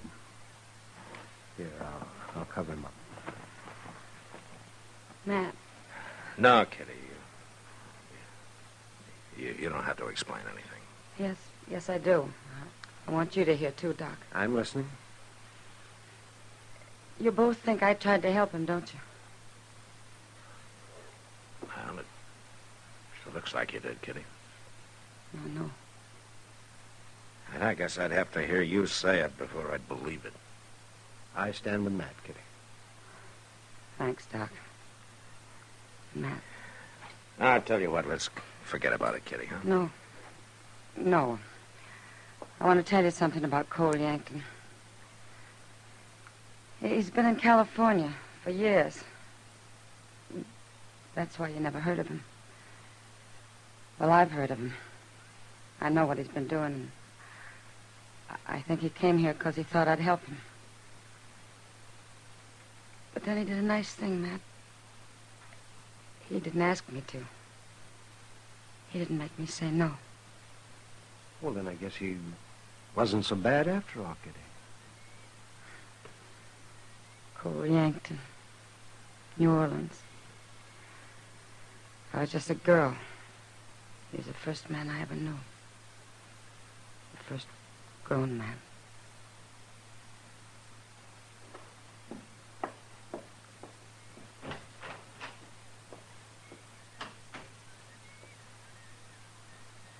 Yankton was a fool, Matt. Yeah. He should have stayed with that girl. Yeah, she's all right, isn't she, Doc?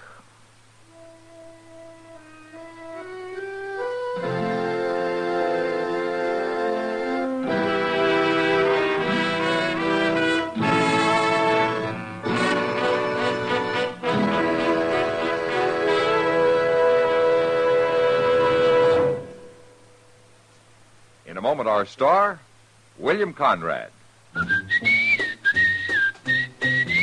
Chesterfield packs more pleasure because Chesterfield's more perfectly packed. Chesterfield, made by exclusive Accuray, packs more pleasure because it's more perfectly packed. Unlocks all the pleasure of fine tobacco. Chesterfield packs more pleasure because Chesterfield's more perfectly packed. Firm and pleasing to the lips. Chesterfield. Mild. Yet they satisfy the most. You know, to compliment a Westerner, you might say, he'll do to ride the river with. That means that he's courageous and honest. But next week, when a man rides the river, he dies. And that was the West. Good night. Gunsmoke. Produced and directed by Norman MacDonald, stars William Conrad as Matt Dillon, U.S. Marshal. Our story was specially written for Gunsmoke by John Meston, with music composed and conducted by Rex Corey. Sound patterns by Tom Hanley and Bill James. Featured in the cast were Vic Perrin and Barney Phillips. Parley Bear is Chester, Howard McNear is Doc, and Georgia Ellis is Kitty.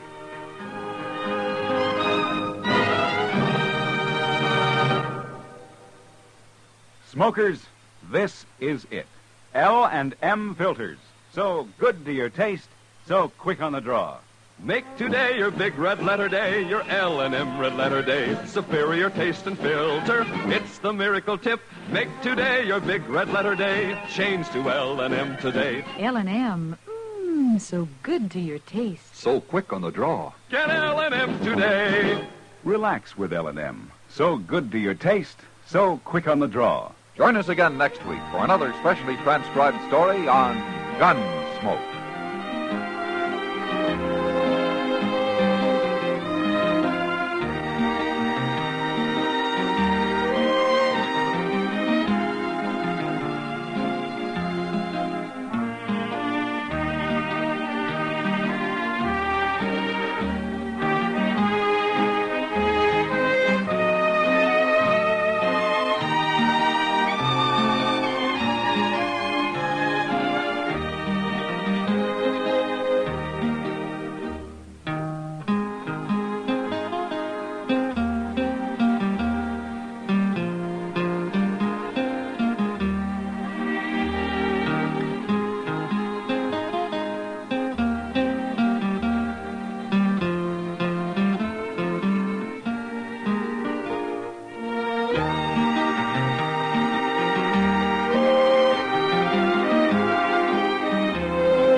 Gunsmoke, brought to you by Chesterfield. Chesterfield packs more pleasure because it's more perfectly packed, thanks to Accuray. They satisfy the most. Around Dodge City and in the territory on West, there's just one way to handle the killers and the spoilers, and that's with a U.S. Marshal and the smell of gun smoke.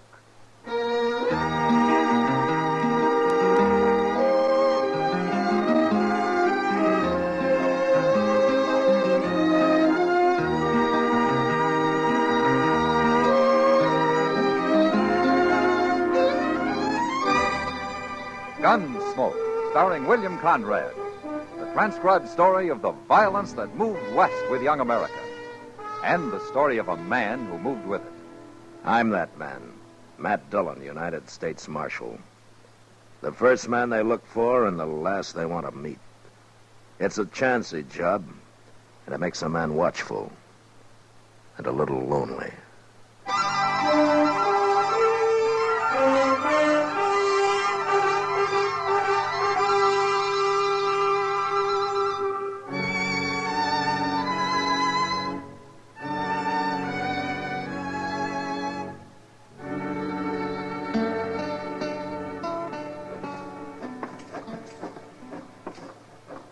Oh, so that's Enoch Mills' new hotel. Yeah, it will be when they get it built, Chester.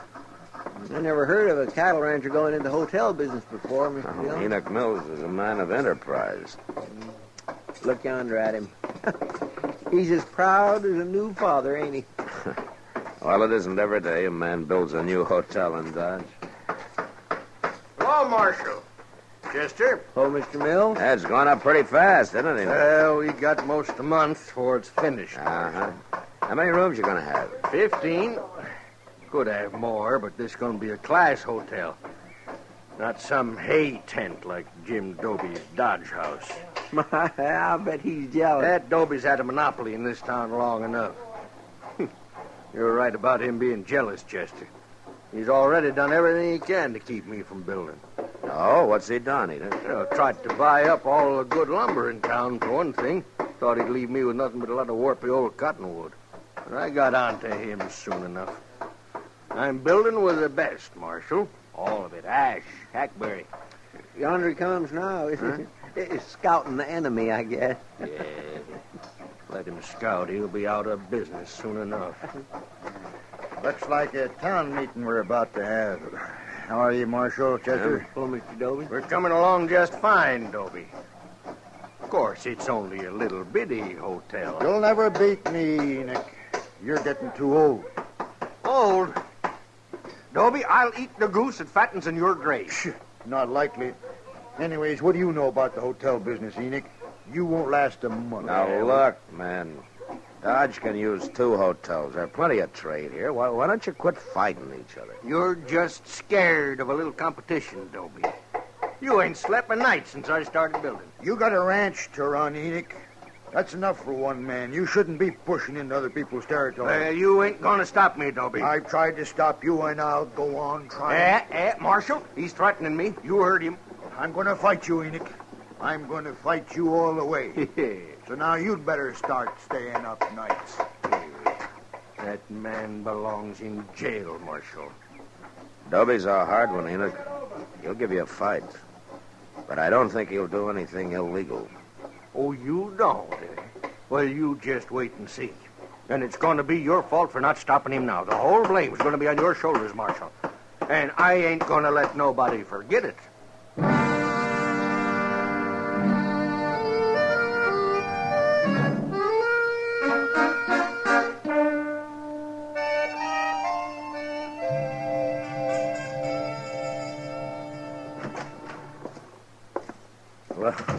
Well, evening, Kitty. What are you doing here? I came by to tell you something, Matt. Oh? You ever hear of a man called Gil Shank? Don't tell me he's in town. I met him at the Long Branch this afternoon. He didn't say much, but a man like that stands out like a white buffalo. You can pick him, Kitty. Yeah, Gil Shank's a gunman and a crook. He isn't wanted that I know of, but he sure ought to be. I didn't figure him for a drummer. Well, I think I'll let him stay around a few days. See what he's up to, maybe. Well, there were a couple of men with him, but it's hard to say if they're friends or if they just met. Yeah, they're probably friends. Gil Shank never liked traveling alone. Well, they didn't look like gunmen, Matt. They're just a couple of saddle buns. Oh, well, maybe I'm wrong. Thanks for telling me anyway, Kitty. Mr. Dillon. Oh, hello, Miss Kitty. Something to scare you, Chester? Worse than that, the new hotel's on fire. On fire? On fire. And old Enoch saying Jim Dobie there. Oh, the place. You better get down there, Mr. Dillon.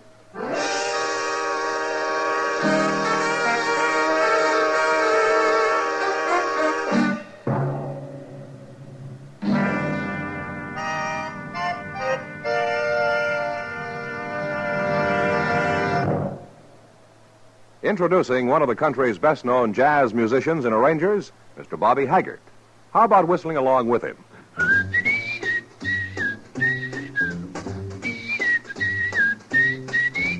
Packs more pleasure, packs more pleasure. Chesterfield packs more pleasure because Chesterfield's more perfectly packed. The more perfectly packed your cigarette, the more taste and mildness are released for you. Chesterfield, made by exclusive Accuray, has an open, easy draw that unlocks all the pleasure of fine tobaccos. Now, Accuray ensures an even distribution of tobacco from one end of your Chesterfield to the other. Chesterfield is firm and pleasing to the lips, mild, yet deeply satisfying. Chesterfield packs more pleasure because Chesterfield's more perfectly packed. To the touch, to the taste, Chesterfield packs more pleasure because it's more perfectly packed. By Chesterfield, mild, yet they satisfy the most.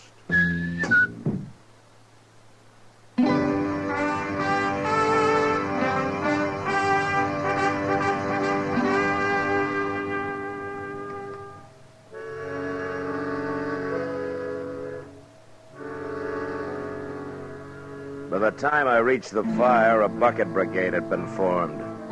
And there wasn't much to do but get in line myself. Even while we worked, I could tell the fire had been set and that the wood had been soaked with kerosene. It was all over in a half hour, but not because we'd put it out. There was nothing left to burn. Next morning, I went back and had a talk with Enoch. And he'd already bought more lumber, and he had his workmen busy cleaning up. This ain't gonna stop me, Marshal.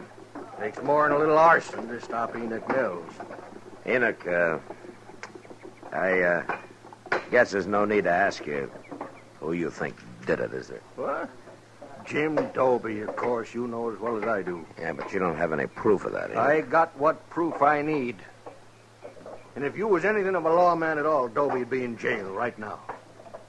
Enoch, you know I can't arrest a man because you and he are enemies. Well, it don't matter. I ain't counting on you no more. I got other ways. Yes, sir. Hey, come in right there, Marshal. What? There. You mean Gil Shank? That's right. He seen me after the fire last night, and he offered to go to work for me. What do you need a gunman for, Enoch? Yeah, that makes you sit up, don't it? Yeah. You and Dobie both. You bet it does. Marshal Dillon. Well, now, this is a pleasure. Yeah, he knows you're working for me, Shank. I told him. Just Shank, Enoch? What do you mean? Well, is he the only one you hired? I'm alone, Marshal, if that's what you're driving at. You're making a bad mistake, Enoch. You don't need a man like this. I could take offense at that, Marshal. No? Well, why don't you let me know when you decide, huh? I'll let you know. Yeah, that's telling him. All right, we'll take care of Jim Dobie next. You won't do a thing to Jim Dobie. Either one of you. Well, you're protecting the criminal, Marshal. But it ain't gonna work. Shank's got a plan. You said you was gonna figure something out, Shank. You done it? Well, Enoch, what with the law being so loose around here, we gotta protect your hotel day and night. How many riders you got out at the range? About 20. I want 15 of them. You what? I want them here in Dodge. We're going to put a guard around this building 24 hours a day. Well, I can't spare 15 men, Shank. Who's going to watch the cattle? You ain't moving cattle this time of year, are you? Of course not. Then 5 riders is enough. You want this hotel to go up, or don't you? All right. I'll send for him. Hey. See that Jim Dobie over there? Yeah, that's him. Come to enjoy his dirty work, I guess. Shank. What, Marshal?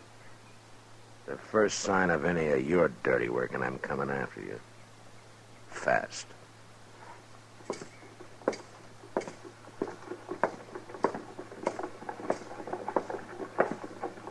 Morning, Marshal.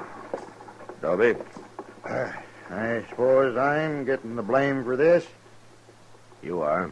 Yeah. Then why ain't you arresting me? I've known you for a long time, Dobie.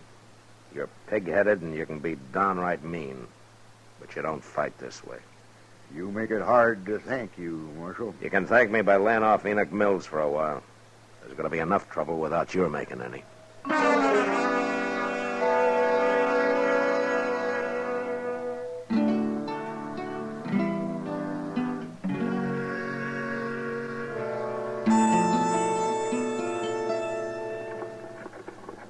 Well, maybe there ain't nothing going to happen after all, Mr. Dillon. What? I mean about old Enoch Mills' hotel. Been a week now, and everything is purely pond peaceful. Well, what with 15 armed guards spelling one another day and night, it ought to be. I didn't see that fellow Gil Shank around yesterday. Oh, Enoch said he rode down to Tascosa. What for, to hold up the bank? It wouldn't surprise me. No, really. Well, here's Mr. Botkin. No? Well, morning, Marshal. Morning, Chester. Morning, Mr. Botkin. You look like you're dressed for traveling. Well, a banker doesn't do all his work behind a desk, Marshal. I've been looking over some land up north the last couple of days. How'd you have a good trip? Fine, except for crossing the Pawnee. It was almost in flood. And how'd you make it? Well, I was lucky, Chester. Some cowboys were taking a herd across, and they gave me a hand. Swimming a herd across the Pawnee this time of year? Yes. Must have had 1,000 head, Marshal. Well, who was it? I don't know anybody moving cattle now. They were strangers to me. What was the brand? I'm afraid I'm not much of a brand reader, Marshal. Oh, you think you could draw it for me? Come over here in the dirt, Mr. Buck. All right.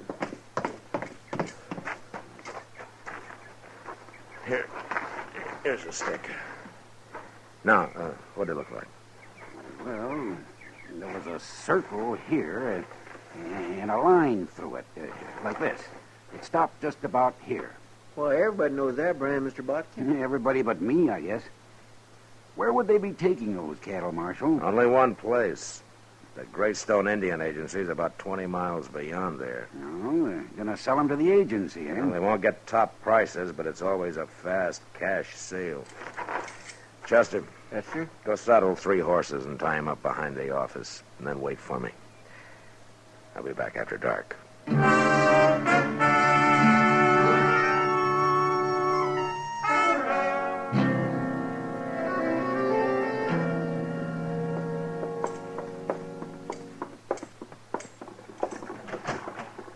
Go ahead, Enoch. Don't know what you're bringing me here this time of night for, Marshal. Well, I got everything ready, Mr. Dillon. Oh, good, Chester. You got everything ready for what?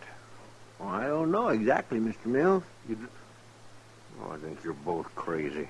Well, now here, that's no way to talk. Nobody's done nothing to you. I suppose burning my hotel down was nothing, huh? It wasn't a hotel. It was only the frame of one.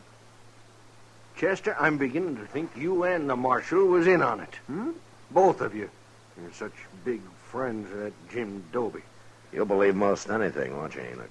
Anything but what you tell me, Marshal Dillon. Yeah, I guess that's true. It's sure enough true. All right, I'm getting out of here now.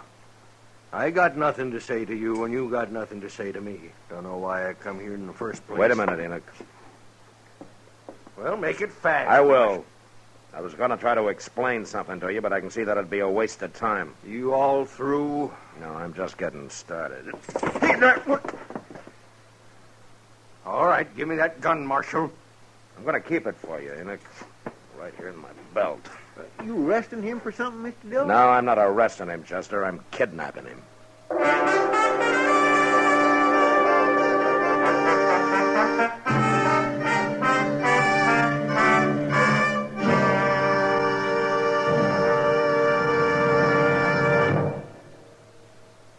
Where are you listening to Gunsmoke? In your kitchen? Getting ready for Sunday supper? Maybe in your living room, relaxing? Or out driving? Say, be sure and watch the road. But remember, there's pleasure ahead when you smoke Chesterfield. When you satisfy yourself with Chesterfield's better taste and mildness. You see, Chesterfield packs more pleasure because it's more perfectly packed. A more perfectly packed cigarette gives you an open, easy draw that unlocks all the better taste and mildness of fine tobaccos. And Chesterfield, made by exclusive Accuray, is more perfectly packed, with an even distribution of tobacco from one end of your Chesterfield to the other. Firm and pleasing to the lips, mild, yet deeply satisfying. Remember, to the touch, to the taste. Chesterfield packs more pleasure because Chesterfield's more perfectly packed. Buy Chesterfield. Mild, yet they satisfy the most.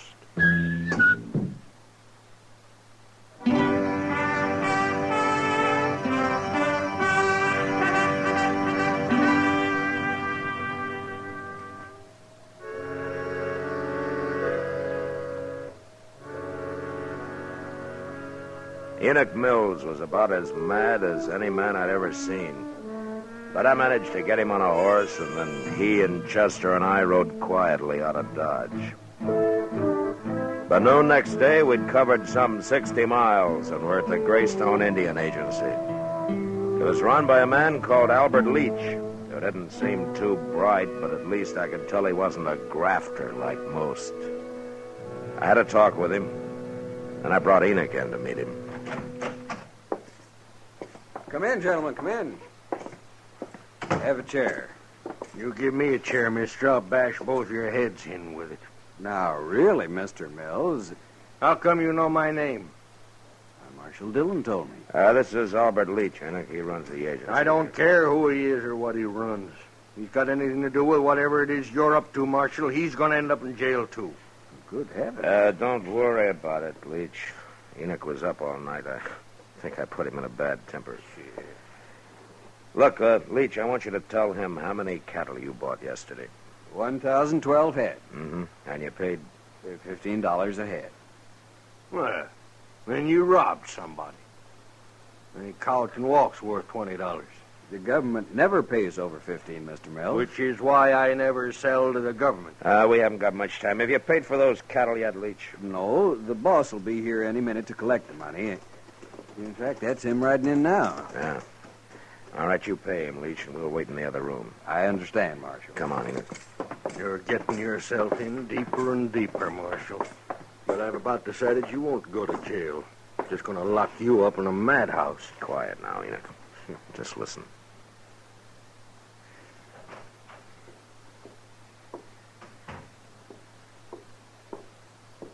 Well, you got the money, mister?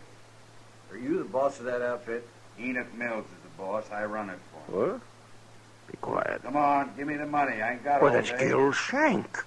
Well, hurry it up, mister. Now, where's the money? Oh, I'll kill him. I'll kill him with my bare hands. No, wait a minute, Enoch. Dirty thief, Shank! What are you doing here? Dillon. Hold it, Shank.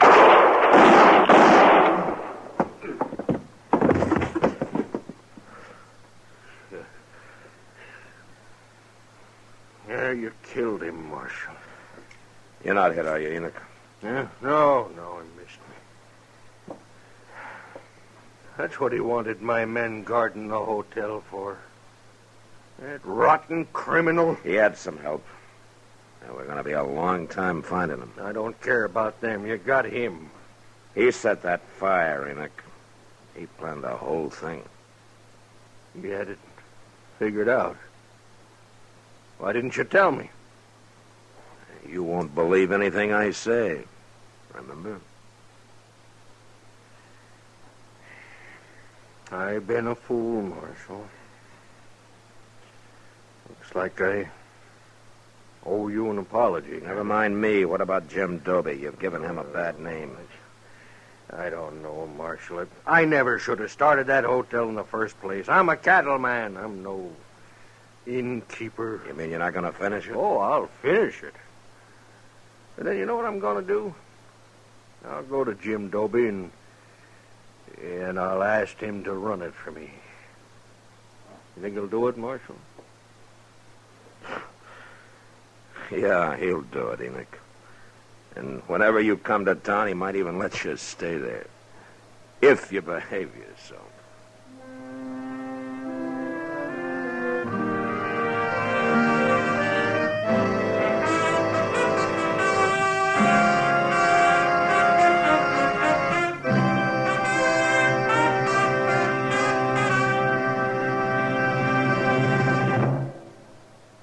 In a moment, our star, William Conrad.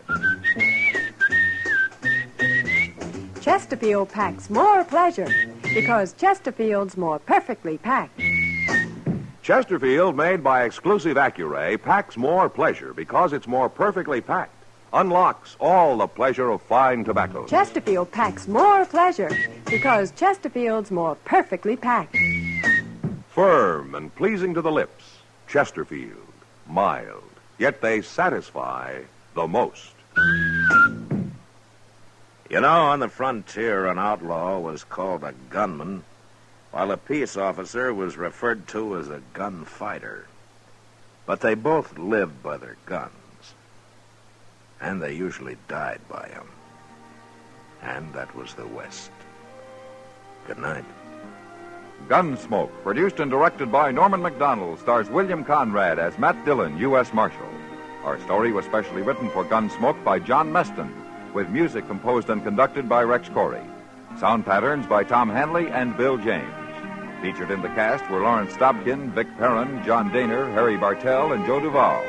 Parley Bear as Chester, and Georgia Ellis as Kitty. If you're a young man of draft age or a veteran, the National Guard offers you many outstanding opportunities. Contact your local National Guard unit for details.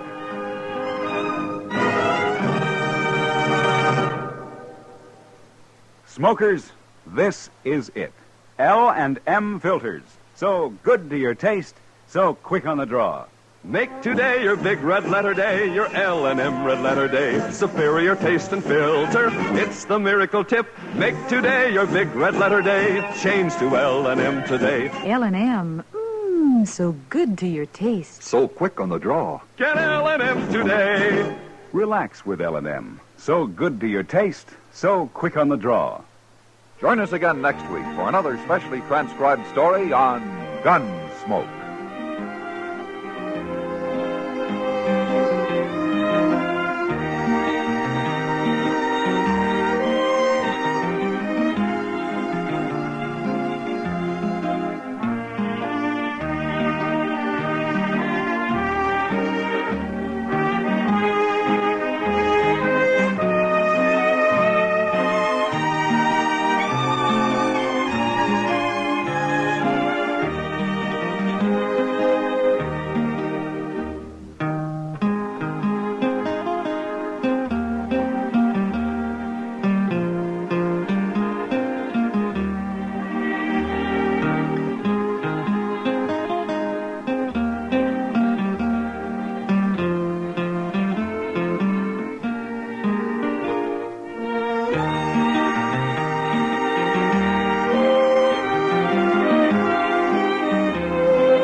Gunsmoke, brought to you by Chesterfield.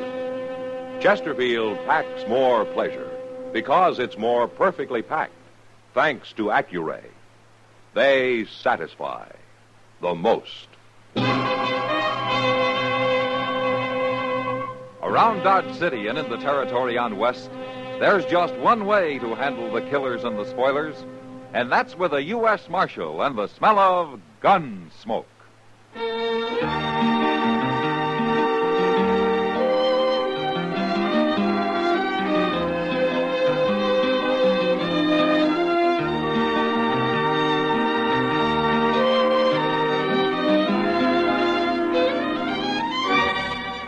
Gunsmoke, starring William Conrad. The transcribed story of the violence that moved west with young America. And the story of a man who moved with it. I'm that man, Matt Dillon, United States Marshal. The first man they look for and the last they want to meet. It's a chancy job, and it makes a man watchful and a little lonely.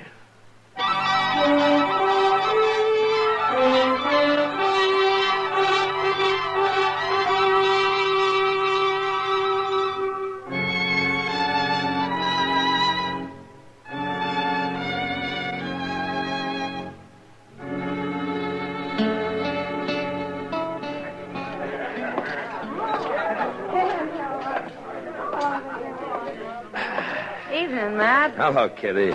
You look a little blue. Oh, it's cold outside. Well, you sit down. Yeah. I'll have Sam fix you up a coffee grub. That'll warm you. Why do you think I came in? Well, you sure know the way to compliment a lady.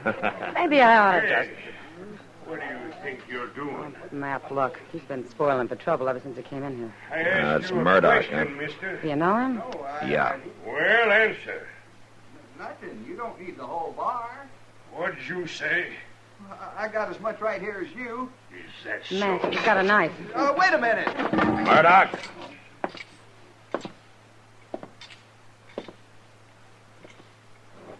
Put it up. You again, Dillon. Just like the last time.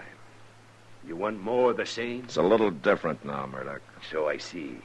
You got a badge to hide behind. Put up the knife. That's better. This man's crazy, Marshal. I didn't do a thing to him. I didn't mean to jostle him. It's all right, son. It's over now. Go on about your business. Yes, sir, Marshal. Yes, sir. Yeah. What kind of a bone picker is that for the high plains? Times have changed, Murdoch. Nothing but settlers and dudes, bone pickers and trackmen, cow wranglers and bluecoats, and lawmen. There's something you better understand, Murdoch. When Dodge was full of you buffalo hunters, you could throw your weight around.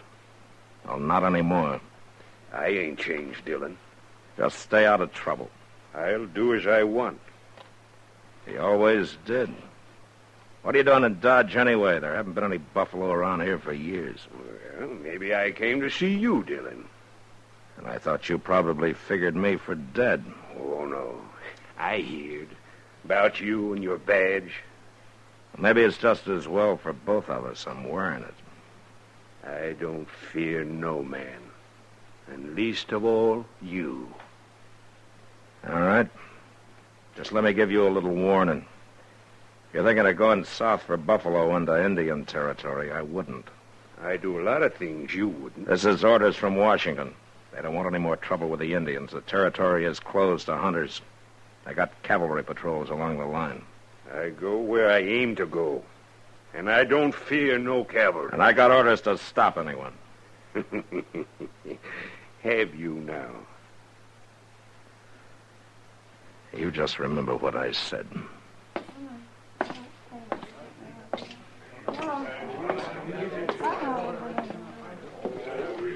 Matt, he's dangerous. There's a crazy look in his eyes. You know, Kitty, when the buffalo herds were running, Dodge was 2,000 like him and not much else. Well, who is he? He's the one the Indians call Long Arm. His name's Jace Murdoch. Oh, I've heard of him. Yeah. Almost a legend on the frontier. Been on the plains maybe 30 or more years. Beaver trapper, buffalo hunter, Indian scout. He lived with the Indians a long time. Matt, what's between you and Murdoch? A grudge? That's the kind of a thing a man doesn't like to talk about or remember, Kitty. When he takes a beating. You? I was just in from Missouri. Pretty green. Murdoch and some of his crowd were in town on a spree. But when their fun threatened to include scalping a hide freighter they didn't like, I stepped into it. Like I say, I was pretty green. They beat you, Matt? Left me for dead down by the river. You watch out for him. He's a troublemaker. Yeah. But right now, I want to find out why he's here.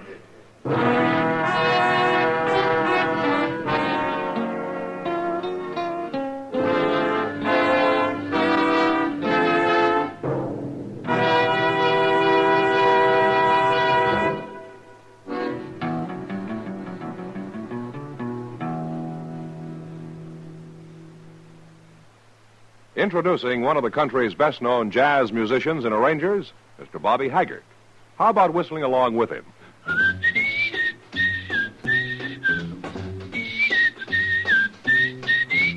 Packs more pleasure, packs more pleasure. Chesterfield packs more pleasure because Chesterfield's more perfectly packed. The more perfectly packed your cigarette, the more taste and mildness are released for you. Chesterfield, made by exclusive Accuray, has an open, easy draw that unlocks all the pleasure of fine tobaccos. Now, Accuray ensures an even distribution of tobacco from one end of your Chesterfield to the other. Chesterfield is firm and pleasing to the lips, mild, yet deeply satisfying. Chesterfield packs more pleasure because Chesterfield's more perfectly packed. To the touch, to the taste. Chesterfield packs more pleasure because it's more perfectly packed. By Chesterfield, mild, yet they satisfy the most.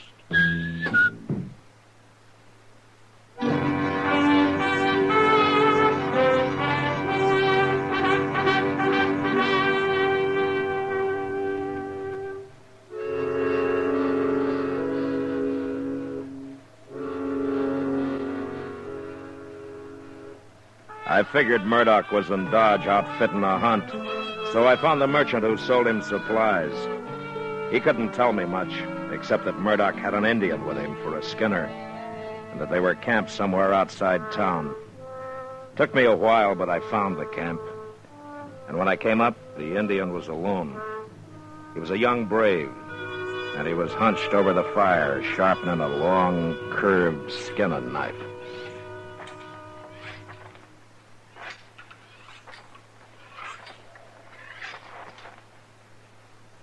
It's all right. Go on.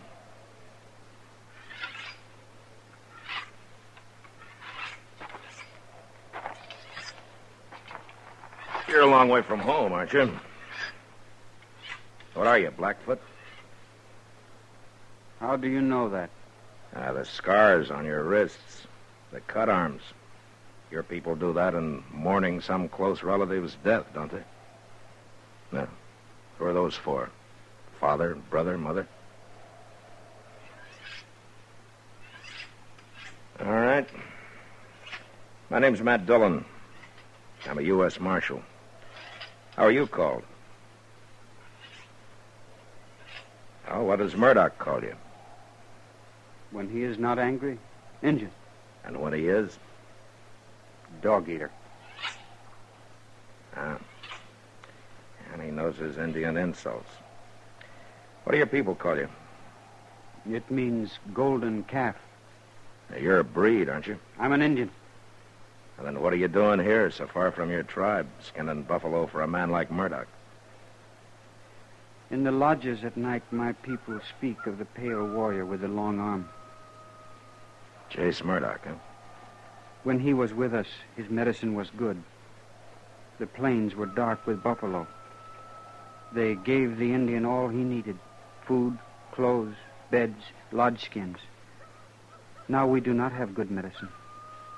The buffalo are gone. So you came looking for Murdoch, for Long Arm, to take him back? Yes. But he would not go, so I stay with him. And now you're going on a buffalo hunt with him into treaty territory, huh? He does not tell me where he goes. Then I'll tell you. He's going to hunt among the few small herds that are left, given by the treaty to the Indian. I do not know that. Well, it's true. And if you do this, you're robbing your brothers of the little that's left to them. That's enough, Dillon. Hello, Murdoch. Stand up, dog eater. Don't hit him again, Murdoch. I'll do as I please. You got no right to come snooping, Dillon. Asking questions, trying to turn my skin agin me. And the way you treat him, you'll turn him against yourself. And he may not be so friendly once you two are alone down in the Indian nations. I don't fear no Indian. Least of all him. I know him. Lived with him plenty of years. So I heard. They thought you were good medicine then, huh? Sure. I brought him the long arm. The first gun they ever seen. Gave him more meat than they ever seen, too. Sure, I was good medicine. Yeah, but you've changed some. I'm not so romantic as I was. I can take him or leave him alone. Besides, Injun's day is done. A man don't need to walk easy with him no more. I wouldn't be too sure of that. With this, I can be sure. Well, you still shoot a big 50, huh? Yeah. And I can load and fire as fast as another man with one of them new repeaters. And I can drop a buffalo near a mile. Or a man. Hey, killed an Injun once at 1,200 yards. Like to took off his head. You enjoy killing, don't you, Murdoch? Oh, I don't mind it. You know, 30 years on the plains have done something to you. Something crazy. Maybe you were a pioneer once, opening up the West, a loner doing what you had to do, making your own law. But your day's finished, Murdoch. You have to abide by the law now. Are you through, Dillon? I see by your outfit you're going light and fast. That must mean south. Well, I'm warning you, don't try it. I'll go where I aim to go. No cavalry will stop me. And I just hope you try. All right, if that's the way you want it. You cross that line and I'll come after you.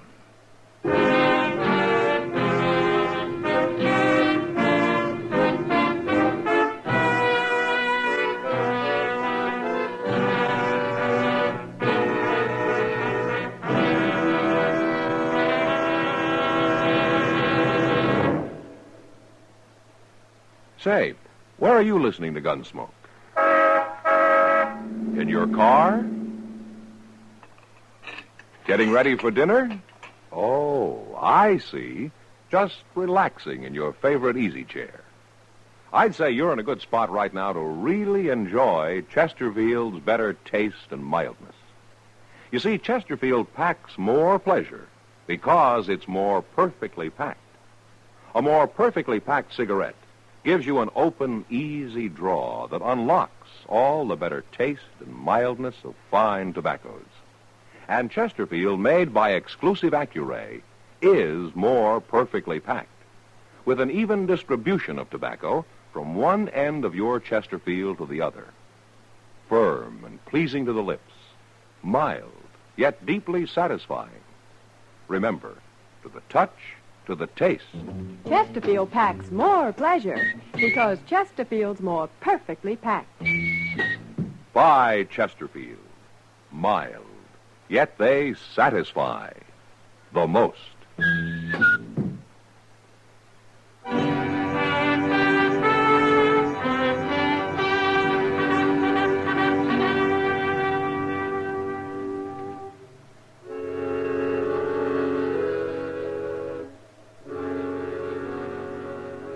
I could have sent word to the colonel out at Fort Dodge and let the cavalry handle Murdoch.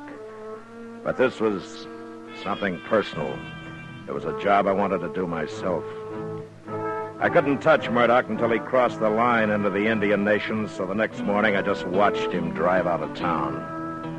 I gave him a couple of hours, and then Chester and I started on his trail. Went straight south, across the Arkansas, into the Nations.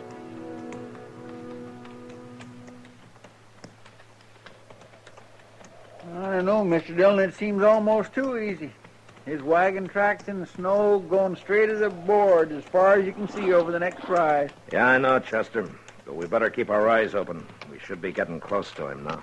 Well, I guess ain't nothing to worry about as long as we can see his tracks up ahead. Now, maybe not. But we'll come up on that rise easy. Just might be waiting for us on the other side. Well, I don't know. The way he ain't bothering to cover his trail, it seems like he ain't expecting us to follow him. Maybe he didn't believe you. Don't count on it. Why, I swear this ain't the time of year for traveling, is it? Good time for buffalo hunting, though. Coats will be prime. And if I was... Mr. Dillon!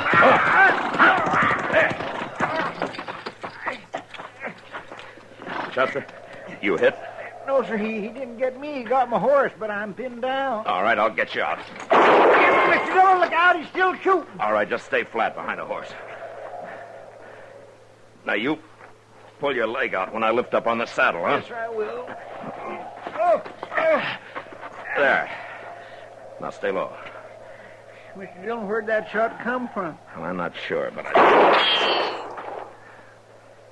Yeah. From over in that rim of rock there. You must have circled around. Yeah, we rode right into a trap. How's your leg? Well, it ain't broke, I don't think. But it hurts some, all right. Oh, I'm afraid I ain't going to be much use to you, Mr. Dillon. Now, don't worry about it, Chester. But what are we going to do? We can't just lay here in the snow. We'll freeze. That's probably what Murdoch's thinking. He sure planned it, and he's got us pinned out here in the open. No cover anywhere near. Mr. Dillon, my rifle's under the horse. Maybe we can... No, it wouldn't do any good anyway, Chester. It's too far. Only his buffalo gun has this range. Yes, sir. I got it. Where is it? No, he shot your horse, Mr. Dillon. There was no need for that. Yeah. He's showing us how great a hunter he is, Chester. What are we going to do without horses? We'll worry about that later. Right now, there's one thing we can do. Get up to those rocks and rush him. But how? Well, his big 50's a single shot. He's got to reload between shots. He's doing it mighty fast. Yeah, but while he is, I could be moving. Oh, Mr. Dillon, you wouldn't never make it. Why, that's 500 yards or more. You got any other ideas, Chester? No, sir, I ain't. Darn this leg. It's all right, Chester. This isn't your fight anyway. Well, I think I'll draw a shot and see just how fast he can reload. No, Mr. Dillon. 1, 2. You're taking an awful 3, chance standing up like that, 4, Mr. Dillon. 5. Gracious, All right. Now we know. 5 seconds. that ain't very long. Now, that'll have to be long enough. Oh, Chester. Yes, sir. Good luck, Mr. Dillon. Yeah. Same to you, Chester. Hey, Murdoch! 1, 2, 3, 4, 5.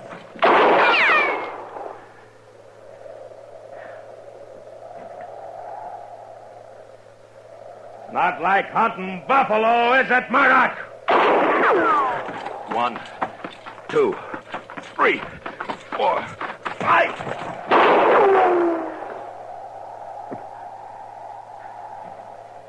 Well, you're getting closer, Murdoch. 1, 2, 3, 4, 5.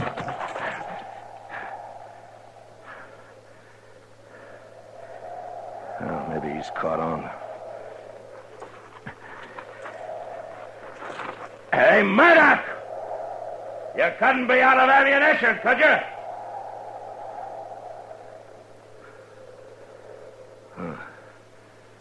I wonder. Hey, Murdoch! I lay there half covered by the snow, knowing Murdoch might easily be holding me in the sights of his rifle. But I also knew I couldn't lie there much longer. I'd freeze before darkness could give me the cover I needed. Then I saw movement among the rocks. It was Golden Calf. He walked to the rim, then started down toward me. The body of Jace Murdoch lifeless in his arms. I got up and went to meet him. And as I approached, Golden Calf stopped, and after a moment, he placed the body gently on the ground.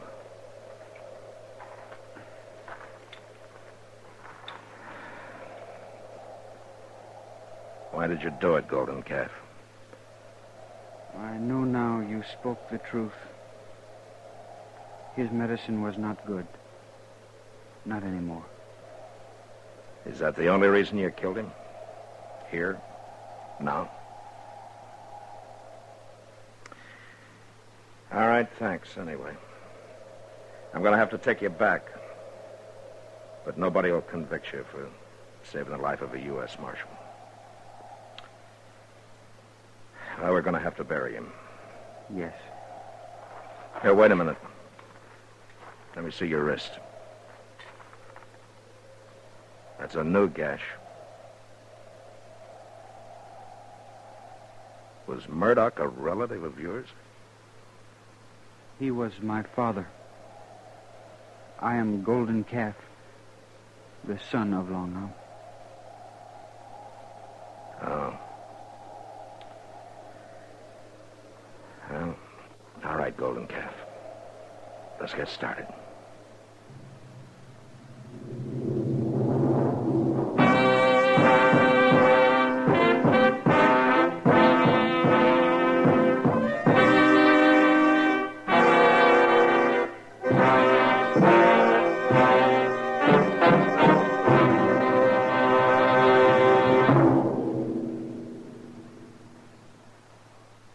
In a moment, our star, William Conrad. Chesterfield packs more pleasure because Chesterfield's more perfectly packed. Chesterfield, made by exclusive Accuray, packs more pleasure because it's more perfectly packed. Unlocks all the pleasure of fine tobaccos. Chesterfield packs more pleasure because Chesterfield's more perfectly packed. Firm and pleasing to the lips. Chesterfield. Mild. Yet they satisfy the most. You know, the arrival of a Texas herd in Dodge usually meant celebrating and the general hurrahing of the town. But next week, a herd arrives with a murdered man. And that was the West. Good night. Gunsmoke. Produced and directed by Norman McDonald, stars William Conrad as Matt Dillon, U.S. Marshal. The special music for Gunsmoke was composed and conducted by Rex Corey. Sound patterns by Tom Hanley and Bill James. Featured in the cast were Nestor Paiva, Sam Edwards, and Harry Bartell. Harley Bear is Chester, and Georgia Ellis is Kitty.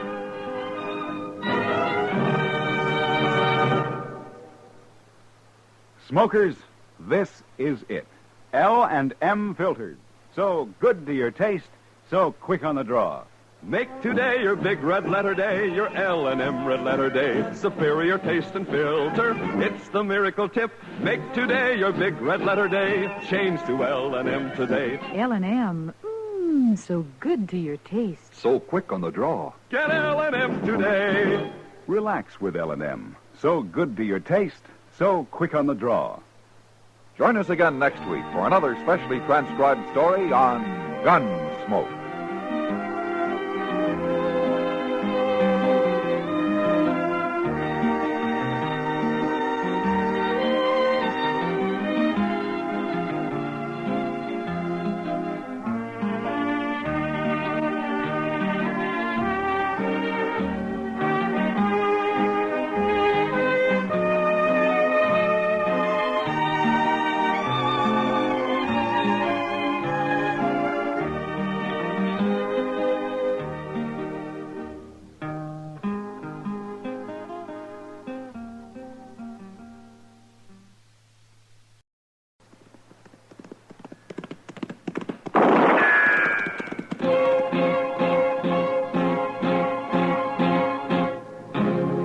Gunsmoke, brought to you by Chesterfield. Chesterfield packs more pleasure because it's more perfectly packed, thanks to Accuray. They satisfy the most. Around Dodge City and in the territory on West, there's just one way to handle the killers and the spoilers, and that's with a U.S. Marshal and the smell of gun smoke.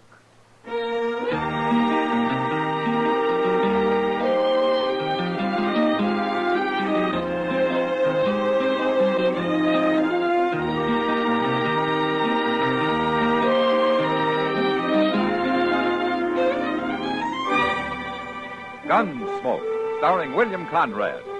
The transcribed story of the violence that moved west with young America. And the story of a man who moved with it. I'm that man, Matt Dillon, United States Marshal. The first man they look for and the last they want to meet. It's a chancy job, and it makes a man watchful and a little lonely.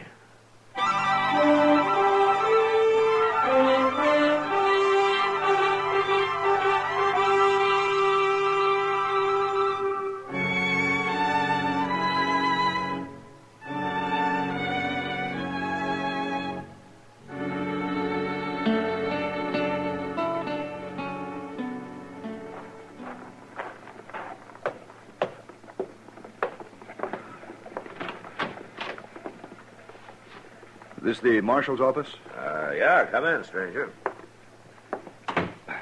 You're Marshal Dillon? I am. My name's Egan, Marshal.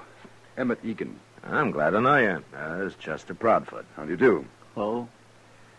The purpose of my visit may surprise you, Marshal.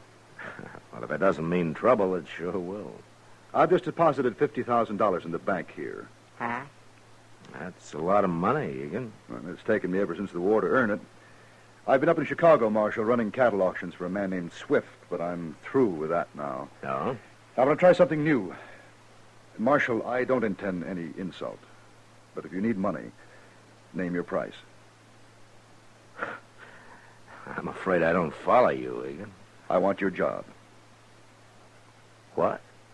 I want to be Marshal here. All right, say it out, Egan. I'm serious, Marshal. There are no tricks to this. I've been to Washington, and the War Department's endorsed my application, but they tell me there are no openings, so I came to Dodge. I thought if I can somehow persuade you to quit, maybe they'll put me on here.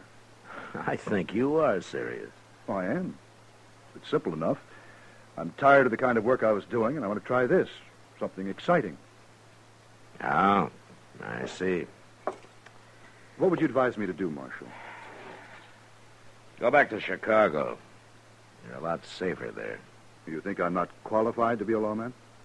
Well, you're wearing a gun. Well, I'm accustomed to authority, Marshal. I was a major under General McClellan. Took my first bullet in the Chickahominy in '62. I see.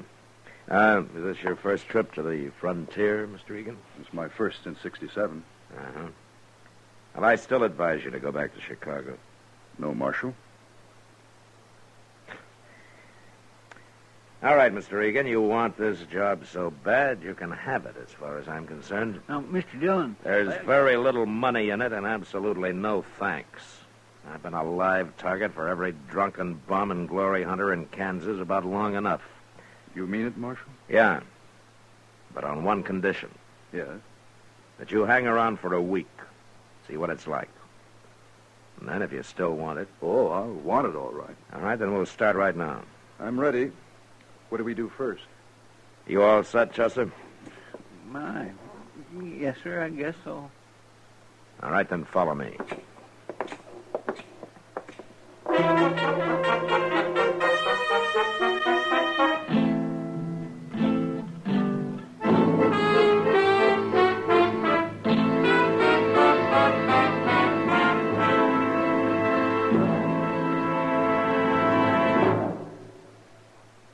That whistling man, Bobby Haggart, really started something. Tonight, the Calypso Boys join in. Ready, amigos?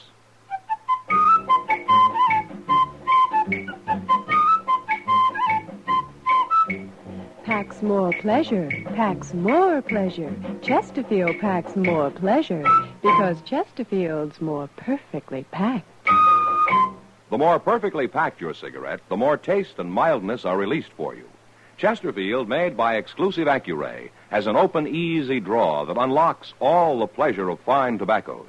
Now, Accuray ensures an even distribution of tobacco from one end of your Chesterfield to the other. Chesterfield is firm and pleasing to the lips, mild yet deeply satisfying. Chesterfield packs more pleasure because Chesterfield's more perfectly packed. To the touch, to the taste, Chesterfield packs more pleasure because it's more perfectly packed. Why Chesterfield? Mild, yet they satisfy the most.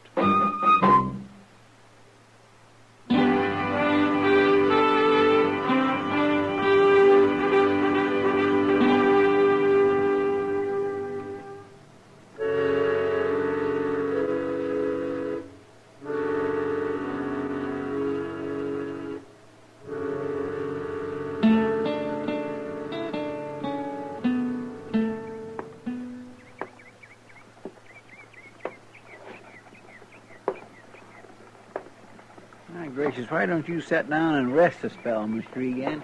No, thanks. He's going to wear himself out walking up and down that way. Yeah. You got a match, Chester. Cigarette. Here. Oh, thanks.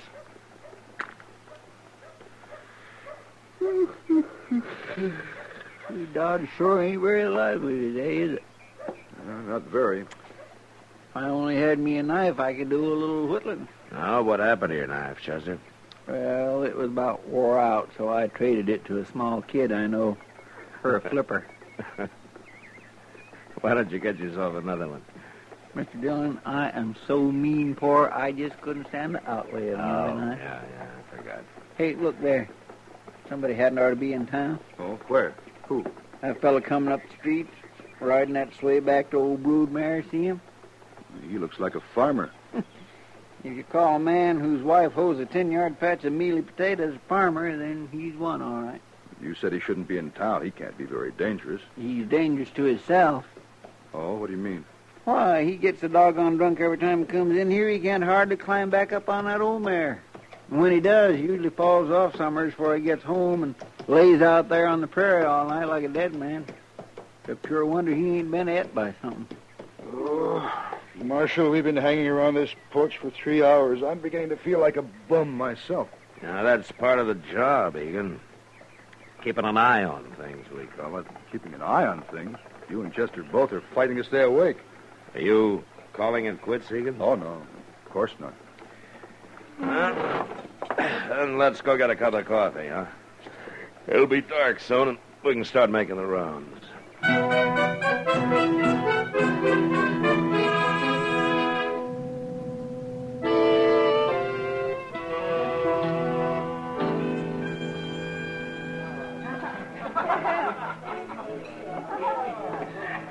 What's the name of this place, Marshal? It's called the Long Branch. Oh, here comes somebody you ought to know. Evening, Mac. Oh, Kitty. How long you been sitting here? No, not long. Kitty, this is Emmett Egan. How do you do, Miss Kitty? Mr. Egan? Won't you sit down? Uh-huh. I hear you may be our new marshal. What? Now, how in the world... Well, Chester was in a while ago. It's true, isn't it? Well, it isn't exactly settled yet, Miss Kitty. But you want the job. Yes? Why? Well, let's say I was bored with what I was doing. Sure. That's happened to a lot of ex-soldiers. They can't stand peacetime. Me in particular, I guess. Why don't you re-enlist? The cavalry keeps busy out here. I tried that, Miss Kitty. You did? Back in 67. 67? Mm-hmm. Oh, yeah. The Cheyenne and the Sioux were real active that year, weren't they? Yes, they were, but not where the cavalry was. Wait a minute. Were you with General Hancock? That's right, Marshal. We took to the field for 4 months. We marched and counter-marched all over this country, and then we returned to Fort Harker. Well, what was wrong with that? Well, all we did was burn one empty village, kill 2 young Cheyenne braves, both of whom we later found out were friendly. It took 1,100 men to do that. Oh. Mr. Dillon. Yeah, what is it, Chester? I don't know for sure, but I hear there's some kind of trouble down at Moss Grimmick's stable. Well, it's about time something happened around here. Yeah. Now, don't forget, Egan, when it does, somebody usually dies.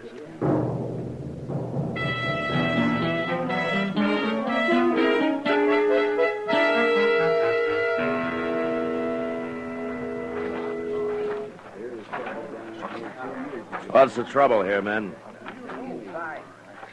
Where's Moss Grimmick, Chester? Well, he ain't here, Mr. Dillon. They say Leonard Phibbs there's the one who knows about it. Oh, Phibbs, a little sodbuster? Yes, sir. Hey, Phibbs, come here. What's going on here, Phibbs? Inside, Marshal. Back there in the stall. Oh, what's back there? Bad, Marshal. Real bad. Don't nobody go in there. It's real bad. What is? Who's in there, Phibbs? Not even you, Marshal. Not nobody.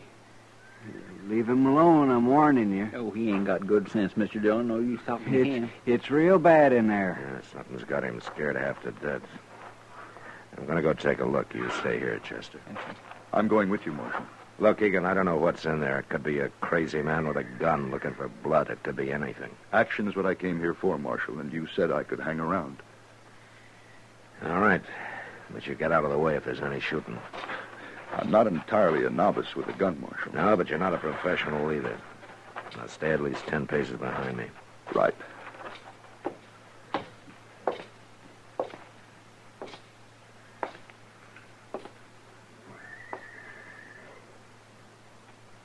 See anything? No. It's Marshal Dillon. Who's in here? Come on, speak up. Maybe he's hiding, waiting for you. Well, he can't see me any better than I can see him. You're taking an awful chance, Marshal. You stay where you are, Egan. What? Now, what's this?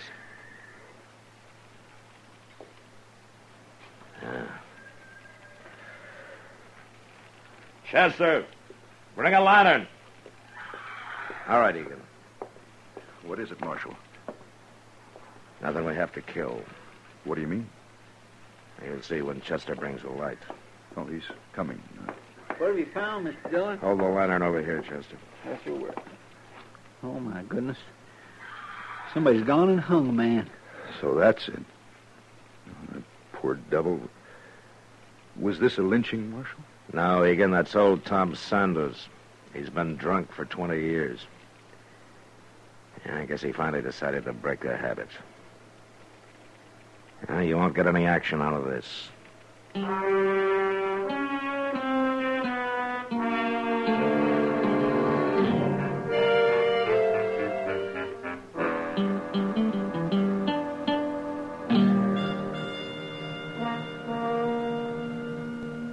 Well, Liggett, it's been nearly a week. Enough excitement for you? I must admit, Marshal, it's not quite what I'd expected. Somehow I had the idea Marshal was always busy, doing things. You mean gunfighting? I've told you I don't think gunfighting's necessary. Yeah, I remember. Any man accustomed to command should be able to control these Dodge City ruffians without much trouble. I only draw my gun as a last resort, Egan. And besides, you haven't seen any of these men in action yet. I still want the job, Marshal. Yeah, I know. Oh, Matt? Yeah, come on in, Doc. Say, Matt, you'd better get over the Texas Trail. Oh? You know those fellas Gear and Bozeman? Yeah, I know him. Well, they've got that poor little Leonard Phibbs at the bar there, and they're trying to make him pay for their drinks. He's broke, of course, so they're beating him up. They're doing it real slowly, bit by bit. I tell you, it just makes you sick to watch it. All right, Doc. Wait, Marshal. Yeah, what? Let me handle this. Look, Egan, Gear and Bozeman may be a couple of bullies, but that doesn't mean they're not dangerous. They are. Are you afraid I might be able to handle them, Marshal? Well? Okay, go ahead. Here, take my badge. Tell them you're a deputy. Thank you, Marshal. You gotta learn one way or the other.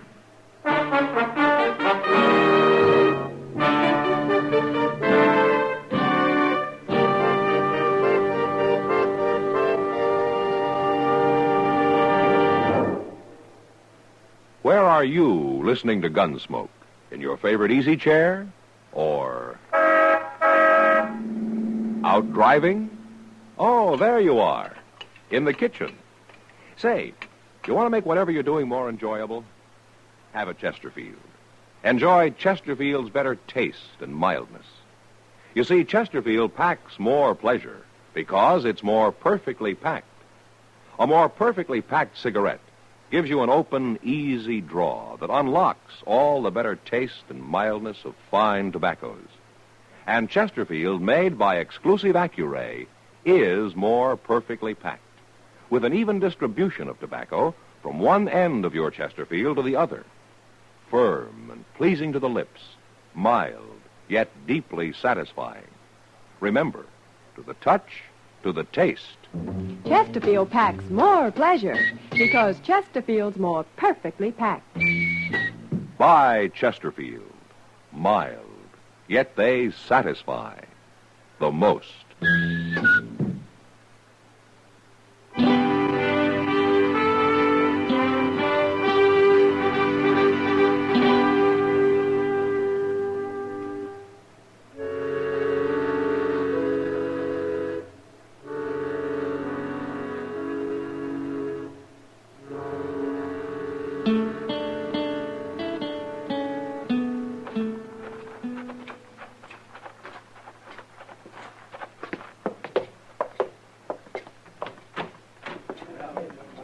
Come on, Chester. I knew you wouldn't leave Mr. Egan all alone. Nobody will look for us coming in the back door. And let's move a little closer. Egan's facing him, Mr. Dillon. Yeah. Oh, look at poor little Phibbs. They got him all bloody. What makes you think you can do this to a man? Is there no law where you come from? We come from Dodge, Mr. Deputy. Where do you come from? Are you Bozeman or Gear? I'm Bozeman, Mr. Deputy. I'm the one who generally does the talking, but we both do the fighting. You're out of order, Bozeman. What's that? I said you're out of order. I will not tolerate your insolence. I'm not sure, Mr. Deputy. But are you saying you don't like us? That's enough. You and Gear will turn and face the bar while I take your guns. You're the most doggone foolish man I ever saw, Mr. Deputy. Do as I say. Why? Because you're wearing a badge? That's reason enough? Now, Mr. Deputy, that may be reason enough for There'll you. be no shooting. I'm ordering you to face the bar. I guess there's no use talking to you, Mr. Deputy. I'll take him along here. He's going. Hold it, Bozeman! All right, that's enough.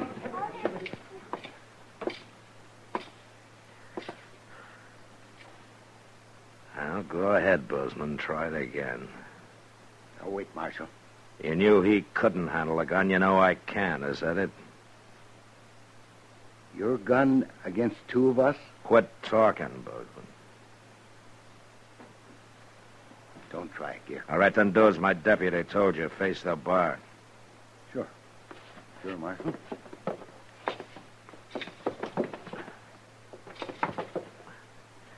Chester, Yes, sir. You want me to lock him up, Mr. Dillon? here are the guns, Chester. I'll be at Doc's. Maybe he can save Bozeman here from hanging.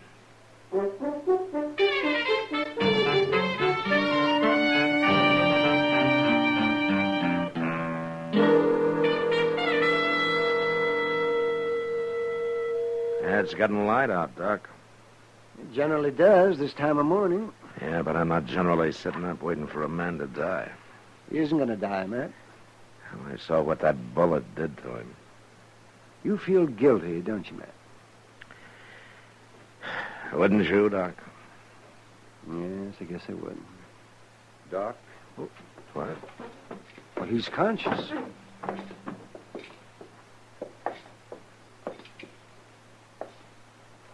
Well, how do you feel, Egan? Pretty fair, Doc. I've been lying here listening to you talk. Well, you mean you've been conscious for some time? Half hour, maybe. I wanted to get my head clear. Well, a few weeks in bed and it'll be clear enough. I guess I was lucky.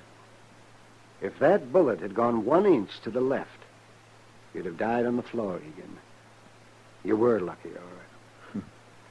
God protects fools and drunkards, isn't it? Marshal Dillon. Yeah. I heard you saying you felt guilty about this. It wasn't your fault.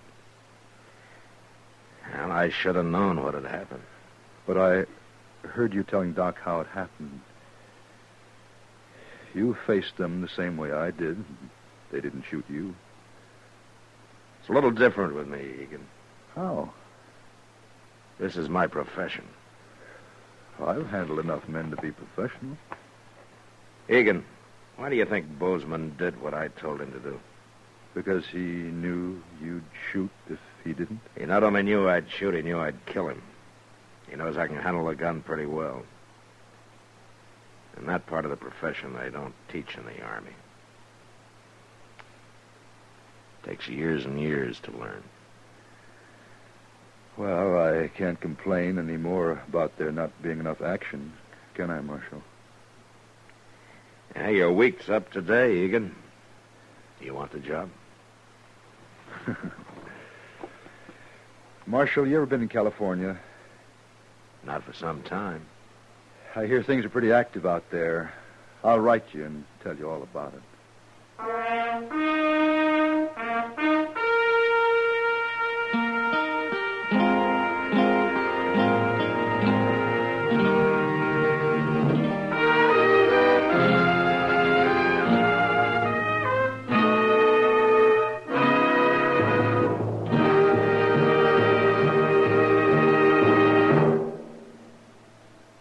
In a moment, our star, William Conrad. Chesterfield packs more pleasure because Chesterfield's more perfectly packed. Chesterfield, made by exclusive Accuray, packs more pleasure because it's more perfectly packed. Unlocks all the pleasure of fine tobacco. Chesterfield packs more pleasure because Chesterfield's more perfectly packed. Firm and pleasing to the lips. Chesterfield. Mild. Yet they satisfy the most. You know, there were a lot of ways for death to come to a man on the frontier. All of them hard. But next week, a man meets death the hardest way of all, at the end of a rope. But that was the West. Good night. Gunsmoke. Produced and directed by Norman McDonald, stars William Conrad as Matt Dillon, U.S. Marshal. Our story was specially written for Gunsmoke by John Meston, with music composed and conducted by Rex Corey. Sound patterns by Tom Hanley and Bill James. Featured in the cast were John Daner, James Nusser, and Harry Bartell. Parley Bear is Chester, Howard McNear is Doc, and Georgia Ellis is Kitty.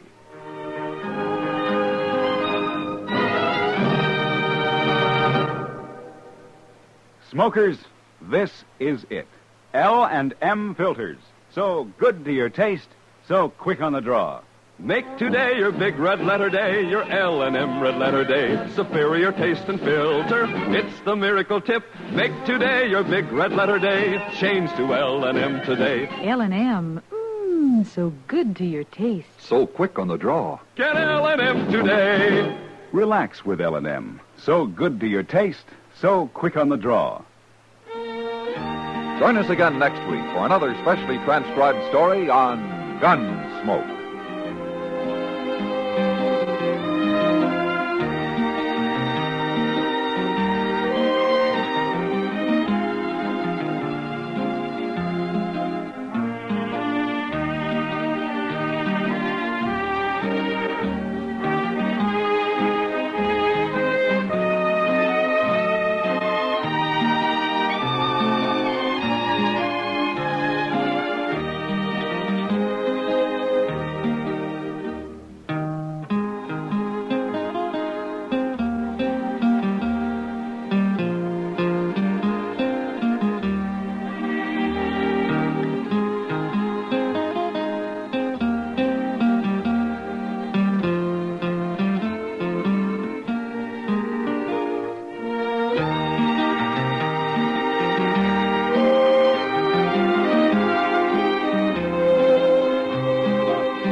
Gunsmoke, brought to you by Chesterfield. Chesterfield packs more pleasure because it's more perfectly packed, thanks to Accuray.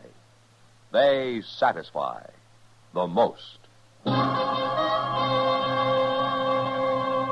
Around Dodge City and in the territory on West, there's just one way to handle the killers and the spoilers, and that's with a U.S. Marshal and the smell of Gunsmoke.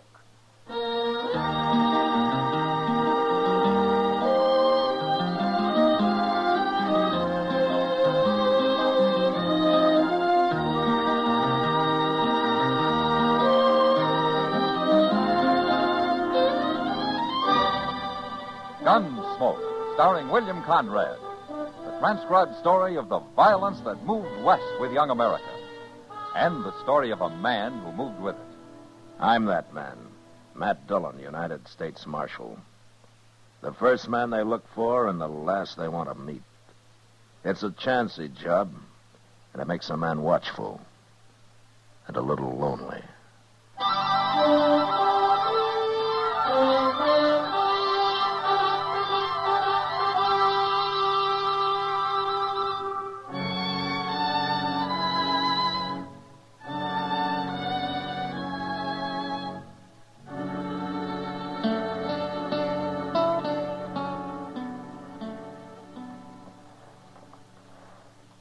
You know this fellow riding in, Morgan? He's a stranger for sure, Abe. That brand on his horse, I can't even read it. Good horse, though. Yeah. Get down, stranger. Who are you men? Well, we're the Curry brothers. We own this ranch. How far is it to Dodge? 60 miles, if you ride in a straight line. I want some grain for my horse. Where is it? Look, stranger, we got no grain. We're fresh out. Now, Abe, if he wants a little grain... And then he can act more polite about it. Oh, ain't I been polite enough for you? Maybe I ought to change my ways just for you. What are you, anyway? Some kid who thinks he's a man just because he's wearing a gun for the first time? Mister, I've been wearing a gun 8 years, ever since I was 16. That makes you 24 and still a kid that ought to be taken out to the shed. You aim to take me out, mister? Somebody ought to. A lot of men have tried. I guess it's your turn now. Go ahead, you're wearing the gun. Oh, now, we won't have any fighting. You watch your temper, Abe. The kid don't mean nothing. The name's Tom Clegg. I ain't a kid. All right, Clegg. Forget it. You too, Abe. Well... Say you're sorry, mister. Say what? You heard me. Are you crazy? Maybe this'll help you. Now draw. No, Abe. Abe, don't move, mister. You killed him. You killed my brother. Why, he hardly got his hand on his gun. Why don't you try me? Abe wasn't no gunfighter. Neither am I. Then I tell you what. You practice a little. I'll be in Dodge for a spell. Come see me.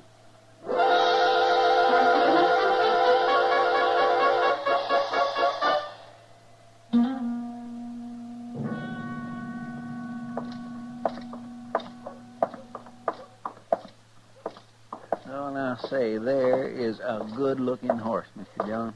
Oh, which one, Chester? That big bay that young fellow's just getting off of there. Oh?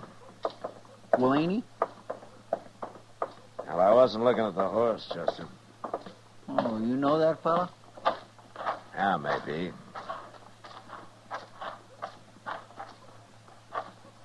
What are you people staring at? Aren't you Tom Clegg? What? Matt Dillon. At Las Cruces about 8 years ago, wasn't it? Exactly 8 years ago. I've changed some since then, Marshal Dillon. Yeah, I'm a marshal. This Chester Proudfoot, Clegg. How do you do? Hello. Marshal, I suppose you're remembering how I didn't dare draw on that fella in Las Cruces. You were smart not to. He'd have killed you, sure. I left there. I went out by myself. I practiced for 2 years, every day. I got pretty good with a gun, Marshal. Did you? That fellow's dead now. I went back and I killed him. There wasn't much of a quarrel, Clegg. I don't need much, Marshal. Oh, I've killed a lot of men since then. But don't you worry about me. They always draw first. Are you telling me you've turned gunman, huh? I've got me a pretty fair reputation in New Mexico. And now you want to be known in Kansas. That's why you came here. I didn't say that. I know you're kind, Clegg. I ought to. I've killed enough of them. Not me, Marshal. You ain't going to kill me. I'm too fast for you and I'm too smart. I'll show you someday.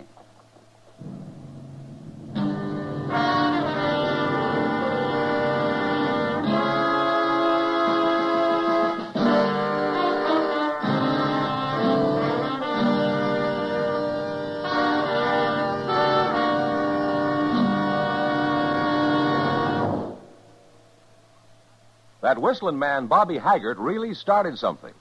Tonight, the Calypso Boys join in. Ready, amigos?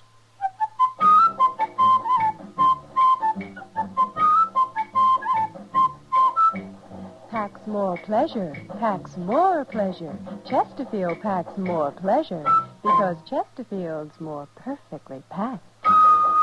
It stands to reason a cigarette made better and packed better smokes better, tastes better. And Chesterfield is more perfectly packed by Accuray. This electronic miracle removes human error in cigarette manufacture. So Accuray Chesterfield is firm and pleasing to the lips, mild yet deeply satisfying. Yes, Chesterfield gives you something no other cigarette can give you. Chesterfield packs more pleasure because Chesterfield's more perfectly packed. To the touch, to the taste, Chesterfield packs more pleasure because it's more perfectly packed. By Chesterfield, mild, yet they satisfy the most.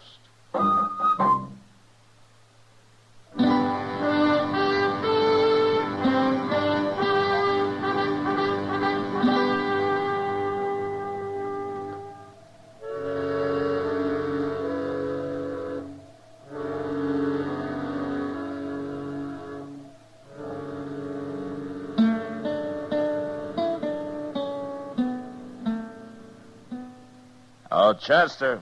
Yes, sir, I'm coming, Mr. Dillon.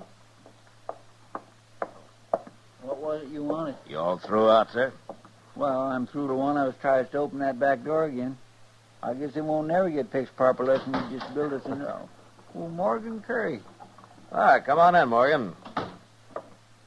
Oh, Chester. Where's Abe at? It's about Abe. I come to see the marshal. Is something wrong, Morgan? Marshal, you've known me and Abe a long time. I sure have. Would you say I'm a man who tells lies? You know the answer to that, Morgan. And I'll say it short. A fella rode up to the ranch day before yesterday, and him and Abe got into a little argument, but Abe was about willing to call it off when this fella slapped him. And Abe went for his gun, huh? He never had a chance, Marshal. This fella was the fastest man I ever seen. Did you say his name, Morgan? Tom Clegg. Yeah, I thought so. He's a killer, Marshal. He made Abe draw. That's what he means about being smart. No man can take being slapped. That ain't self-defense, Marshal, and he can't claim it is. The law says he can, Morgan. Look, Marshal, I ain't a coward. You know that, but there's no use my facing him. He'd kill me easy as he did Abe. Now, what good would that do? I wish I could help you, Morgan. Well, it ain't just me, Marshal. It's all the men he's going to kill before he's through. Somebody's got to stop him. Somebody will. Someday. Now, before he kills any more men. Well, it's like poisoning a wolf. Don't you see that? Morgan, I'm a lawman. When Tom Clegg breaks the law, I'll go after him. But until he does, there's nothing I can do. I don't know if you're fast enough for him, Marshal. But you're the only man I do know who might be. I'm not hired to gun men down, Morgan. He's got to be killed. And I'll admit the world would be better off without him. You said something about his being smart. Now, he claimed that. And we'll see how smart he is. Marshal, Tom Clegg's going to die, no matter what. He's going to die.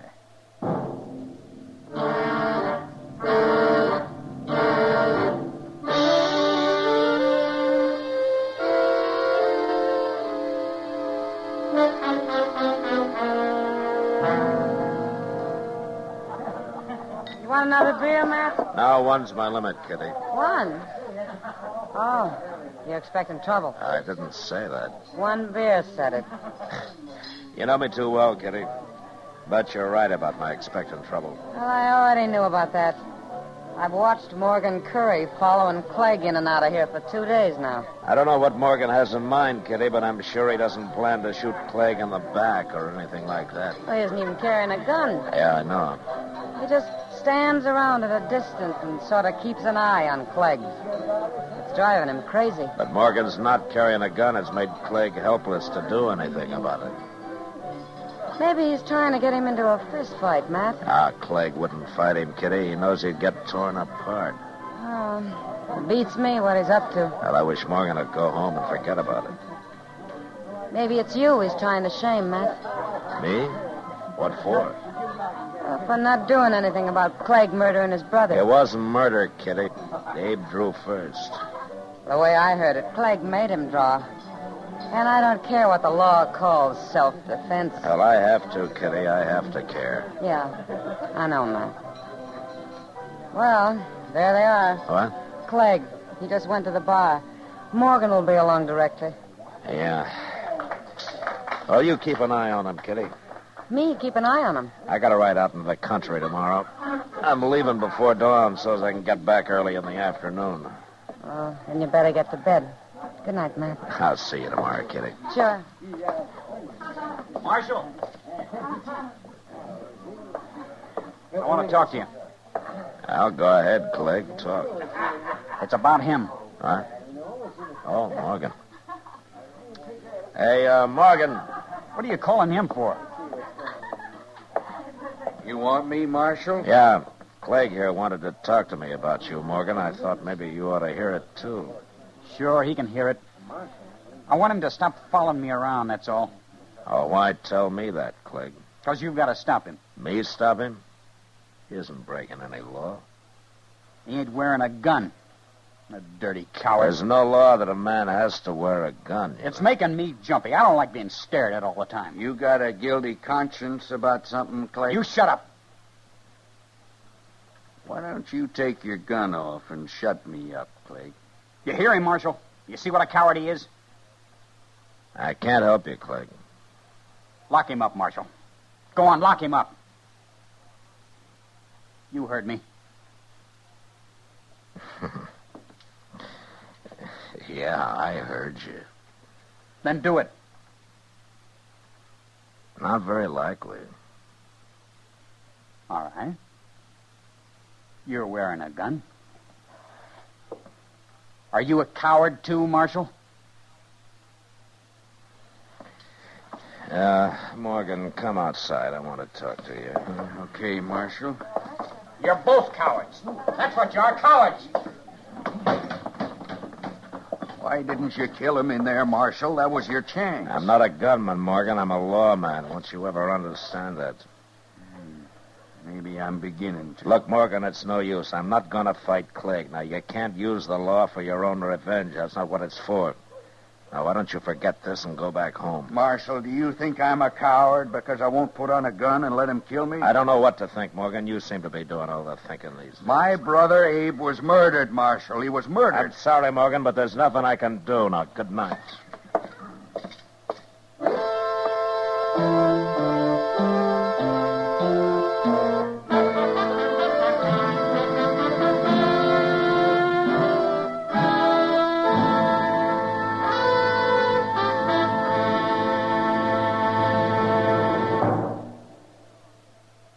Where are you listening to Gunsmoke? In your favorite easy chair? Or out driving? Oh, there you are. In the kitchen. Say, you want to make whatever you're doing more enjoyable? Have a Chesterfield. Enjoy Chesterfield's better taste and mildness. You see, Chesterfield packs more pleasure because it's more perfectly packed. A more perfectly packed cigarette gives you an open, easy draw that unlocks all the better taste and mildness of fine tobaccos. And Chesterfield, made by exclusive Accuray, is more perfectly packed, with an even distribution of tobacco from one end of your Chesterfield to the other. Firm and pleasing to the lips, mild, yet deeply satisfying. Remember, to the touch, to the taste.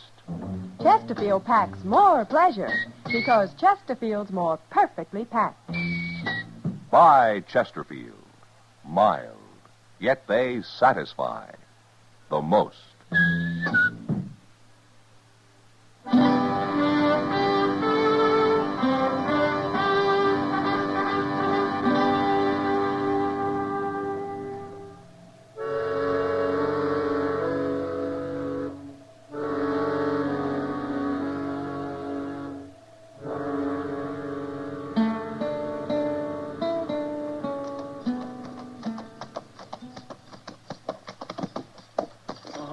Dillon?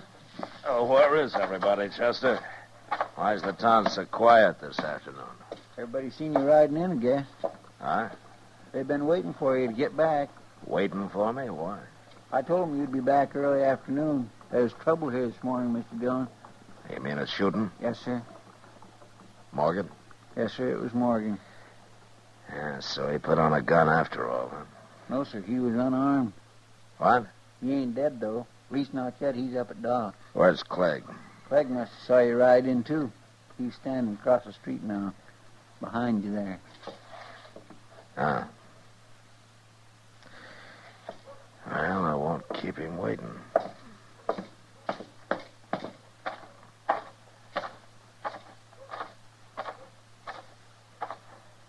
I hear you shot another man, Clegg.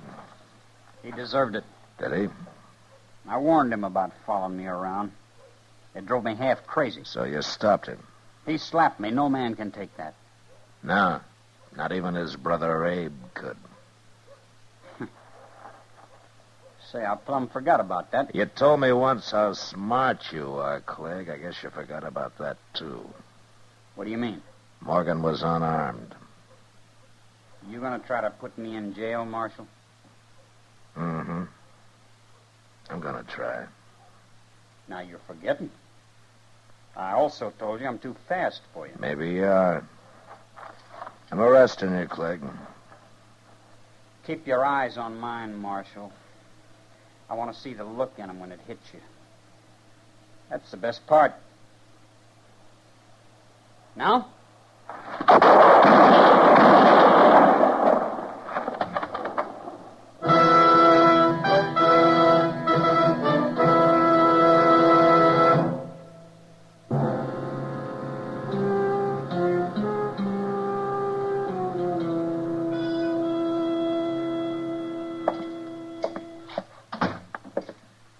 well, Matt? Doc?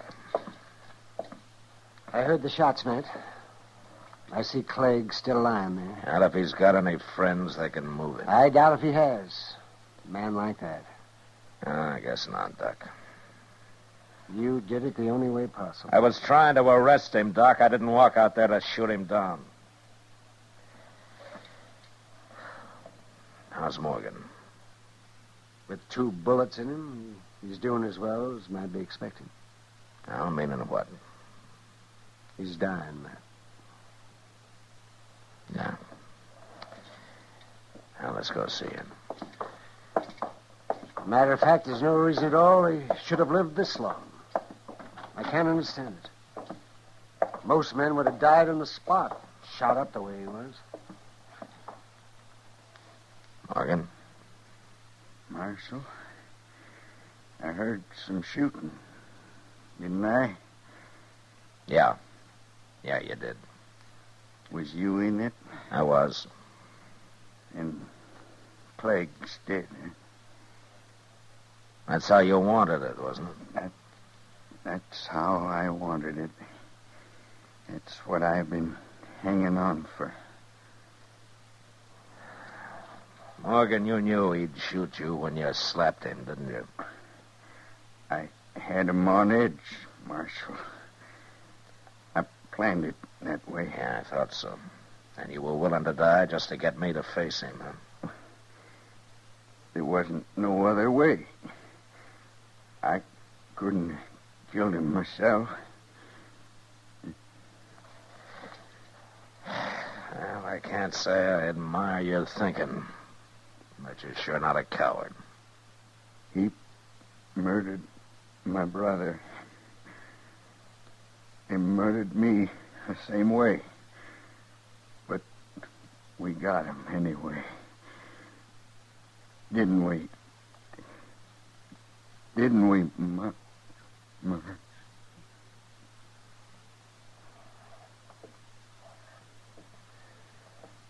Well, he was right. He won. Even if he had to die to do it. Yeah. But you know something, Doc? I feel like a hangman. You made an executioner out of me. And I don't like it. I understand that, Matt. But you'll forget it. You'll forget it. In time. Yeah, sure. One more thing to forget.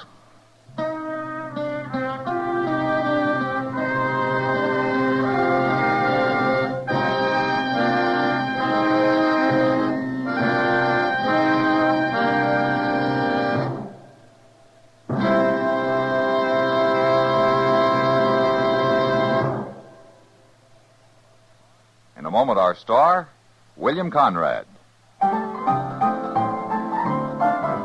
Chesterfield packs more pleasure because Chesterfield's more perfectly packed. A cigarette made better and packed better, smokes better, tastes better. And Chesterfield is more perfectly packed by Accuray. This electronic miracle removes human error in cigarette manufacture. So Accuray Chesterfield is firm and pleasing to the lips.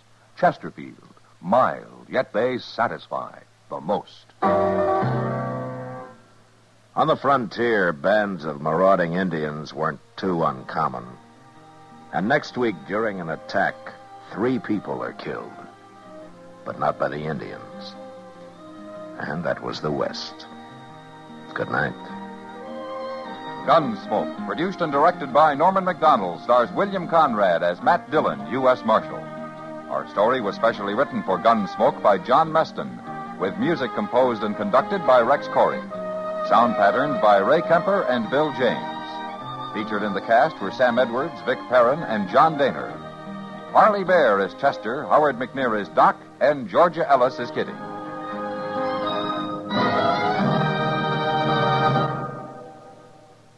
Take a tip from the L&M people, the people who have put the pleasure back into cigarette smoking. Take the L&M Miracle Tip, the tip that lets all the flavor of superior tobaccos come rich, come clean, come easy. Once you light up an L&M, you'll understand why we say, They're so good to your taste, so quick on the draw. It's the pure white miracle tip that adds so much to your enjoyment. So make today your big red letter day. Change to L&M. Join us again next week for another specially transcribed story on Gunsmoke.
Gunsmoke, brought to you by Chesterfield. Chesterfield packs more pleasure because it's more perfectly packed, thanks to Accuray.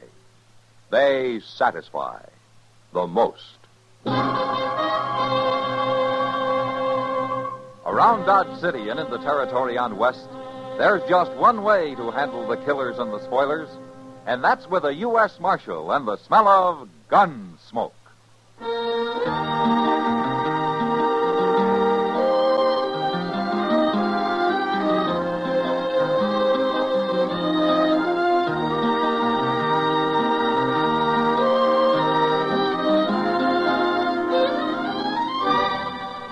Gunsmoke, starring William Conrad, the transcribed story of the violence that moved west with young America, and the story of a man who moved with it. I'm that man, Matt Dillon, United States Marshal. The first man they look for and the last they want to meet. It's a chancy job, and it makes a man watchful and a little lonely.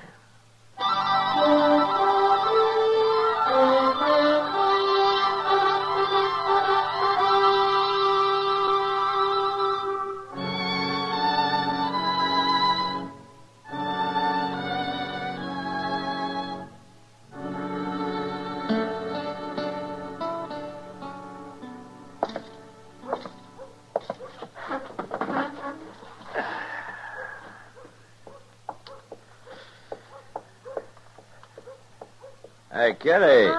Huh? What's your hurry? I'm late for work, Matt. I should have been at the Long Branch an hour ago. I was just over there. The place is full of nothing but loafers. Why, there isn't a dollar in the crowd. I never saw a loafer yet who didn't have at least a few pennies hid out somewhere. Maybe you're right, Kitty. Of course, sometimes you have to pull his boots off to find it. That's all in a day's work. Mr. Dillon? Who's that with Chester? Yeah, I don't know him. Look at the spread of that man's feet, Matt. He looks like a buffalo. Yeah, they are pretty big, all right. I'll see you later, Matt. Okay, good luck, Kitty. Mr. Dillon, this here is Mr. and Miss Jollop. How do you do? The Jollops has bought themselves old Mather place down at the head of Salt Fork. Oh? Well, that's about 60 miles south of here, isn't it, Mr. Jalop? Well, that's what they tell me, Marshal. Of course, we ain't never been there. We're on our way now. Well, you'll have a good neighbor down there, Miss Jalop. Bob Oren lives only about 10 or 15 miles from you. Well, that's what they wanted to see you about, Mr. Dillon. What?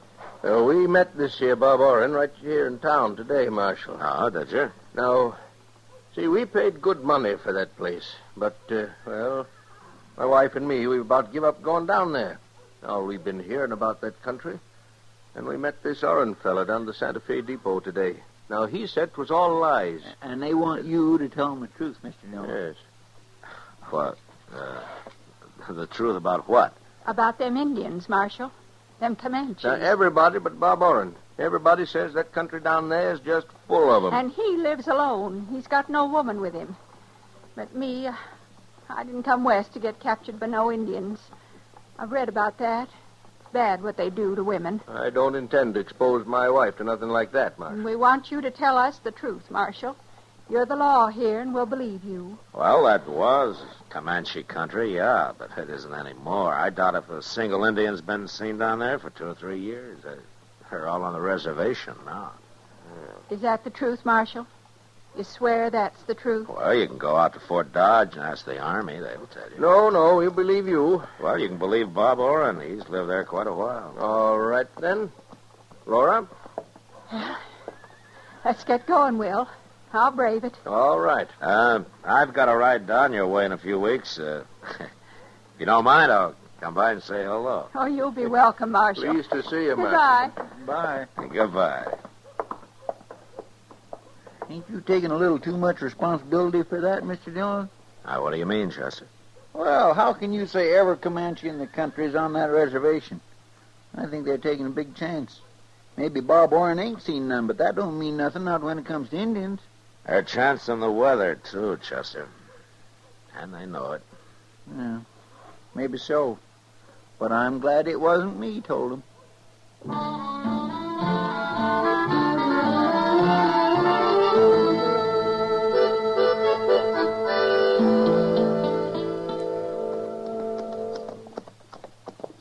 I thought the old Mather place was right in them cottonwoods, Mr. Dillon. Yeah, it was. Well, then the Jallops must have moved it. I sure don't see no house. Look closer. Yeah, there's something there. Yeah. Why, it's all tore down. It's just a heap. Mr. Dillon, it's been burned. They've had a fire out here. Looks that way. I don't see nobody around. No. Let's have a look. My, there sure ain't much left, is there? Well, there's this. It's an arrow. Uh-huh. Comanche. Oh, and there's another one, half burned. Oh, my goodness. Hey, look at there, Mr. Dillon. Somebody made a grave. It's fresh dug, too. But it's only one grave.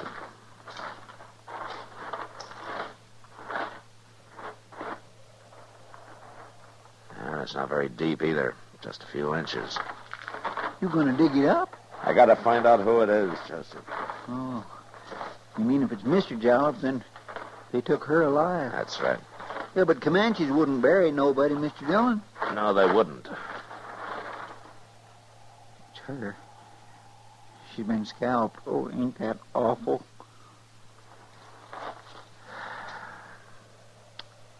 Yeah, we'll have to bury her proper, Chester. Then we'll ride over to Bob Orrin's. Maybe they got him, too. Yeah, well, where's Mr. Jalop? You think they took him prisoner? I don't know, Chester, but look sharp now. We don't want him to get us.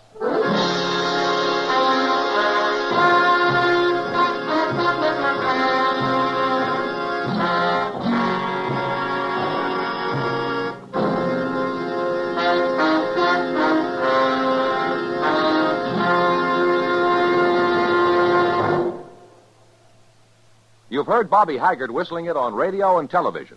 Right now, a country-style version. Okay, partners?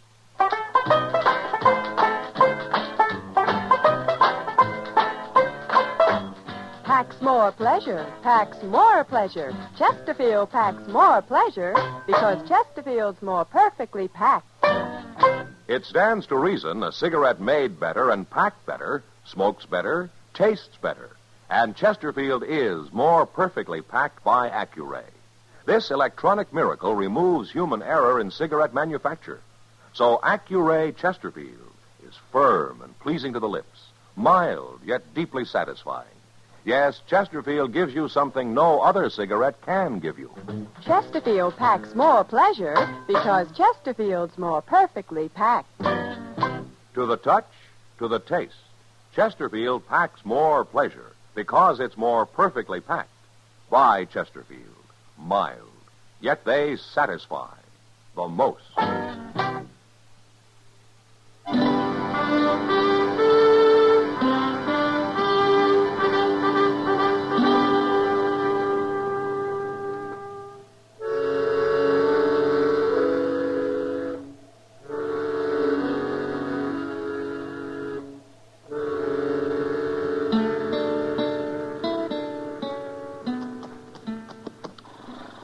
Let's tie him to the rail here, Chester. All right, sir. Well, Bob Warren's pretty lucky. Doesn't look like them Indians been anywhere near here. From the tracks of the Jollops, there was a small party. Yeah, well, I know, but that wouldn't keep them from coming over here. Only a big party will hit every ranch, Chester. Small one attacks and then rides on for miles before trying it again. Now, wait a minute. What? Well, there's footprints. Well, there's lots of footprints all over. Yeah. Come on.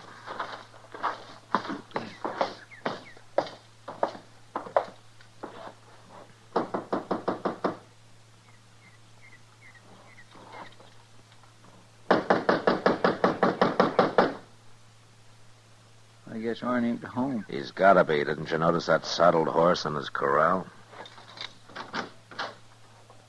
You gonna walk right in? Orrin! Hey, Orrin! Marshal Dillon. Orrin! I told you there ain't nobody here, Mr. Dillon. I'll look in the kitchen, Chester.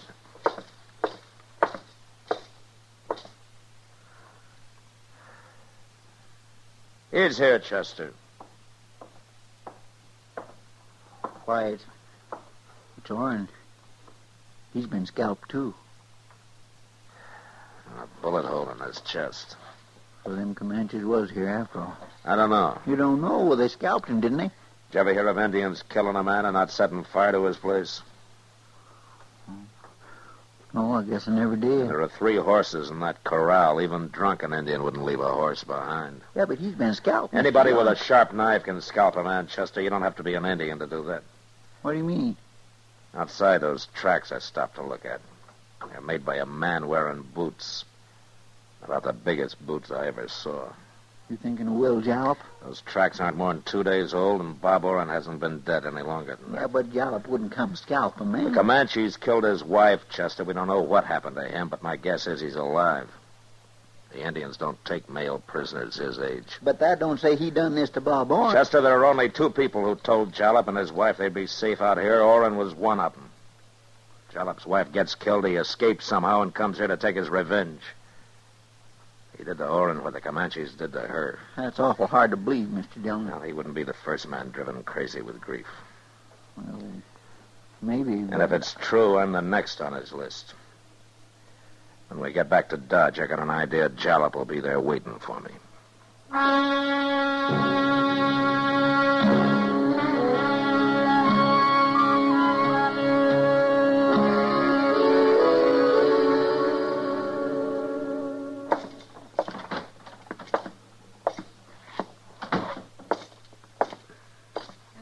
Evening, Matt. Hello, Kitty. Sit down. Oh, any coffee left in that pot? Sure. And here's an extra cup. Ah, thanks. You look tired. Well, we rode all night, Kitty. I haven't been to bed yet. No, Chester came in the Long Branch. No luck, huh? Not so far. You could be wrong about him, Matt. Jalop might be in Colorado by now. Yeah, maybe. He might have killed Bob Orrin, sure, but it's kind of hard to believe he'd come to Dodge looking to scalp a gun-bearing U.S. Marshal. Well, I'm beginning to think maybe you're right, Kitty. Maybe I made a mistake about the whole thing. But somebody killed Orrin. Yeah, they sure did. Guess I better go out there and have another look around. With all those Comanches on the warpath? I know there are only 3 or 4 of them, Kitty. Some young braves who jumped reservation last week. How do you know that? I reported the whole business to Major Honeyman at Fort Dodge. He told me about it. Well, even so, isn't he doing anything about him? Yeah? He put a company of troopers in the field. Sure. All they'll do is kick up a lot of dust. Probably. Well, Kitty, I think I'll turn in for a couple of hours. I need some sleep. That's the best idea you had yet. When Chester comes in, will you tell him I've gone to my room? Huh? Yeah, I'll tell him that.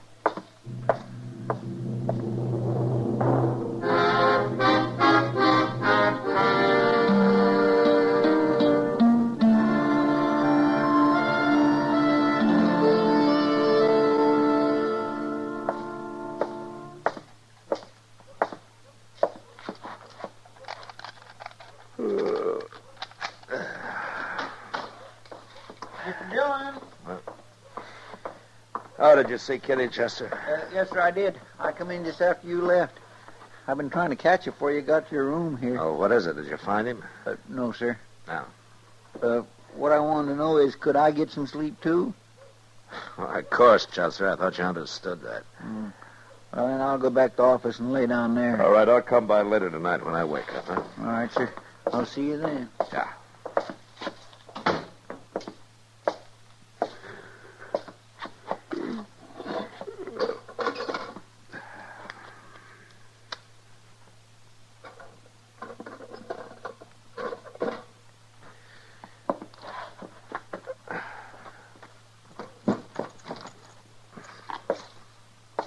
Don't move, Marshal. Just leave that gun there on the table. This here's a mighty short-barreled shotgun, Marshal. I stole it off of Bob Orrin, and it's loaded with buckshot. I've been waiting for you. I've been waiting hours. Busted in the back window, if that's what you're wondering. No, that's not what I'm wondering, Jalop. What? I'm wondering how you got away from those Comanches. Seen them coming. Climbed up one of them big cottonwood trees. They looked. They never found me. You mean you left your wife to fight them? I left her, all right. You betcha I left her. Coward. Terrible, them Indians. It was terrible. But I fixed Bob Orrin for it. He told me it was safe out there. Now I'm going to fix you. Going to take you right down by the river, Marshal. Going to fix you there. You just make one move on the way, and I'll leave you in two big pieces. Now you walk.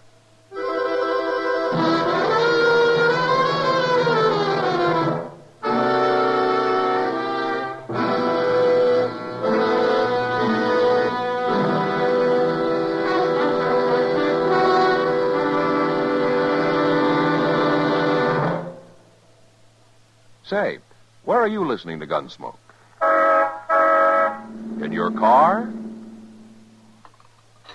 Getting ready for dinner? Oh, I see. Just relaxing in your favorite easy chair. Well, I'd say you're in a good spot right now to really enjoy a Chesterfield. You see, Chesterfield packs more pleasure because it's more perfectly packed. It stands to reason. A cigarette made better and packed better smokes better, tastes better. And Chesterfield is more perfectly packed by Accuray. This electronic miracle removes human error in cigarette manufacture. So Accuray Chesterfield is firm and pleasing to the lips, mild, yet deeply satisfying. Yes, Chesterfield gives you something no other cigarette can give you. Chesterfield packs more pleasure because Chesterfield's more perfectly packed. To the touch, to the taste, Chesterfield packs more pleasure because it's more perfectly packed. Buy Chesterfield. Mild, yet they satisfy the most.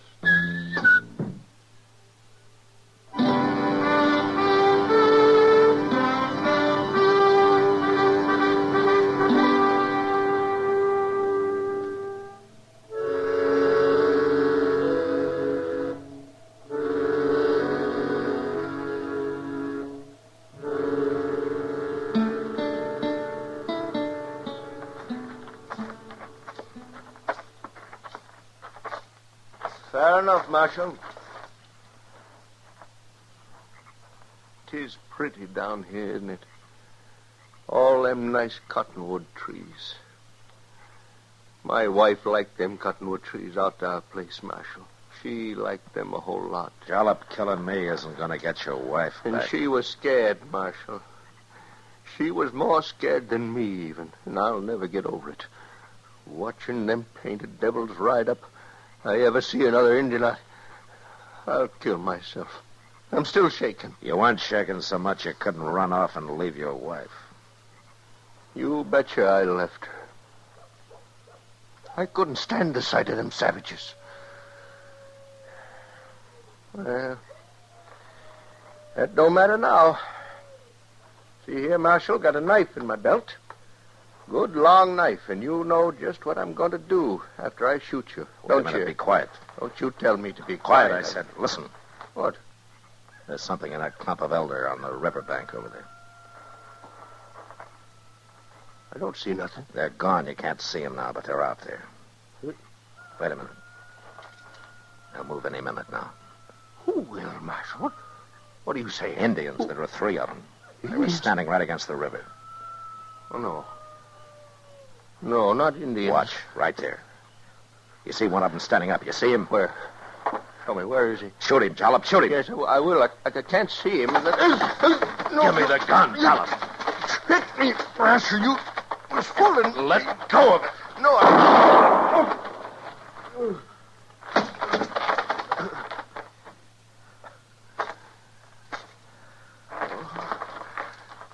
my chest. Hit me in the chest. I couldn't get your finger off the trigger. Gotta die. Bleeding all over. I'm sorry, Jalop. Oh, I shot myself. I shot everybody, Marshal. I'm the 3rd one. The 3rd? Oh, I ain't a coward like you think. I'm scared of Indians, but I didn't run off to leave my wife to them. Not alive, I didn't. You mean you shot her before they got there? You killed her? It was terrible, Marshal. She begged me to. Begged me before they could get her.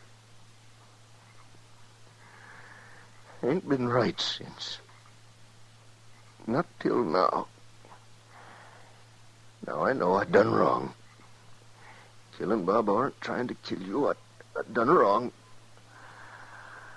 But I'm all right now, Marshal. I'm all right now. Jalop.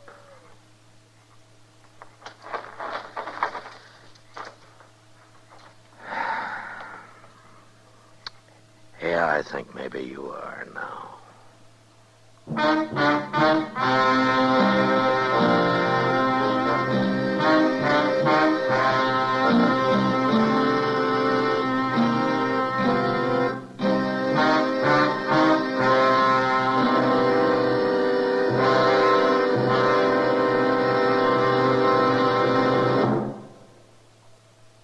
In a moment, our star, William Conrad. Chesterfield packs more pleasure because Chesterfield's more perfectly packed. A cigarette made better and packed better, smokes better, tastes better. And Chesterfield is more perfectly packed by Accuray. This electronic miracle removes human error in cigarette manufacture. So Accuray Chesterfield is firm and pleasing to the lips. Chesterfield, mild, yet they satisfy the most. You know, a horse and buggy frontier doctor was about the most useful and beloved citizen in any community. But next week, Dodge learns that a man has been killed and that it was Doc Adams who killed him. And that was the West. Good night. Gunsmoke, produced and directed by Norman McDonald, stars William Conrad as Matt Dillon, U.S. Marshal. Our story was specially written for Gunsmoke by John Meston, with music composed and conducted by Rex Corey. America's medical schools urgently need your help. Join the National Fund for Medical Education today. Write Medical Education, Box 313, New York City.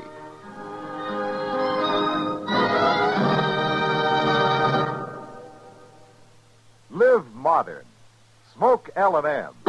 Live modern. Change to L&M. Only with L&M can you enjoy the full, exciting flavor of today's finest tobaccos through the modern miracle of the pure white Miracle Tip. So light up, free up, let your taste come alive. Live modern. Smoke L&M. Live modern. Change to L&M. Join us again next week for another specially transcribed story on Gunsmoke.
Around Dodge City and in the territory on West, there's just one way to handle the killers and the spoilers, and that's with a U.S. Marshal and the smell of gun smoke.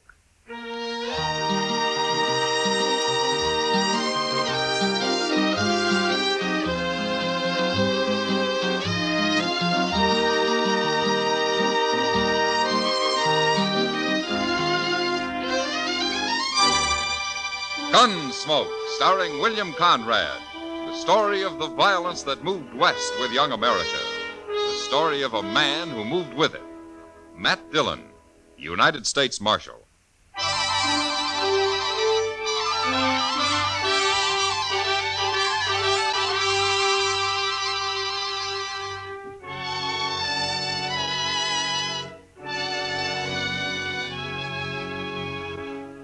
The first time I saw Lena wave, I should have resigned my job and gone to Texas on the fastest horse I could find. Handling a man is one thing, but trying to handle a woman is another. Especially when she weighs some 200 pounds and is muscled like a mule and twice as ornery. Lena came to Dodge on a great draft horse with dark circles around its eyes. And she was leading an old jack mule that carried her boyfriend, Emmett Fitzgerald. And Emmett was a tired, pigeon-breasted little fellow with a green look in his face. They weren't a very handsome pair, but we were mightily impressed by them the day they rode up Front Street. I swear, Mr. Dillon, that woman must wear leather underwear. I don't know why she's leading his mule. The man doesn't look stout enough to run away if he wanted to. My, I'd sure hate to have her on my tail. Well, she's wearing a 6-gun and built like a buffalo. Well, she sure isn't the gentlest looking woman I ever saw. Oh, that poor little man, Mr. Dillon. He somehow gives me the feeling he's being carried around in a bird cage. Now, quiet, Chester. They'll hear you. Yes, sir. Oh, I never thought we'd make it, Lena. You mean you never thought you'd make it? Get off that mule. Sure, Lena. Here. I'll help you tie him up, Lena. Ow! You stepped on my foot. I'm sorry. Lena. That'll learn you to be a gentleman. You up there. Stop that.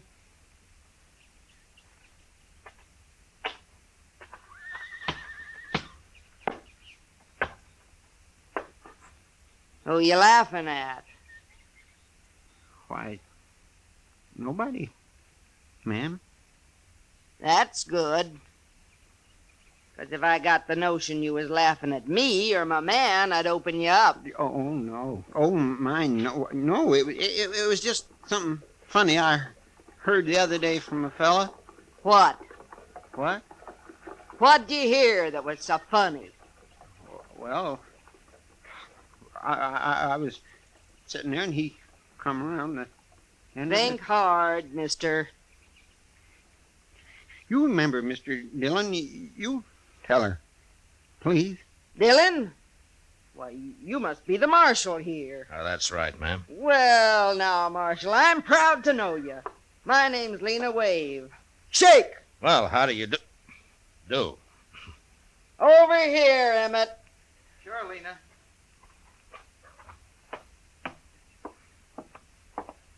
Marshal, this here's Emmett Fitzgerald. Emmett? Glad to know you, Marshal. Emmett's a gambling man. Oh, is that so? I want you to know he's honest, Marshal. Ain't you, Emmett? Sure, Lena. Say it. I'm honest. I only caught him cheating once, Marshal. Ain't that right, Emmett? I was in bed 2 weeks. She liked to kill me. Well, I'm glad to know that. About your being honest, I mean. Emmett'll be running a game tonight. Right over there's as good a place as any. The Texas Trail. Sure. Glad to have you sit in, Marshal. And you can come, too, if you watch your manners. Yes, ma'am. Thank you. Emmett, I'd better feed you so you can get enough strength back to kneel them cards. Come on. Sure, Lena.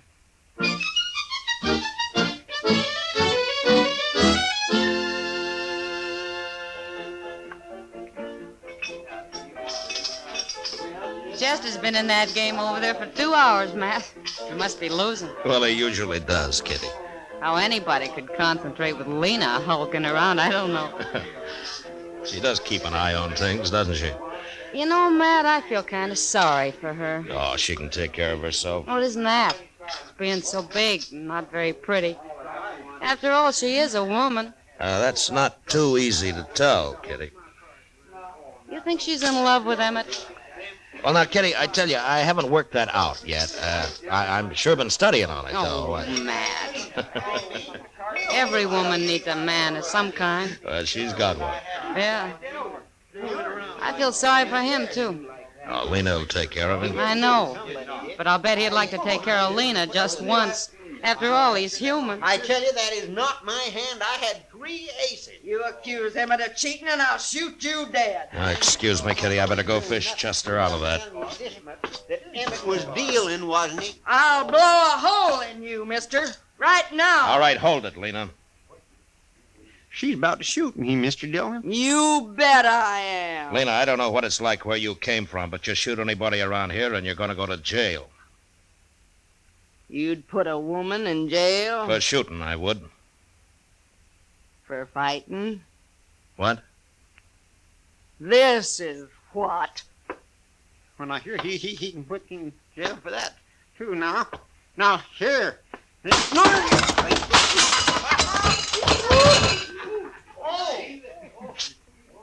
The game's closed, gentlemen, for half an hour.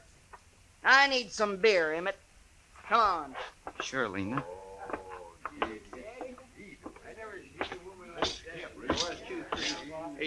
I don't care what this thing. Gang up on me like that, it ain't fair. Here, Chester. Let me help you out. Come on. There. Well, are you all right? Why didn't you stop her, Mr. Dillon? She might have killed me. Well, I don't know, Chester. I never fought with a woman. Well, I have, and I don't want no more of it. You can't hit her. What can you do with her? Leave her alone. That's what I'm going to do. You know, Chester, Lena could get to be quite a problem. Well, she ain't going to be my problem. I'm getting out of here.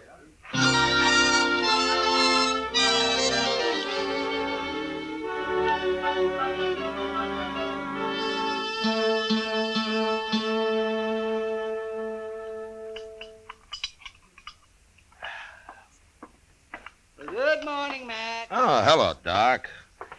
Hey, you gonna have some breakfast? Oh, no, I've already eaten.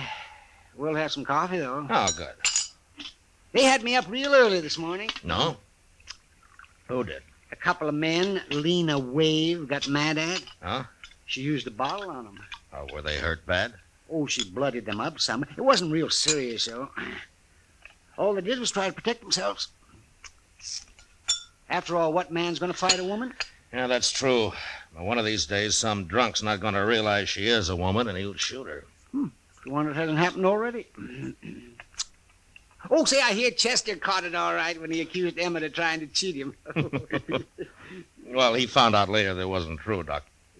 The other boys were just playing a joke on him. They switched his cards while he was under the table looking for some chips that he'd dropped. If you ask me, a man that'll leave his hand while he crawls around on the floor deserves anything that happens to him. Well, just about everything did. Mr. Dillon? Oh, here he is. He'll tell you. Mr. Dillon? Oh, say, you better come too, Doc. What's the trouble, Chester? Lena Wave, she just shot a man over at the Dodge House. What? We better get... Is the man dead, Chester? He sure is, Doc. Where's Lena? She's still there. Claims it was self-defense. Did you see it? Yes, sir. I was right there. Lena was getting her room key at the desk, and this buffalo hunter come in and grabbed her. Well, he was pretty drunk. Drunk? At this hour of the morning he was drunk? Well, I guess he'd been up all night, Doc. Anyhow, he tried to kiss her. He must have been drunk. He got her gun hand behind her back, and then he pushed her up against the desk. Oh, she was swearing at him something terrible. Well, how did she shoot him, Chester? Well, sir, she just ooched around and squirmed herself along the desk till she'd rubbed her 6-gun around on the other side. Then she just pulled it out with her free hand and shot him in the belly. She did? Oh, my, she's quite a woman, ain't she? She sure is. She's waiting with Emmett right inside here, Mr. Dillon. Everybody else took cover. They're scared to death of her. Yeah, she... What are you here for, Doc? Eh? You can't do him no good. Well, I just come to take a look at him. Let's see. Oh, yes, he looks dead, all right. He's dead. Why did you kill him, Lena? Well, I had to protect myself, Marshal. Nobody else would, including Emmett here. I figured you'd take care of him yourself, Lena. You always do. Sure. But if you was a man, you'd do it for me. Now, Lena, look how big he is. He ain't very big anymore. All it takes is a gun, Emmett. Sure, Lena. There are too many people carrying guns around here already. I'm going to take yours, Lena. What for? I killed him in self-defense. He wasn't even armed, except for that Bowie knife. You're forgetting something, Marshal. What? I'm a woman. So? So? You mean to tell me a woman ain't got the right to protect her virtue in this town? What do you men come to, anyway? Well, yes, she's got a point there. Ain't no judge in the world that wouldn't call it self-defense. No, you're right, Lena. I keep forgetting. You know I'm right. Emmett, we ain't had breakfast yet, and I'm hungry. Come on. Sure, Lena.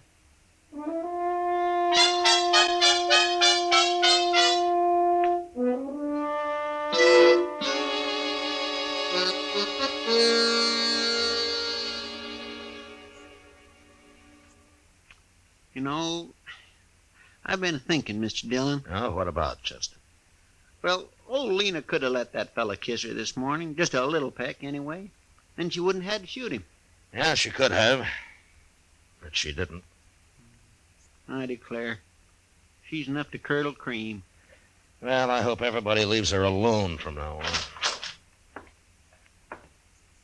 Marshal Dillon? Yeah. I'm Nate Bannister. Well, I'm glad to know you. You won't be, if what I hear is true. Oh? Jim Henry was my friend, Marshal. Is that so? Nobody's going to shoot a friend of mine and get by with it. Not even a woman. He was drunk, Nate, and he was treating her bad. And it's no call to kill him. In this country, a woman's free to protect herself any way she can. Yeah. That's what everybody I've talked to say. Well?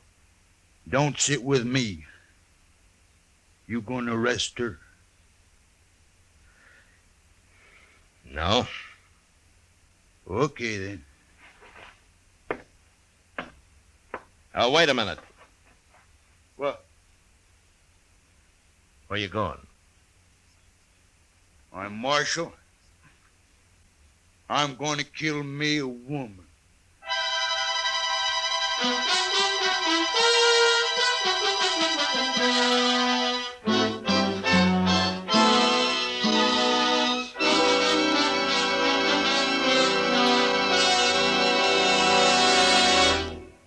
We will return for the second act of Gunsmoke in just a moment. But first, this Monday night on CBS Radio's Suspense, hear Jeff Chandler in Death at Skrikerud Pond. It's an exciting trial in which a young man faces death because of his decisions made as a member of a World War II underground. It's a fascinating study in suspense, and it's yours to hear this Monday night over most of these same stations at the Star's address. Monday, Suspense. Now the second act of Gunsmoke.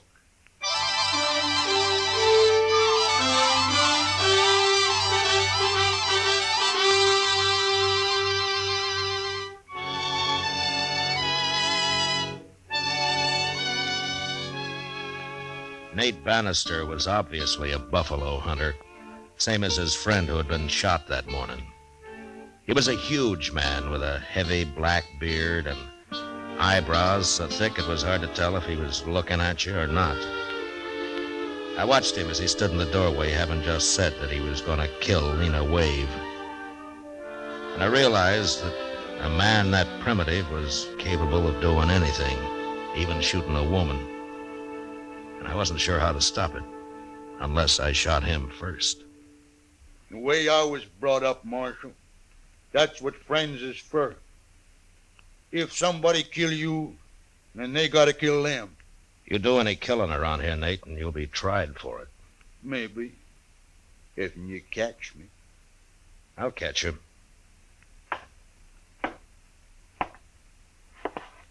Why you gotta protect women, Marshal?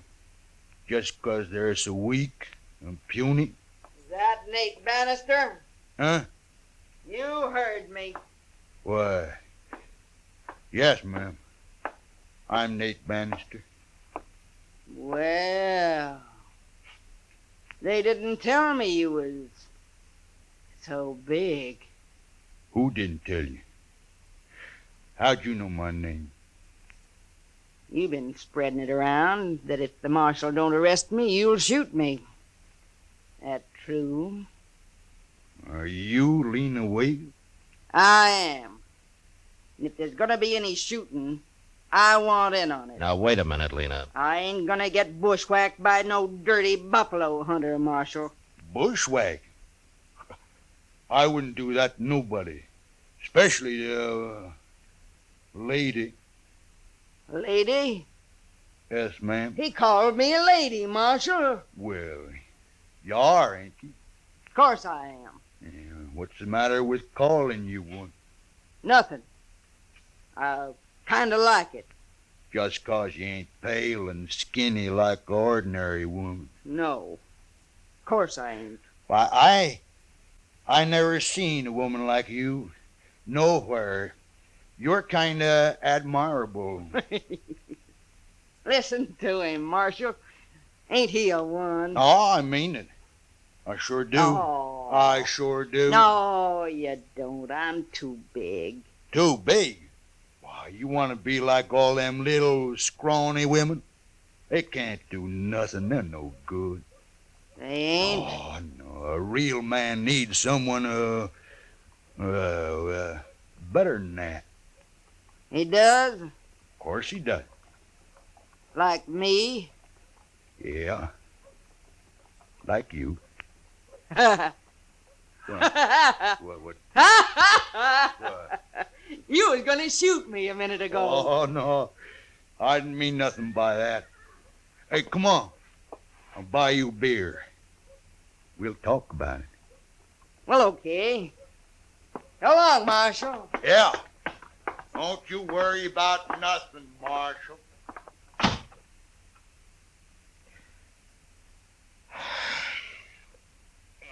Chester!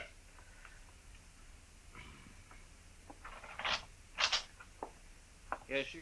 That jug of corn whiskey's still out back. Yes, sir. It was last time I looked. Go and get it.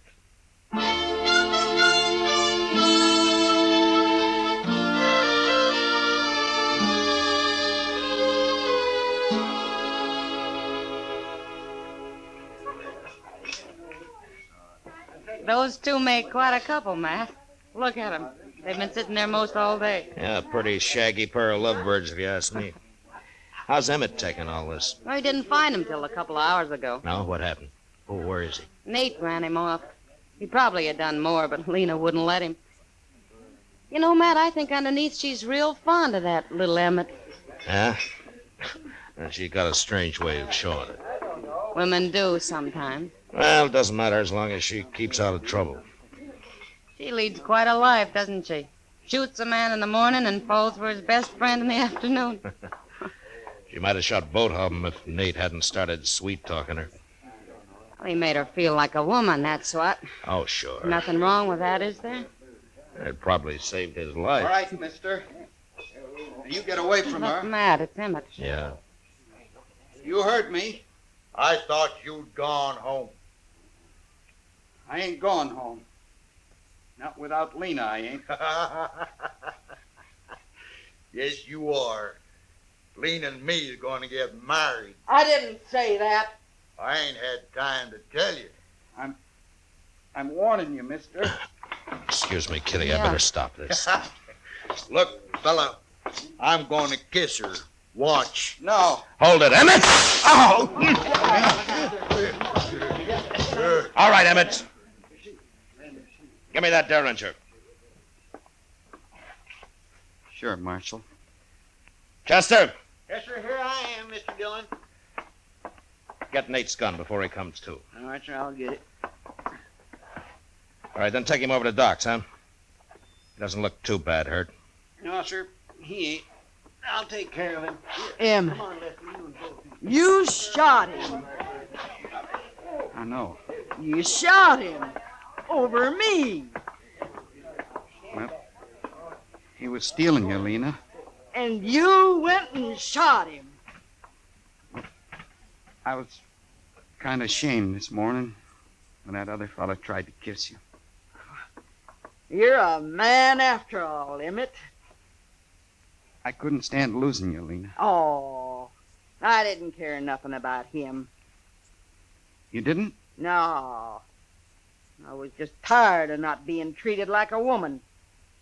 He called me a lady and kind of lost my head. That's all. Well, Emmett kind of lost his head, too, Lena. All right, Emmett. Come on. You're going to jail. No, Marshal, please. Come on. Get going, Emmett. All right. My husband goes to jail. So do I. Your husband? Of course.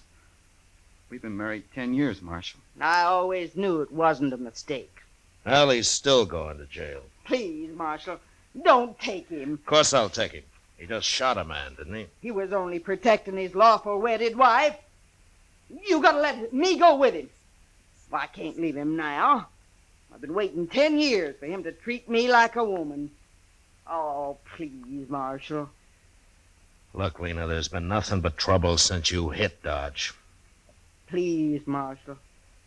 When Nate gets patched up, he'll be gunning for Emmett here. Emmett'll kill him next time. All right, Lena. Look, I'll tell you what I'll do. Get out of Dodge, both of you. Right now. You mean it? If you hurry. Oh, thank you, Marshal. Let's go, Emmett. Wait a minute. Huh? Take my arm. All right. Now, Lena. Come on. Sure, Emmett. Sure.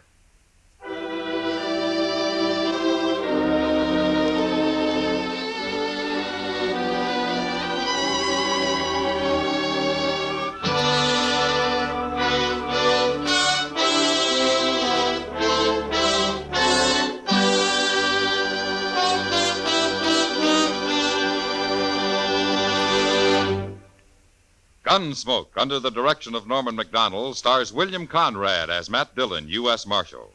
Tonight's story was specially written for Gunsmoke by John Meston, with music composed and conducted by Rex Corey. Featured in the cast were Virginia Gregg with Vic Perrin and John Daner. Parley Bear as Chester, Howard McNear as Doc, and Georgia Ellis as Kitty. Gunsmoke has been selected by the Armed Forces Radio Service to be heard by our troops overseas. Join us again next week as Matt Dillon, U.S. Marshal, fights to bring law and order out of the wild violence of the West in Gunsmoke.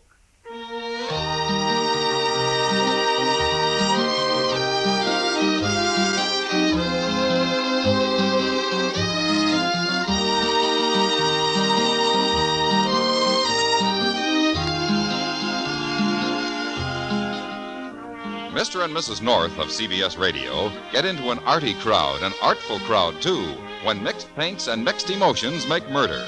Here a collector's item, Ham and Jerry's latest thriller, leading them a merry chase mid works of art before they nab their killer. It's on most of these same stations Tuesday night. On the same evening, you have a date for thrills with John Lund as yours truly, Johnny Dollar. Don't forget. George Walsh speaking. Eve Arden as our Miss Brooks teaches you how to laugh Sundays on the CBS Radio Network.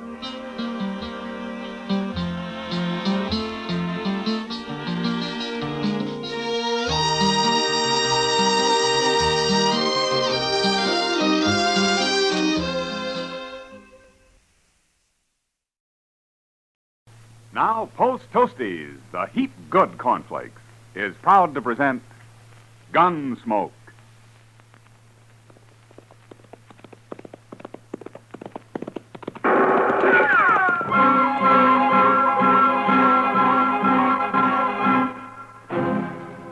around Dodge City and in the territory on west, there's just one way to handle the killers and the spoilers, and that's with a U.S. Marshal and the smell of gun smoke.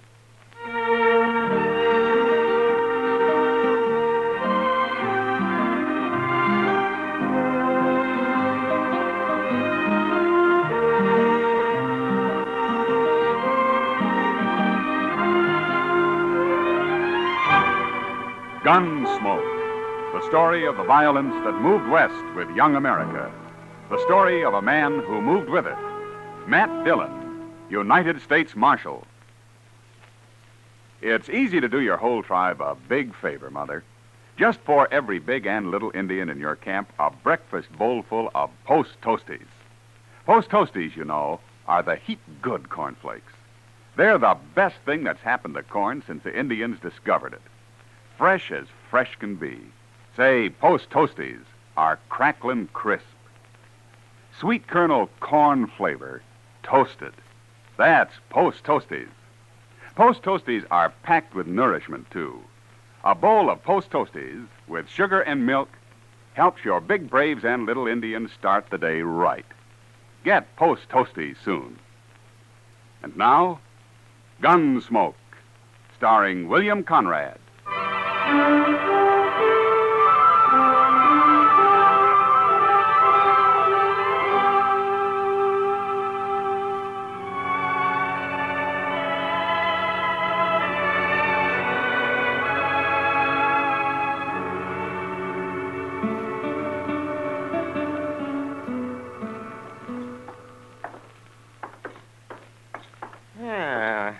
Nice day, Matt. The wind's gone down anyway. It sure was blowing last night. Where were you, Doc? Out at the Caldwell place. Mrs. Caldwell's expecting. Still? There was a false alarm last night. Oh, you ought to get some sleep while you can, Doc. Yes, I know. That's right where I'm headed. Doc Adams. Oh, hello, Roof. I've been looking for you, Doc. Matt, this is Roof Tucker, Sheely Tucker's son. Oh, hello, Roof. We ain't met before, Marshal. No. How's Sheely these days? He's just like ever. But it's Ma I come to get Doc for. Well, what's the matter, Roof? She swallowed a nail, Doc, and it's hurting her bad. Swallowed a nail, did she? How'd she do that? I told her not to, but she was fixing the chicken house anyway, and she had some nails in her mouth. Oh, you say it's hurting her? It's her stomach. She's got a terrible pain in her stomach. Oh, that's bad. I'll ride out with you right away, Roof. As soon as I get my tools, may have to operate. You know Pa, Doc. You know how he is. Oh, yes, I forgot about him. Sheely doesn't like doctors, does he? He hates them. But he ain't there now. He's been out on the prairie the last couple of days. Oh? When'll he be back? I don't know for sure. But Ma said to get you anyway. She doesn't want to die. Sheely'd cause trouble if he found me there, wouldn't he? He sure would. He'd beat you half to death. Well, maybe I better ride out with you, Doc, just in case Sheely comes home while you're there. Good idea, Matt. I think you better. Yeah, Roof, go over to the Alafraganza and tell Chester I want him to go with us, will you? Sure, Marshal.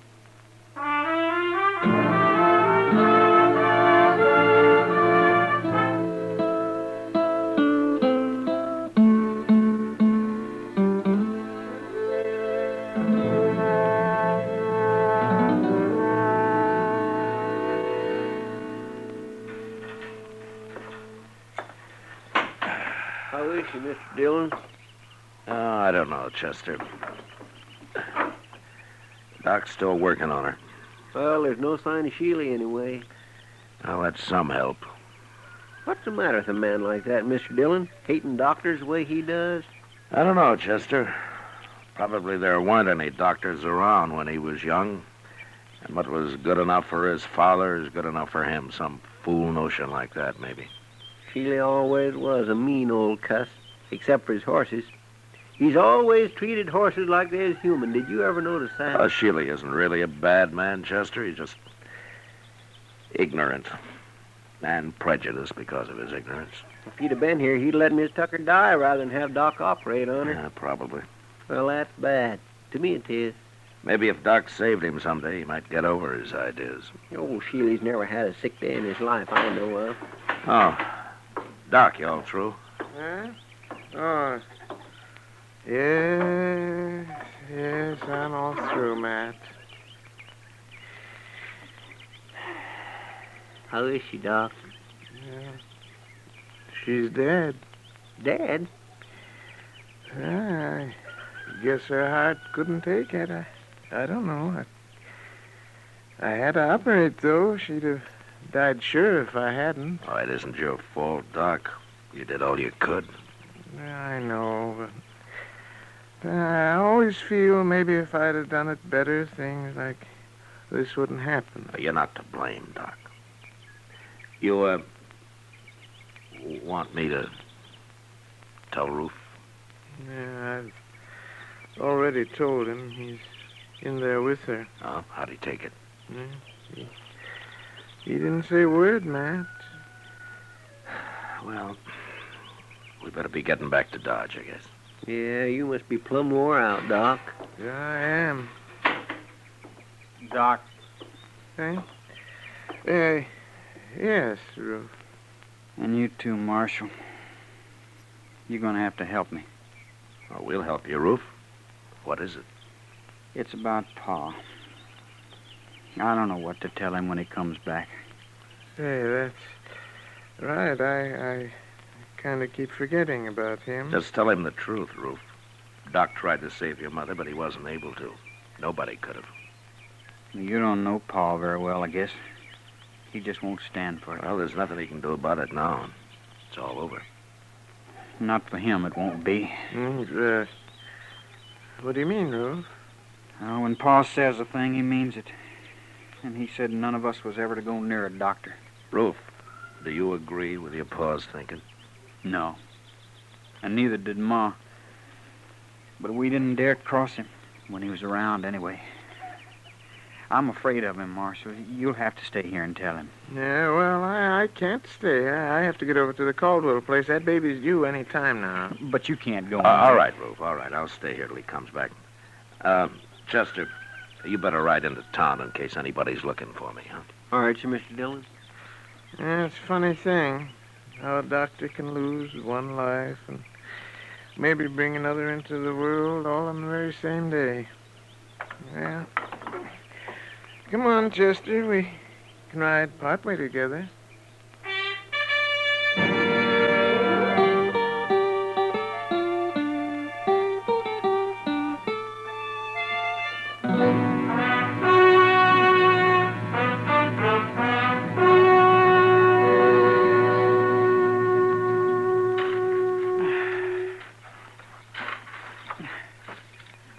That ought to do it, Roof. I want her buried good, Marshal. How about a cross? You want to put up a cross? I'll let Pa decide that. Oh, my gosh, Marshal. Here he comes now. Yeah, looks like he's been riding pretty hard. Pa always rides hard, but he takes mighty good care of his horses all the same. He's never hurt one yet. I know. Oh, boy. Oh, there, Marshal. How are you, Sheely? What are you doing out here? What's this? Sheely, your wife died. Roof and I just finished burying her. She died? Just a few hours ago. We didn't know when you were going to get back, so we went ahead and buried her. What'd she die of? She was holding some nails in her mouth, and she swallowed one of them. Oh. Roof, take this horse into the barn and dry him off. Sure, Pa. Rub him good now. I will, Pa. Don't let him near no water yet. I won't. What are you doing out here, Marshal? I came out with Doc. With who? Doc Adams. He did everything he could to save her life, Sheely. He cut on her, didn't he? He tried to get the nail out, if that's what you mean. She'd have died from it if he hadn't. Cutting on her, that's what killed her. Look, Sheila, your wife was dying, and Doc tried to save her. That's how it happened, no matter what you think. I got no use for doctors. They're all croakers. That's what my old man called them, croakers. I kind of figured that's where all this came from. Sheila, have you ever thought that your old man might have been wrong? Not about them, he wasn't. Hey, how'd Doc get here anyway? Who told him to come? Your wife wanted him. After all the times I've told her to stay away from doctors? I guess she didn't want to die, Sheila. She wanted a chance to live. Yeah, sure. And he come out here and killed her. Poor defenseless woman. Doc Adams will pay for this, Marshal. I'm telling you right now. You lay a hand on Doc, and I'll run you out of the country, Sheila. Maybe it won't be a hand I'll use, Marshal. Try anything like that, and you'll hang for it. I'll find you no matter where you go. He killed my wife with his bungling butchery. He's a murderer. There isn't a man in Kansas who'd believe that. Doc's a pretty valuable citizen around here, Sheila. Not to me, ain't. It's an eye for an eye, Marshal, like it says in the good book. You even try it, and I'll throw you in jail. I don't try nothing. Then you'll hang. Will I, Marshal?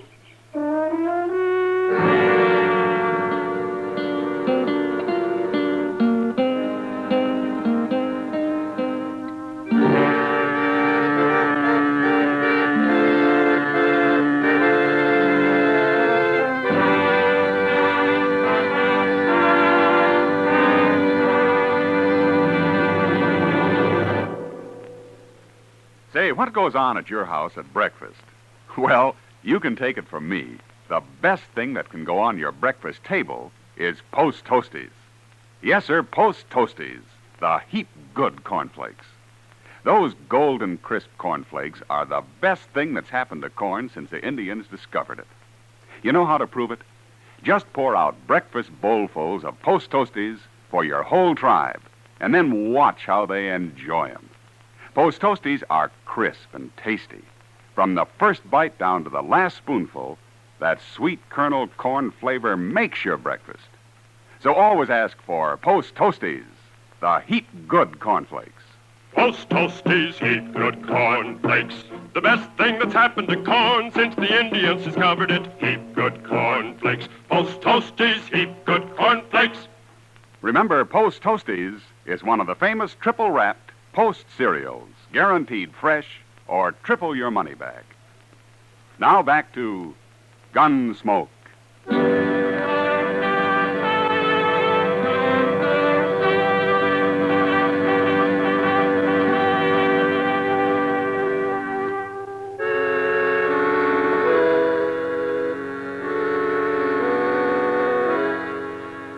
I left Sheely Tucker standing by his wife's grave, and I rode back to Dodge. There was no use trying to convince the man that doctors aren't bunglers and murderers.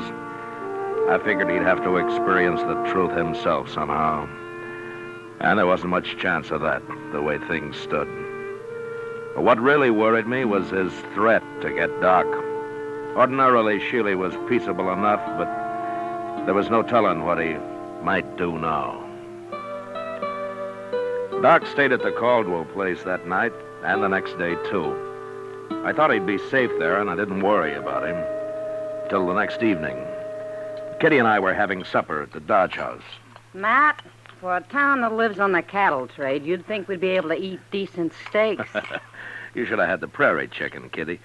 It didn't have to walk all the way from Texas. That steak I had got carried. It was too old to walk. I've never eaten prairie chicken, Matt. What's it taste like? Oh, a little chicken, a lot of prairie. If I didn't know you better, I'd say you've been drinking. If I know you, you'll order steak next time anyway. I don't give up easy, Matt. Yeah, I know. Remember it, then. Sure. You don't know much about women, do you, Matt? Well, I'm learning. Yeah. But at the pace you've set, I'll be in my grave before you're out of first grade. Well, it took me 10 years to learn how to handle a six-gun. Well, that's the nicest compliment I've had all day. Drink your coffee. I gotta get out of here. Yes, sir, Mr. Dillon. Oh, here's Doc.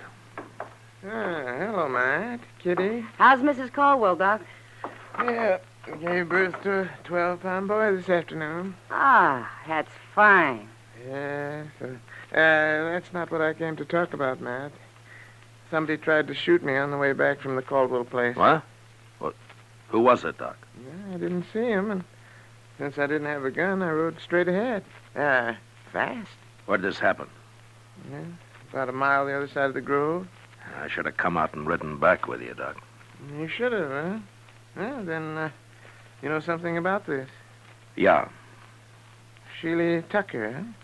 He came back after you and Chester had left, Doc. He made some threats. Yes, I might have known it. But I'm not going to be a target for Sheely every time I go on a call in the country. I'm going out and see him, Matt. We'll have this out face to face. I don't think you can change his mind, Doc, but I'll go with you.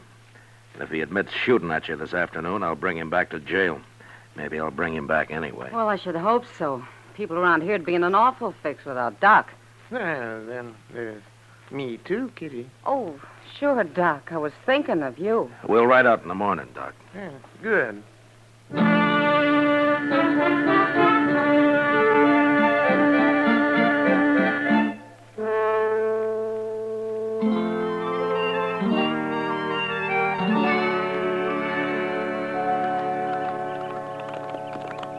There's somebody in the corral there, man. Yeah, it looks like Sheely. Tis. Him and Ruth both.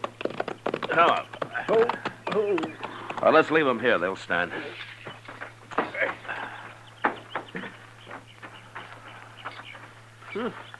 I got a horse tied down in there, Mr. Dillon.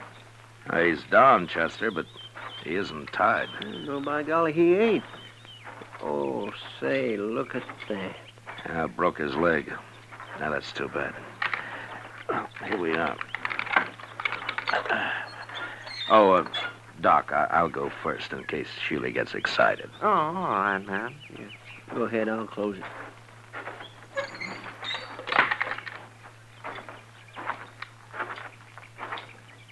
Hello, Sheely. Ruth? Hello. You bring that croaker out here to kill my horse for me, Marshal? Now, Sheely... Wait a minute, Doc. I'm sorry about your horse, Sheely. What happened? That bay's the finest animal I ever owned. I was just topping him off when he fell and busted his leg. I'll blame it. Gee, that's too bad. It sure is. Ruth, go on up to the house and fetch me my rifle. Okay, Pa. Terrible thing to lose a horse like this. Sheely, if you like, I'll do the shooting. Oh, thanks. I'll kill him myself. It's my job. You know, it's a funny thing. We always shoot a horse if it breaks a leg, but we wouldn't think of shooting a man when he does. You croakers got other ways of getting rid of people. Yeah, I'll overlook that, Sheely, but I'll tell you something. I don't want to hear nothing from you. Well, you like that horse, don't you? Of course I do. Well, then, don't shoot him. What? Well, look, Sheely, that horse is done for anyway, so it won't hurt to let me try to fix his leg the same way I would a man. It just might work. You mean put a cast on him? I do. I never heard of putting a cast on a horse, Doc. Yeah, neither have I. It's crazy. I don't like it. It's up to you, Sheely. Well, I wouldn't have let you near my wife if I'd been here. Why should I let you fool with my horse? All right. All right, Sheely. Shoot your horse, and I'm taking you back to Dodge. What for? You're going to jail for trying to kill Doc yesterday. At least that's what Doc told me. Now, Matt, I didn't exactly Shut up, say... Doc. I ain't going to jail. I can't... Yes, you are. Unless maybe Doc changes his mind about charging you with attempted murder. Then I couldn't put you in jail. Oh? Yeah, no. No, he couldn't then. You know, Sheely, I might get so busy working on this horse, I'd plain forget about everything else. I might even save the animal to boot. Well, make up your mind, Sheely. I gotta get back to Dodge. Well, all right. But you better make it work, Doc. I said I'd try. That's the best I can do. Ever. No matter who the patient is. Okay, Doc, you try. But try real hard, will you? I always do, Sheely. Real hard.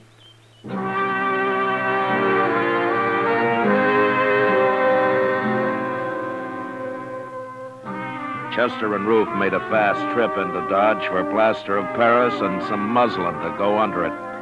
And when they got back, Doc went to work. An hour later, he had a heavy cast on the horse's leg. And after giving Sheely some final instructions, he was finished. He promised to come back in a couple of weeks and put a lighter cast on, and then we left. Sheely didn't say much, but I knew if anything went wrong with that horse, he'd be after Doc again. However, 6 weeks went by before anything happened. Doc and I were hiding out in his office with a game of chess we'd started a few days earlier. Yeah, doggone, Rook, if you're sitting there, Matt. If I move my bishop, you'll be right in on that queen. That's the only move you got, Doc. All right. There you are, Matt. See what you can do with it. A couple more of those and I'll get that queen. Doc. Well, hello, Sheely. Doc, I've been looking everywhere for you, blast you. Why'd you put a sign on your door saying you were out? How come you're wearing a gun, Sheely?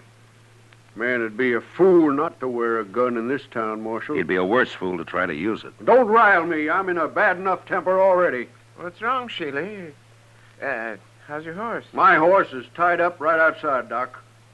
What? Yeah, I took that second cast off myself.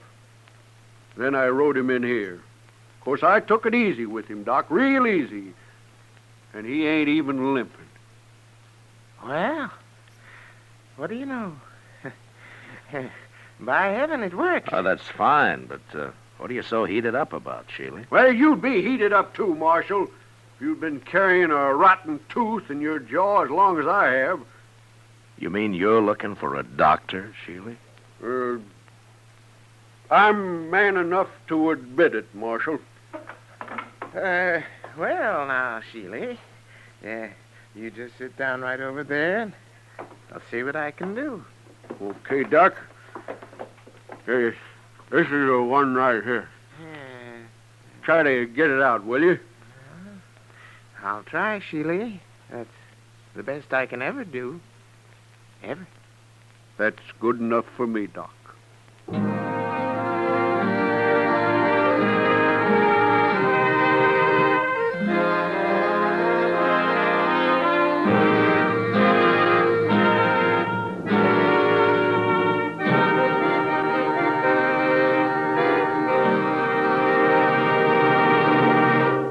In just a moment, we'll tell you about next week's adventure on GUNSMOKE. Say, exciting things happen to breakfast when there's sugar crinkles at every place. Sure, new sugar crinkles make breakfast more fun than a circus. You know why? Sugar crinkles is the sugar rice treat that's just right sweet. Not too sweet, the way some sugar-coated cereals seem to be, and not like others that aren't sweet enough. Sugar crinkles, every golden crisp nugget of them, is just right sweet. So try starting your day off just right with new sugar crinkles. And don't forget, when you're listening to the radio or watching television, sugar crinkles make great snacks. From the bowl or from the pack, for your breakfast or a snack, sugar crinkles are more fun than a circus. Try sugar crinkles soon. They're the sugar rice treat that's just right sweet. So better get several packages.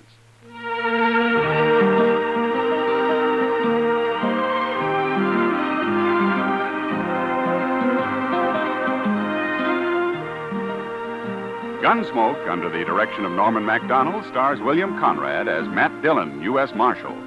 Tonight's story was specially written for Gunsmoke by John Meston, with music composed and conducted by Rex Corey. Featured in the cast were Sam Edwards and Tom Tully. Parley Bear is Chester, Georgia Ellis is Kitty, and tonight Paul Frees played Doc. Ken Peters speaking. Join us again next week as Matt Dillon, U.S. Marshal, fights to bring law and order out of the wild violence of the West in Gunsmoke.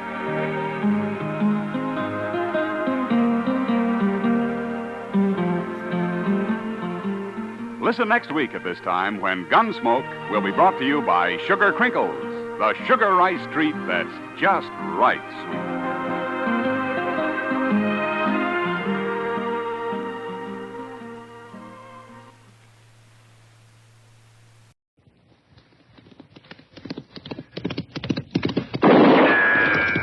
Yeah.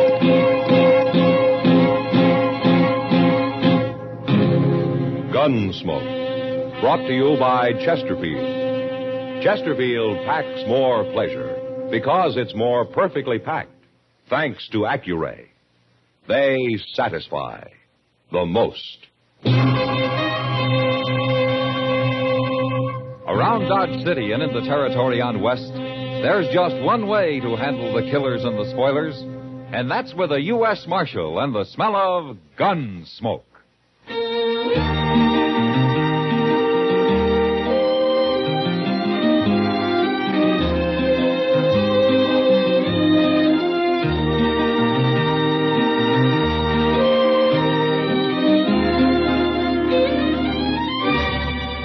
Gunsmoke, starring William Conrad. The transcribed story of the violence that moved west with young America.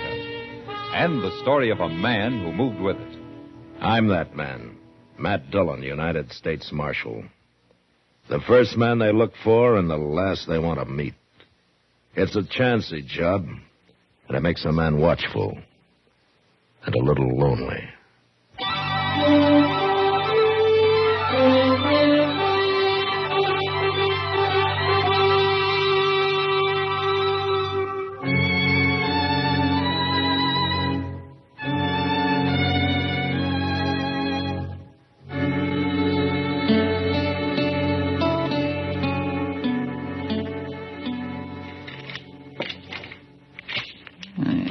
Doggone thing.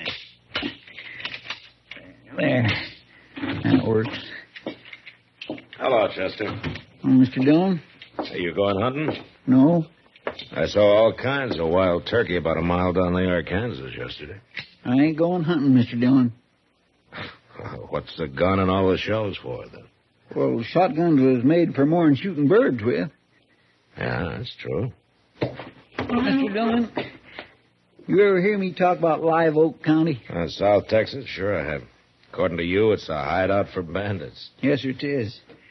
And they've got a saying down there that if the law ever did catch any of them, there ain't enough good men around to act as a jury to try the bad ones. Well, that's very interesting, Chester, but you're a long way from Live Oak County now. Well, part of it's moved up here. What? Asa Ledbetter. He's in Dodge. Asa Ledbetter? Is he an outlaw? No, sir. But I seen him at the Long Branch, and there's only one thing he's here for, Mr. Dillon. Well, what? To kill me.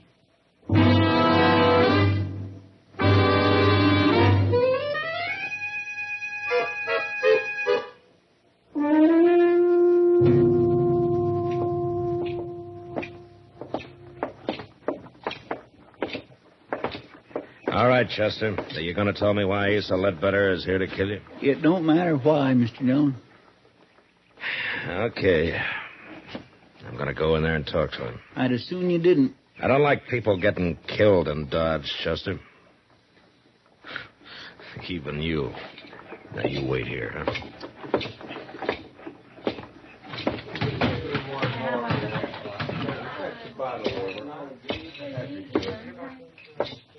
Hello?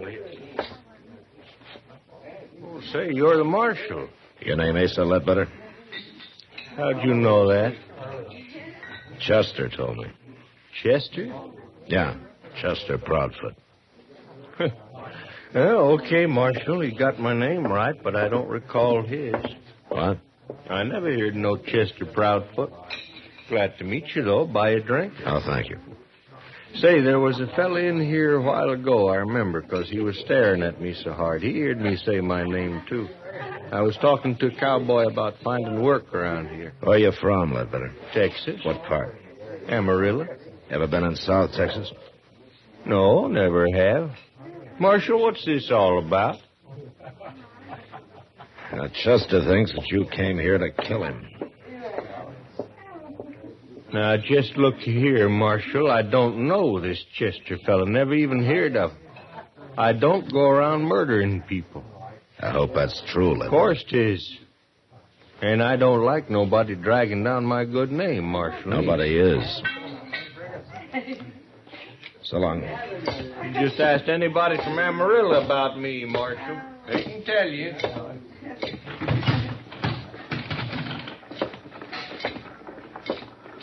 Chester? feel like a darn fool standing out here. Are you sure you haven't got Asa Ledbetter mixed up with somebody else? Not hardly.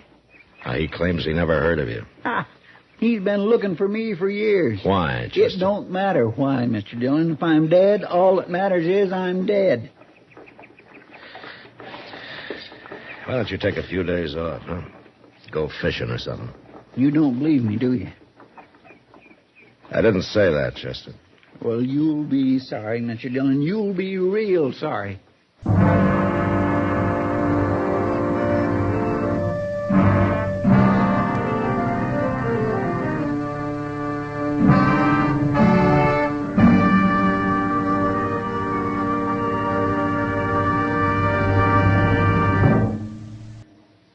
That whistling man, Bobby Haggart, really started something. Tonight, the Calypso Boys join in. Ready, amigos?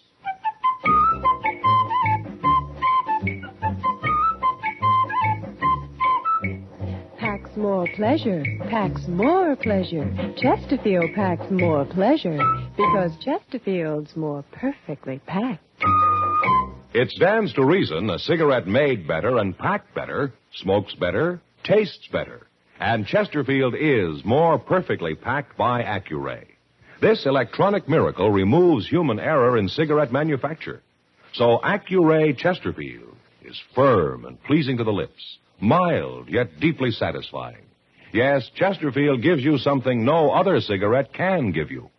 Chesterfield packs more pleasure because Chesterfield's more perfectly packed. To the touch, to the taste, Chesterfield packs more pleasure because it's more perfectly packed. By Chesterfield, mild, yet they satisfy the most.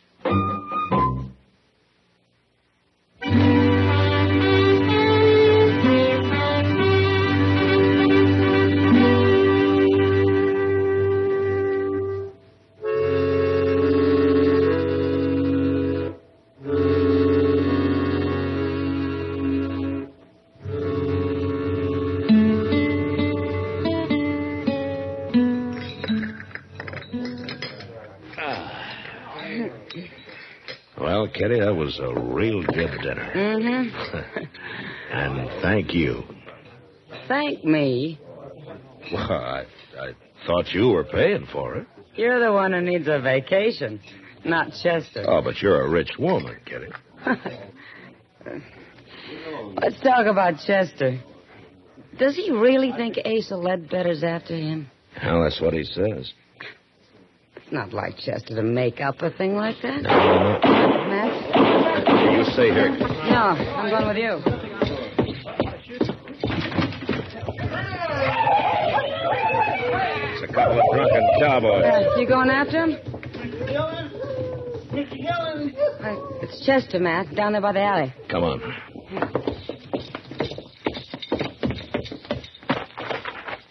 What's the matter with his arm? Looks like he's been hurt. Yeah. He shot me, Mr. Dillon. He shot me. One of those cowboys? No, Asa Ledbetter. What? I seen them cussed cowboys coming, so I ducked in the alley here. And Ledbetter was down at the end of it, just waiting for me. I think he just hired them fellas to set up a commotion so he could get a shot at Here, me. let me see that arm. Bullet went right in. Here, Mr. Dillon. It didn't break nothing, though. Chester, you've been hurt worse than this a dozen times. Now, look, if you ducked in the alley, you were probably facing the street, weren't you? Yes, it was. All right, then Ledbetter wouldn't have been behind you. The bullet entered from in front. It was him, I tell you. Or the wild bullet from those cowboys. You think I'm lying? Well, I think you're worrying yourself into seeing things. I'm going up to Doc's, if I can make Now, it. wait a minute, Chester. Where's Ledbetter staying? Well, he told me the Dodge House, Matt. All right, I'll go talk to him. Sure. You go talk to him. How many times do I have to be shot around here before anybody believes me?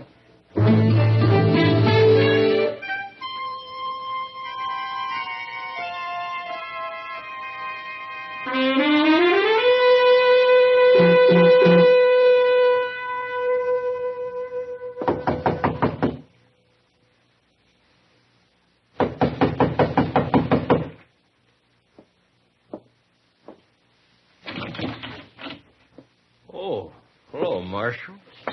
Ledbetter. Nothing wrong? How long you been in your room here? Oh, I've Been taking a nap, Marshal. Up until them drunks out there woke me up. Chester says you tried to shoot him a few minutes ago. Now, Marshal, I'm getting sick and tired of this Chester. What's he trying to do, anyway? He's pretty certain about it. Bound and determined to get me into trouble? I'm doggone if I know why. There must be some reason. Well, sure, and if there is, I don't know it. I'll be glad when I find me a job and get shut of this town. Never did hear nothing good about Dodge anyway. We try to keep it peaceful. Oh, sure, but it's like you say. Probably ain't enough good men left to act as jury to try the bad ones. Oh? Just where do they say that, Ledbetter? Oh. I don't know. You heard it before, ain't you? Yeah, I've heard it before.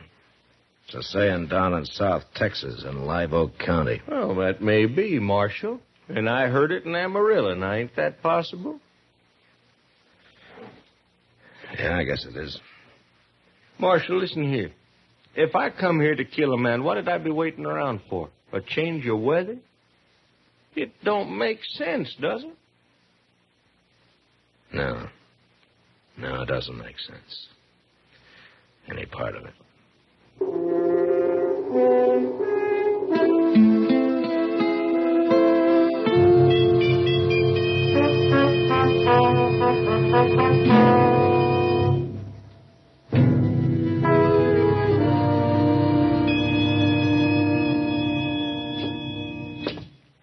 How does it look, Doc? Well, it's just a scratch, man. A scratch? I suppose if I come in here scalped, you'd say the barber just give me too tight a haircut. Now, Chester, be brave, boy. Yes, see. There we are. In a week, you'll never know you got hit. Well, it's a mercy it wasn't my gun arm. Chester, I told you Asa Ledbetter was in his room the whole time. You mean he told you? I asked the desk clerk on the way out. Then he was lying, too. Chester, how long since you've had a good night's sleep? Now, Doc, don't you start that. Well, you admit you didn't actually see Ledbetter in that alley. But next time you'll see him all right, won't you? Whether he's there or not. Have you finished doctoring my wound? Oh, now, wait a minute. Getting mad won't help you. Well, maybe it will. Well, where are you going now? Who cares where at I'm going?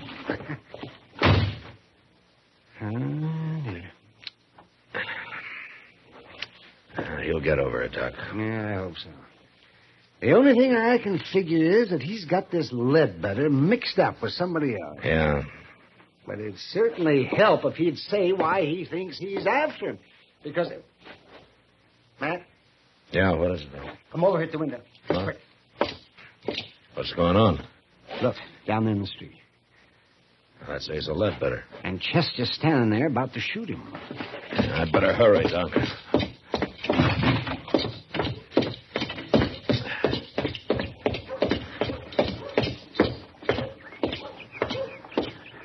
I'm just getting plumb good and tired of you. And why don't you do something about it? Chester. You stay out of this, Mr. Dillon. I don't like gunfighting, no matter who starts it. I didn't start it. He come here to shoot me. Marshal, he is crazy. He ought to be locked up.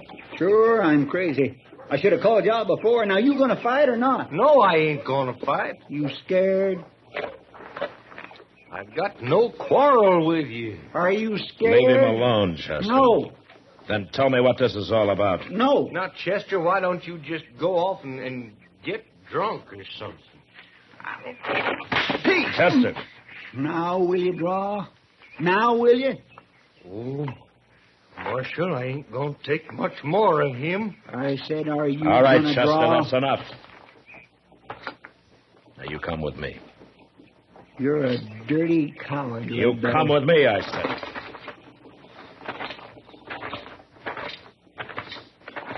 You're with him, ain't you? You and Doc and everybody. Maybe you are crazy, Chester. Sure. Oh, sure. Oh, where you going? I'm going to get me a drink. Alone.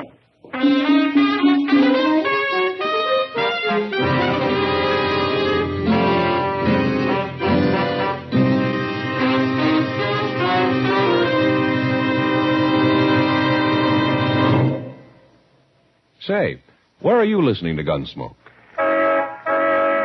In your car?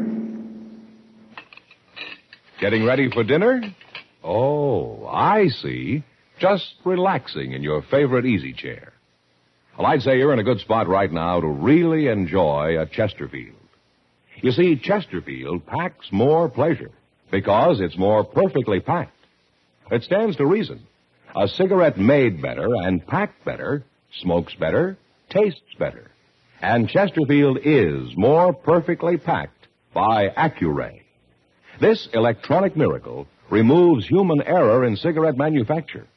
So Accuray Chesterfield is firm and pleasing to the lips, mild, yet deeply satisfying. Yes, Chesterfield gives you something no other cigarette can give you. Chesterfield packs more pleasure because Chesterfield's more perfectly packed. To the touch, to the taste, Chesterfield packs more pleasure because it's more perfectly packed. Buy Chesterfield. Mild, yet they satisfy the most.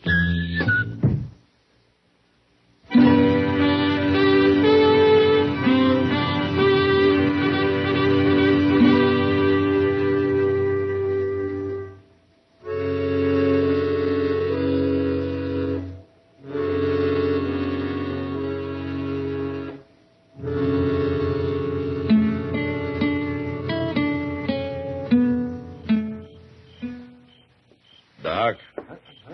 Is that you, Doc? Oh, man. Why, it's 3 o'clock in the morning, man. Yeah. You been on a call? Well, I haven't been romancing the ladies. Yeah, is Chester asleep? Yeah, he's asleep. But not in the office. Well, why not? Where is he? I locked him in a cell out back. You locked him in... What? He got drunk, Doc. By sundown, he was as drunk as I ever saw him. Well, maybe he needed it, Matt. Maybe it'll bring him out of all this. Well, something's got to. Yes, it does. Well, I'm going to go to bed now, Matt. You better go, too. Yeah, I am, Doc. I think I'll use Chester's bed in the office tonight. I'll see you tomorrow. Yeah, good night, Doc.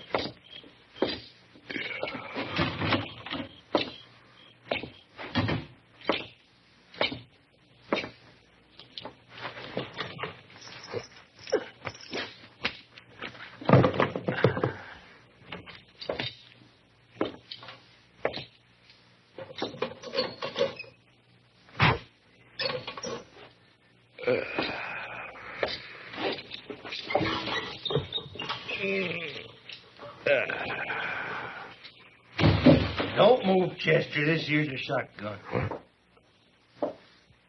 All right, now get off that bed and get over to the window. Go on.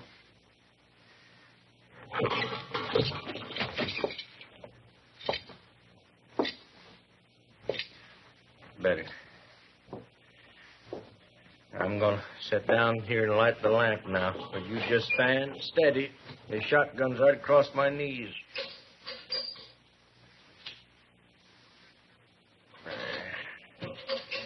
Now, Chester, you and me, we're going... Marshal? What you doing here? Well, I was trying to get some sleep. Well, you don't sleep here. It's Chester's bed, all right. Where is he? Now, he's around. Somewhere. Where you go? Stand still. Marshal, stand still. I mean it. Well, I was just going to close the back door here. You left it open. I want it open. All right. I'll open it wide. Here, Marshal, no call for that. All right, where's Chester at? I don't know where he is, Ledbetter. You're lying. Yeah, I'm lying. He got drunk this afternoon. You brought him over here. I thought you put him to bed, but since you didn't, there ain't but one place he'd be. Right out there in that cell behind you. You walk right past him on your way in, Ledbetter. Get out of that doorway, Marshal. No. I'll shoot you if you don't. You'll shoot Chester if I do. Now move, I say. I can't oblige you, Ledbetter. I'm sorry. I'll kill you, Marshal.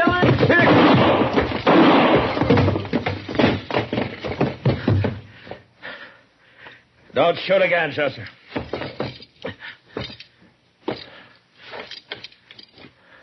Mr. Dillon?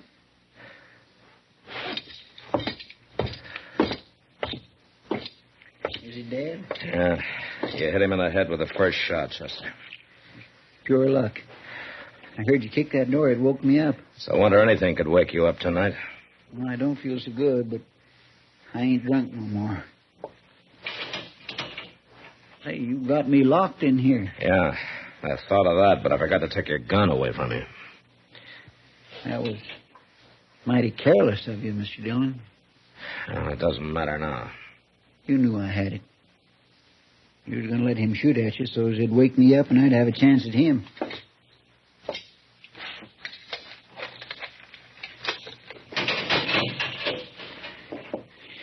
I guess I was kindly wrong about you being agin me. You know, it might have helped things if you'd have told me why Ledbetter was after you, Chester. I just couldn't, Mr. Dillon. Oh, why? It had to do with a lady. Oh. She's dead now. But I didn't want nobody talking about her. Saying her name.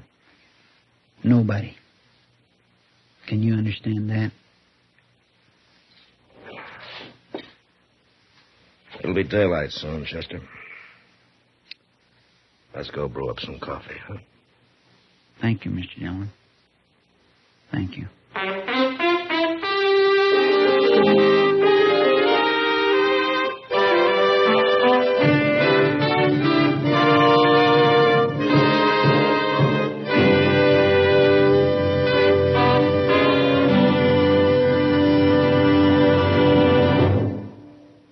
In a moment, our star, William Conrad.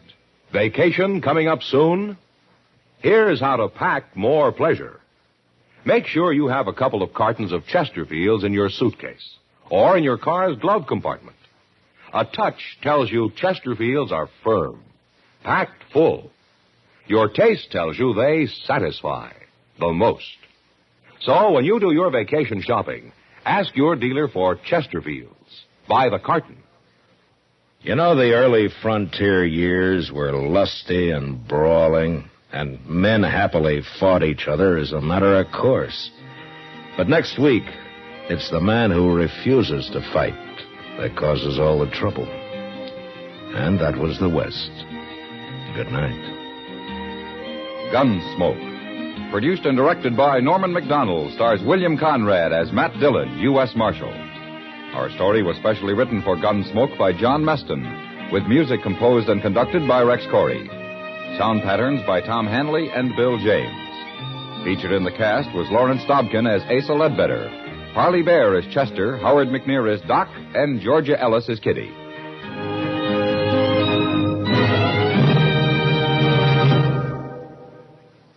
Live modern. Smoke L&M. Live modern. Change to L&M. Yes, have an L&M. No other cigarette you can buy, plain or filter, gives you the full, exciting flavor you get through the pure white L&M Miracle Tip. Through the modern Miracle Tip, L&M tastes richer, smokes cleaner, draws easier. So light up, free up, let your taste come alive.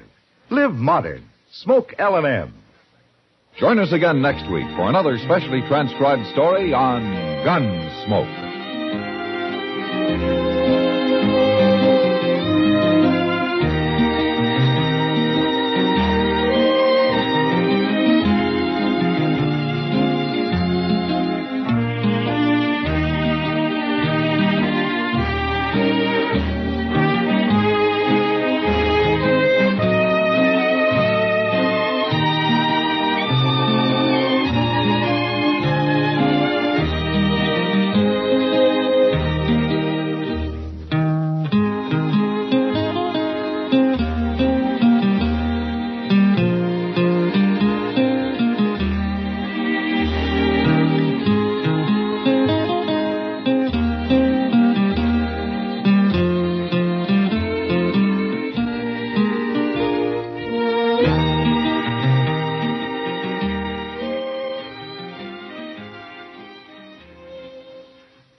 Gunsmoke, brought to you by Chesterfield. Chesterfield packs more pleasure. because it's more perfectly packed, thanks to Accuray. They satisfy the most. Around Dodge City and in the territory on West, there's just one way to handle the killers and the spoilers, and that's with a U.S. Marshal and the smell of gun smoke.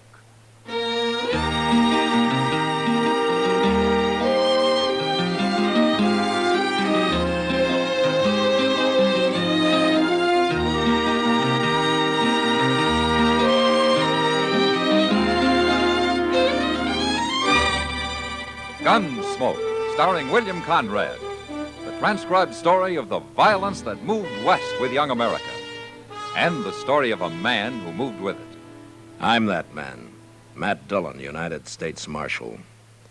The first man they look for and the last they want to meet. It's a chancy job, and it makes a man watchful and a little lonely.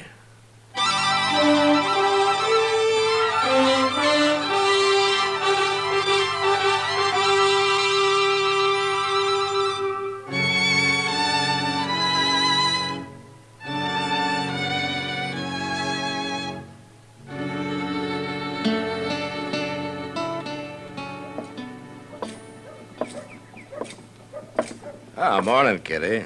Well, you're out early today. I'm a working man. I have to keep regular hours. Then what were you doing at the Long Branch at 2 o'clock this morning? Well, sometimes it's a regular 24 hours, just like you. Well, at least I make good money at it. Kitty, would you really like to see me settle down and run a saloon? You might get to like it. All right, I'll do it. When? When I'm about 50. I thought so. Good morning, Miss Kitty. Oh, hello, Chester. Here's a letter for you, Mr. Dillon. Oh, thanks, Chester. The envelope says it's from Judge Rambo over in Wichita. Mm-hmm. Anything important? Yeah, it's a court order for eviction. Yeah, seems Brandon Teague didn't file legally on his land over by Wagon Mountain. Did you say Brandon Teague? Oh, do you know him, Kitty? Everybody knew him around Abilene. Yeah, he had a pretty bad reputation then, I guess. Doesn't he still?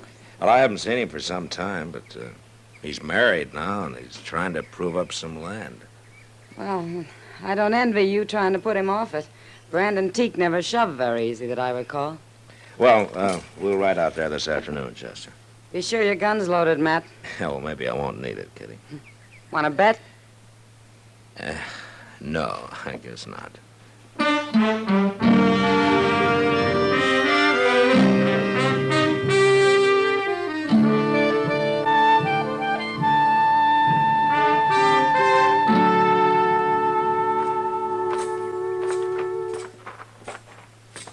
You ask me, Teague's gone to build himself a mighty nice place out here, Mr. Dillon. Yeah, he's doing fine.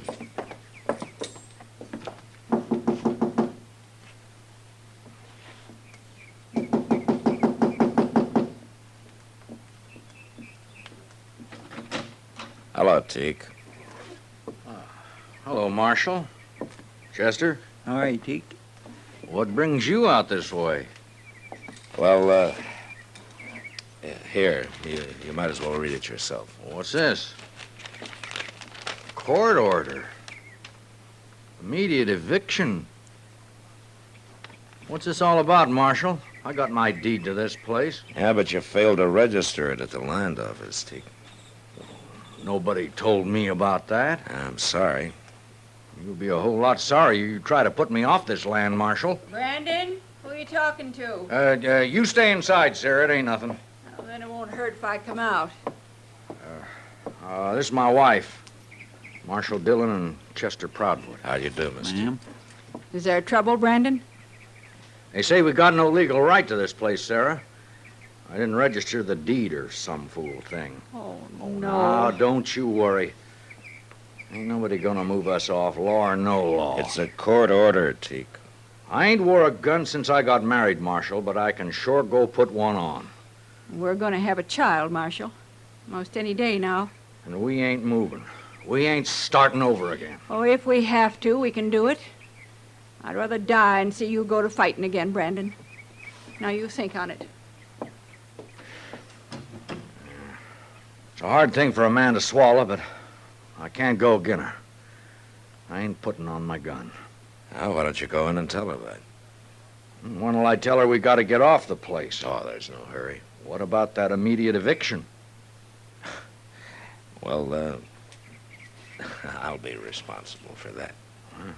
I guess I ought to be grateful to you. No, Teague, not to me. Well, goodbye. Bye, Marshal. Chester. Bye, Teague.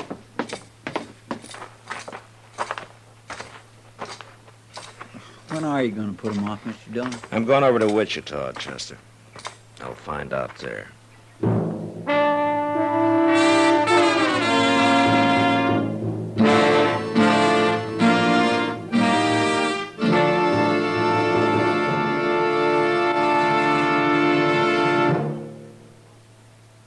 You've heard Bobby Haggard whistling it on radio and television.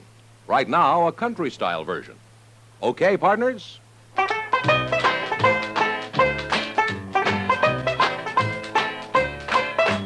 Packs more pleasure, packs more pleasure. Chesterfield packs more pleasure because Chesterfield's more perfectly packed. It stands to reason a cigarette made better and packed better, smokes better, tastes better. And Chesterfield is more perfectly packed by Accuray. This electronic miracle removes human error in cigarette manufacture. So Accuray Chesterfield is firm and pleasing to the lips, mild yet deeply satisfying. Yes, Chesterfield gives you something no other cigarette can give you. Chesterfield packs more pleasure because Chesterfield's more perfectly packed. To the touch, to the taste, Chesterfield packs more pleasure because it's more perfectly packed. By Chesterfield, mild, yet they satisfy the most.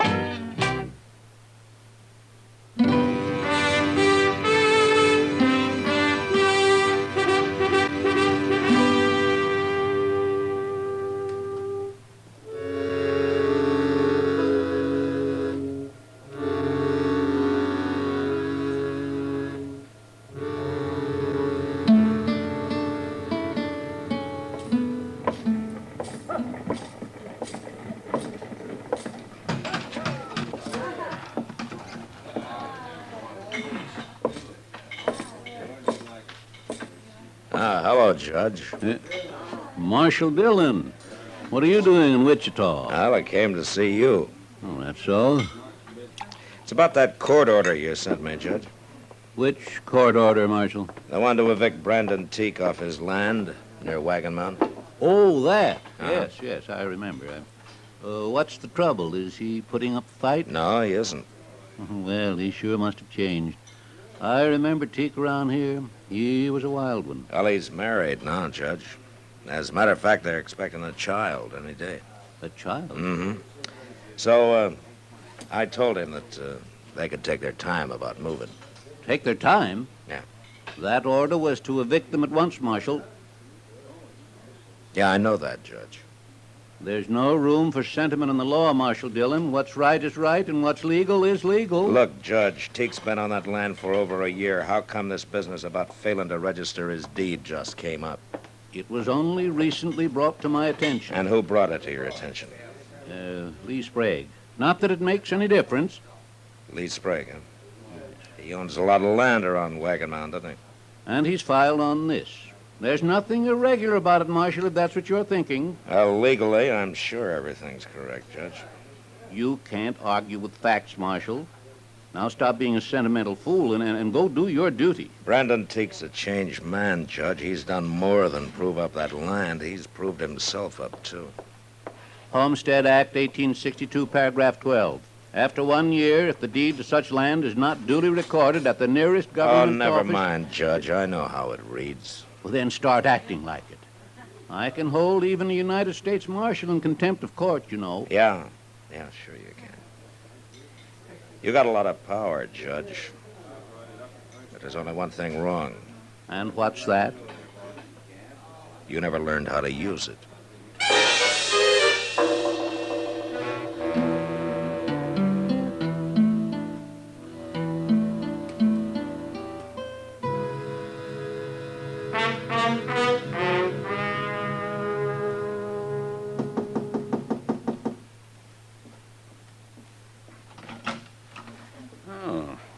Marshal Dillon. I want to talk to you, Sprague. Come in. Thank you. How'd you know I was in Dodge today? I found out. It's about Brandon Teague, Sprague. Something wrong? No, not legally. Judge Rambo made that pretty clear. Want to tell me what's bothering you, Marshal? Yeah, sure. I think Brandon Teague deserves that land more than you do. Marshal, I'm in the land and cattle business, and I'm making out mighty well. No man can accuse me of ever doing anything illegal or dishonest. But everybody knows I practice sharp, and I'll go on practicing sharp, too. Even against a man like Teague, who's hung up his gun and settled down and tried to make a life for him and his family? What do you mean, his family? There's a child coming any day now. Then he's better off in town, Marshal. What? My wife stayed in the country. That's why I lost her. Looks to me I'm doing Teague a favor. You got an awful easy conscience, Sprague. No use arguing, Marshal. You got your order. Now go put him off. No, Sprague, I'm not going to do it. What? I couldn't hold my head up if I had any part of the kind of law you and Judge Rambo want. You mean that? I do. I ain't gonna let you stand in my way, Marshal. You're in for trouble.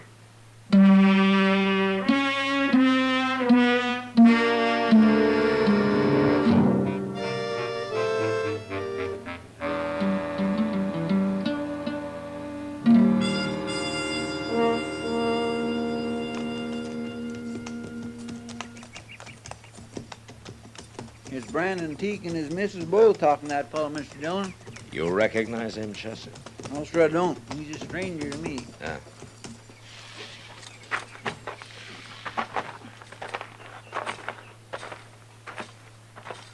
Looks like they're all head up over something, don't it? Yeah. Miss Teague hadn't ought to be standing out in the heat of the day this We'll way. let Marshal Dillon settle this, Haley. He's got nothing to do with it no more. Man, How to do, Marshal? what's the trouble here, Teague? You told me there was no hurry about our leaving, Marshal. Wait a minute. Where'd you get that badge, mister? Who are you? I'm Jim Haley, Marshal. Deputy Sheriff from Wichita. Wichita? Well, how'd you get here? I took the Santa Fe to Dodge, then I rented me a horse. Answer me, Haley. Judge Rambo sent me. I guess he felt the law needed a little enforcing down this way. He's got a court order, Marshal, just like the one you had. It's plumb legal. And I want you people to pack up and be out of here by tomorrow. Just a minute, Haley. I can take care of him, Marshal. No, Brandon, there'll be no fighting. Now, Sarah, You ain't gonna do nothing except move, Teak, and right now. No. So, woman, you let go my arm! Sarah!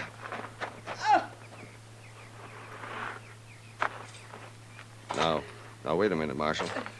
She shouldn't have grabbed my arm like that. I was only trying to do... Get his gun, Chester. Yes, sir. Is she hurt, Teak? You all right, Sarah?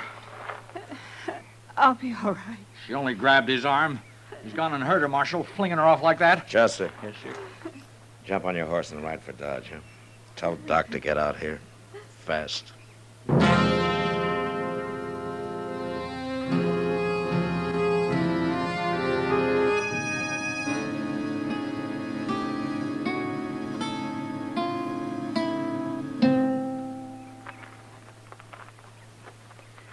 Ain't Doc never coming out of that house? It's been a long time, hasn't it? She shouldn't have grabbed me. I didn't mean to hurt her. Haley, why don't you keep quiet? Nobody wants to hear from you. Look, Mr. Dillon, there's Doc. Huh? You don't look none too happy. Well, Doc? The baby's dead, man. Oh, my. That's too bad. Well, I didn't do it. I only pushed her a little. I told you to shut up, Haley. There wasn't a chance of saving the baby. It's her I've been working on. And she's going to be all right now, man. Yeah. Well, good for that, anyway. Hey, Doc tell you, Marshal? Yeah, Teak. I'm sorry to hear it. I'm sorry, too, but you can't blame me for it. Haley, I just now promised my wife I wouldn't kill you. Don't make me break it. Come on, Haley. I'm taking you to Dodge with me.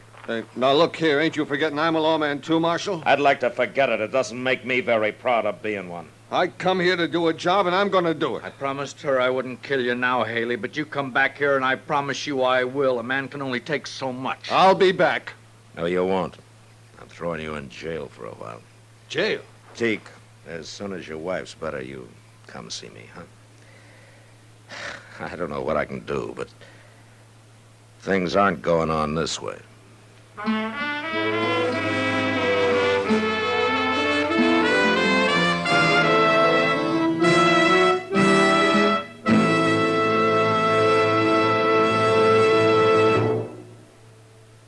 Where are you listening to Gunsmoke?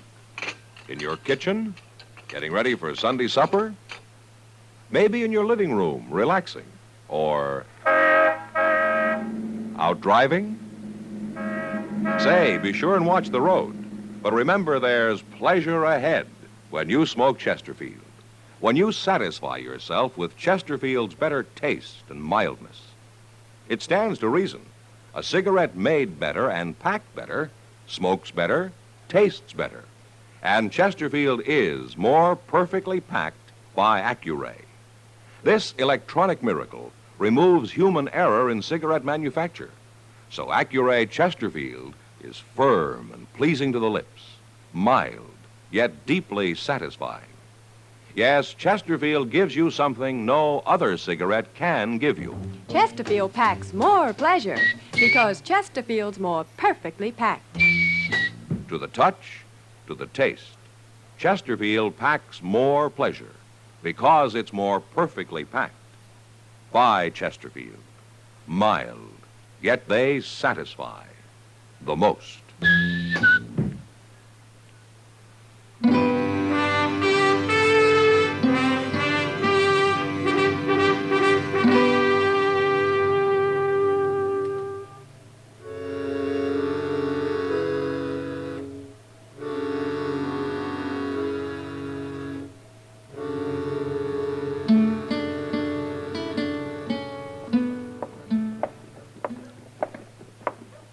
Hello, Chester. Hello, Doc. Where's Matt, Chester? In the office, talking to Lee Sprague. Sprague? It's a little late to be talking to him, isn't it? I'd say so. You sure Brandon Teague's coming to Dodge today, Doc? That's what he told me. There's a neighbor woman staying with his wife.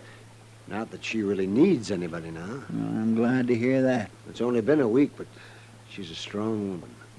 Oh, well, here we are. Huh? Yeah, oh, my God, he did come.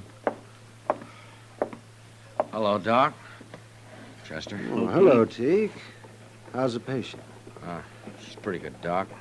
Being awful brave about it, but I know how she feels.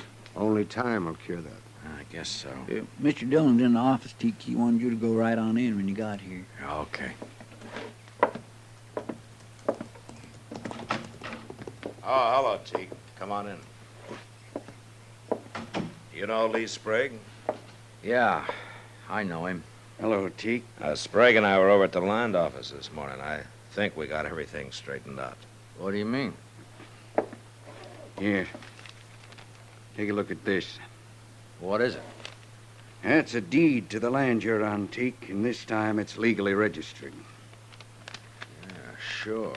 In your name. That's right. You help him with this, Marshal? Well, I wanted to be sure that there weren't any loopholes, Teak. You know, if it wasn't for my wife, you people would have to shoot me off that place. Teak, I want to tell you something. Ain't you said enough, Sprague? No. Now, listen. I'm a greedy man, Teak, and I'll take anything I can get, legally. But Marshal Dillon here has been talking pretty hard to me lately. Sure, and I've been listening to him, too. I guess I'd have gone right on, and I could have. Till I heard about your baby. Why should that matter to you? I lost my son, Teak. But I lost my wife, too. Taking my land gonna help you? You tell him, Marshal. He's not taking your land, Teak. That deed's in his name, ain't it? Didn't you go along to be sure he didn't make any mistakes? There aren't any mistakes this time. Sprague can deed that land to anybody he wants to now. All clear. And it's yours. I'm not giving it to you. It's yours anyway. I'll tell Sarah. And I'll tell her she was right all along about not fighting. Yeah.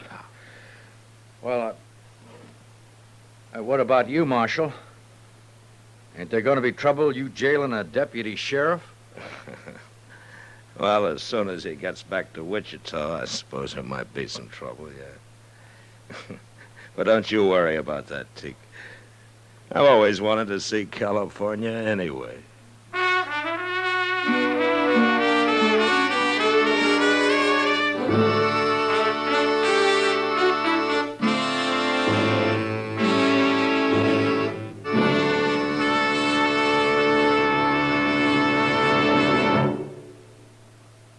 In a moment, our star, William Conrad. What's your idea of vacation pleasure?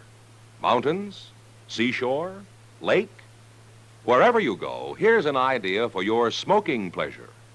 Take along a couple of cartons of Chesterfields. Chesterfields are firm, packed full, give you full-time flavor that's bound to make whatever you're doing more enjoyable.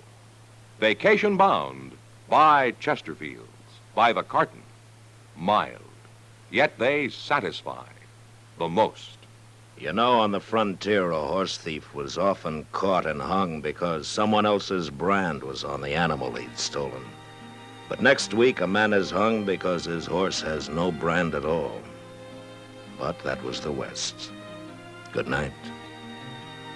Gunsmoke. Produced and directed by Norman McDonald, stars William Conrad as Matt Dillon, U.S. Marshal. Our story was specially written for Gunsmoke by John Meston, with music composed and conducted by Rex Corey. Sound patterns by Tom Hanley and Bill James. Featured in the cast were Joseph Kearns, Vic Perrin, Helen Plebe, Paul Dubov, and Will Wright. Parley Bear is Chester, Howard McNear is Doc, and Georgia Ellis is Kitty.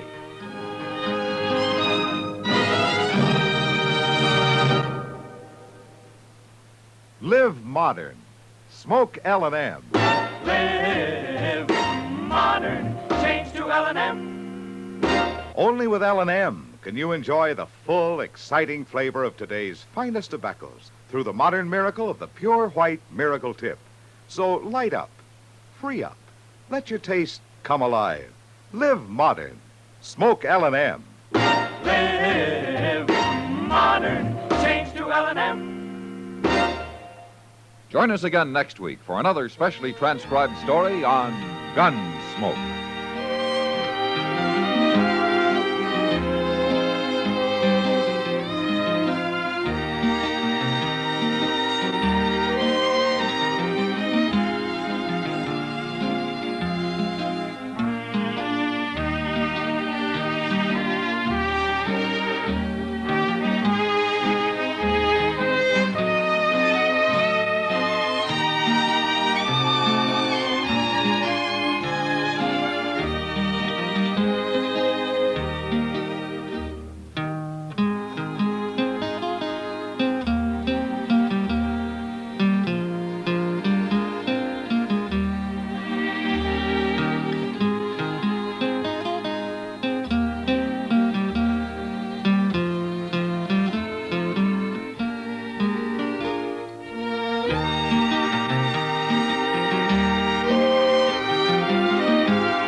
Around Dodge City and in the territory on West, there's just one way to handle the killers and the spoilers, and that's with a U.S. Marshal and the smell of gun smoke.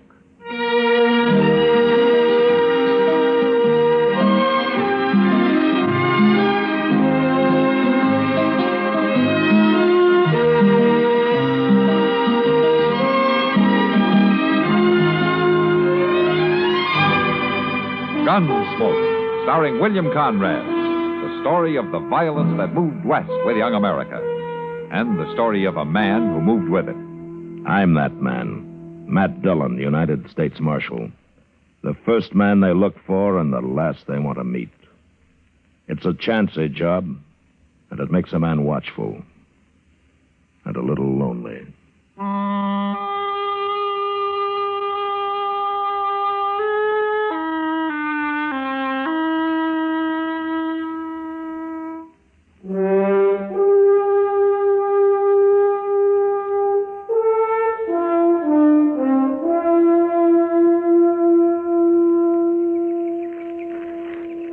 I got our horses saddled, Mr. Dillon.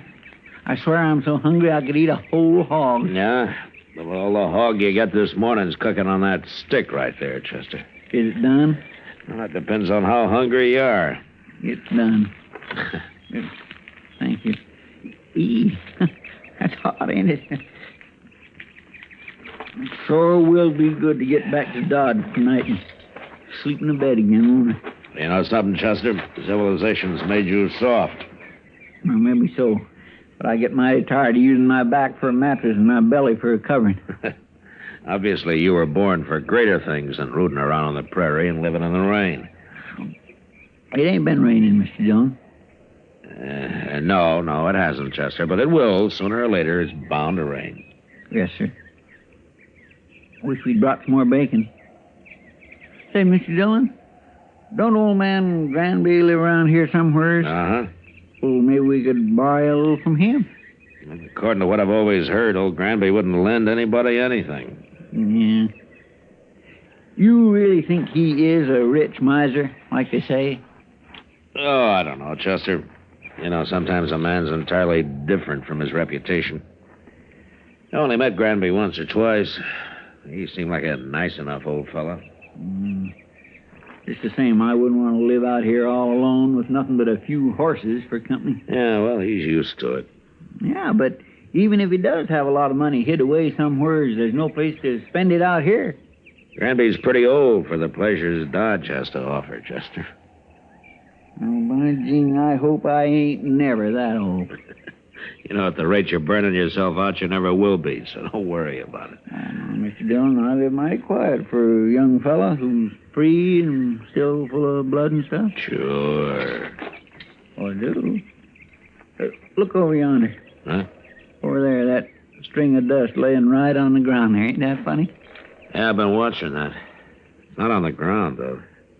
There's a dry wash that runs along there. I think somebody's driving the stock down it. Maybe it's old man Granby.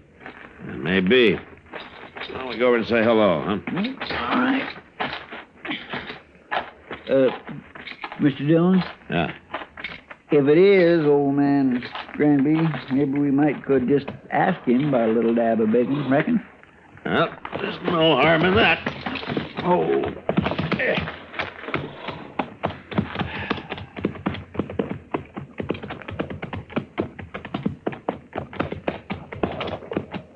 That looks like horses down there. Yes, sir. I can see their heads now. But I don't see nobody driving them. They belong a minute. Here, let's wait here. Yonder he comes. That's not old Granby. Here, let's ride down and say hello anyway, huh?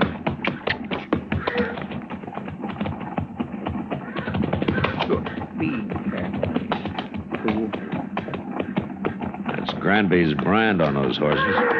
You must have hired him a hand. Yeah, maybe. Hello. Hello. You working for Granby? I ain't working for nobody, mister. Oh? And where is he? Where's who? Granby. I don't know no Granby. Those are his horses you're driving. They are? Yeah. I ain't driving them. What do you mean? They got ahead of me in the wash there, that's all. I see. You a cowboy? Yeah, sure. I'm a cowboy. Somehow you don't look like one. You don't ride like one, either. You're asking the questions, mister. And no decent cowboy'd run another man's horses down a dry wash just because he didn't want to get up on the bank and ride around them. I told you, they got in front of him is all. How come you're not carrying a gun? Does a man have to carry a gun? No. But I'll bet you're the only man within 1,000 miles of here who isn't carrying one. Well, maybe I got a better conscience than the rest of you. Maybe. But look, mister, you've run those horses about 5 miles off of old Granby's place. You want to give us a hand, we'll run them back. I'm in a hurry. It won't take long. The old man might be a couple of days finding them if we don't. You worry about him. I got to get into Dodge. We'll ride in with you afterwards. I ain't gonna do it. It'd look a lot better if you did. I'd like to, mister, but I can't. I'm leaving now. So long. Well, forevermore, Mr. Dillon, you just gonna let him go? Wait a minute, Chester. I'm gonna let him hear what lead sounds like. Don't shoot! Don't shoot me! All right, then ride back here.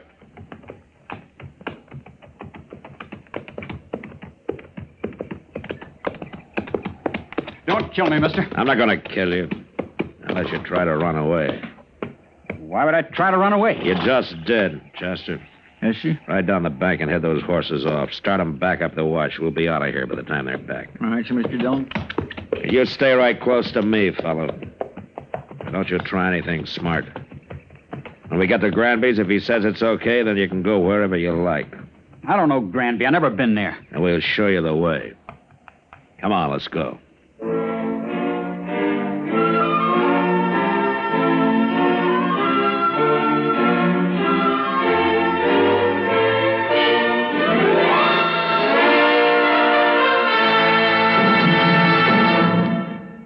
Another visit with Joe and Daphne Forsythe. Joe? Joe? Joe, stop reading that paper and talk to me. I'm listening. Go ahead. Well, I was talking to Mrs. Snyder today. You know, she's the one whose boy had 31% less cavities. Uh-huh. Well, she thinks that we should buy bigger savings bonds. Uh-huh. She says that when people can afford it, it makes more sense. Oh, she says there are a lot of different denominations. They start at $25, but then there are $50, $100, $200, and even $500 bonds. Is that so? And then with the ones we've already bought through the payroll savings plan, we'd have quite a nest egg. Uh-huh. Are you listening to me? Uh-huh. Did you know that the total accumulated compounded semi-annual interest of the Series E savings bond will amount to 93 1/3% of the original purchasing price? Uh-huh. I thought so. Joe, what did I say? You said that United States savings bonds are a safe, easy way of investing. I did. That they help guard our country's freedom. And? They're the best investment in America's future. I said something else, too. Oh, yeah. You said that the total accumulated compounded semi-annual interest of the Series E savings bond will amount to 93 1/3% of the original purchase price. Well, now, how did you do that? Husband's trade secret.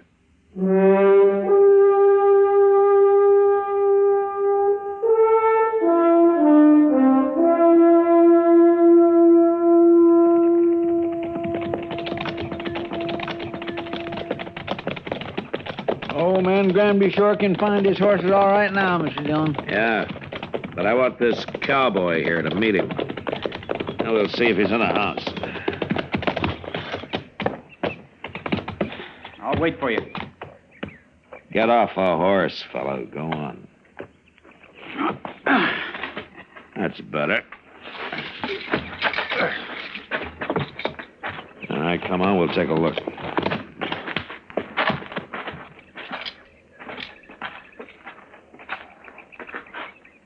Well, what are you waiting for? Nothing.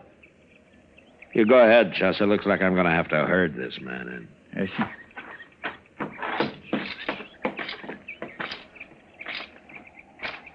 You've been kind of balky ever since we ran into you, haven't you? I just don't like being dragged around. I never did. Well, I just want you to meet old Granby. He'll be grateful for your helping run his horses back here. I know what you think, mister. You think I was stealing them horses? Well, I never heard of the old man. I was never near this place. So you told me, but you're here now. I ain't afraid of you or nobody. And let's go into the house. Come on.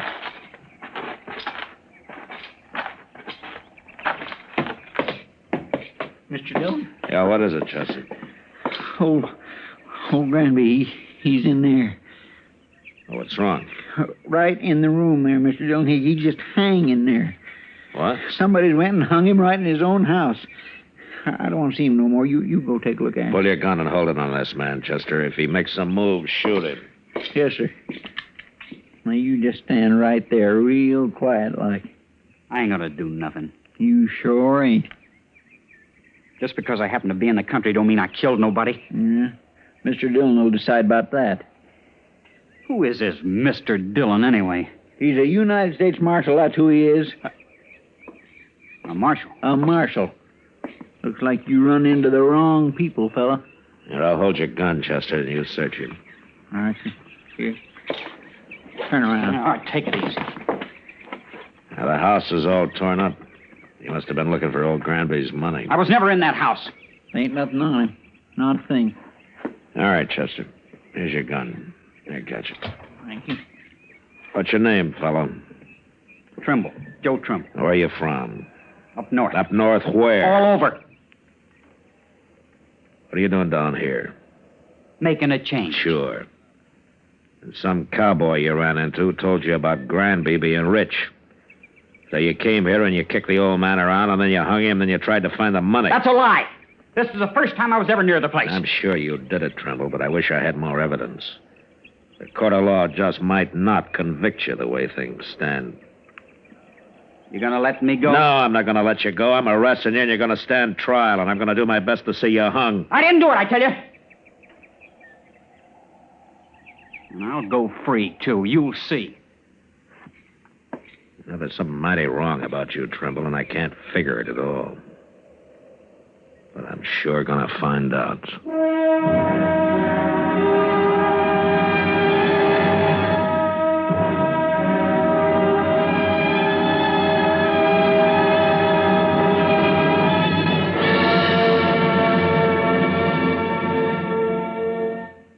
Another visit with Joe and Daphne Forsythe.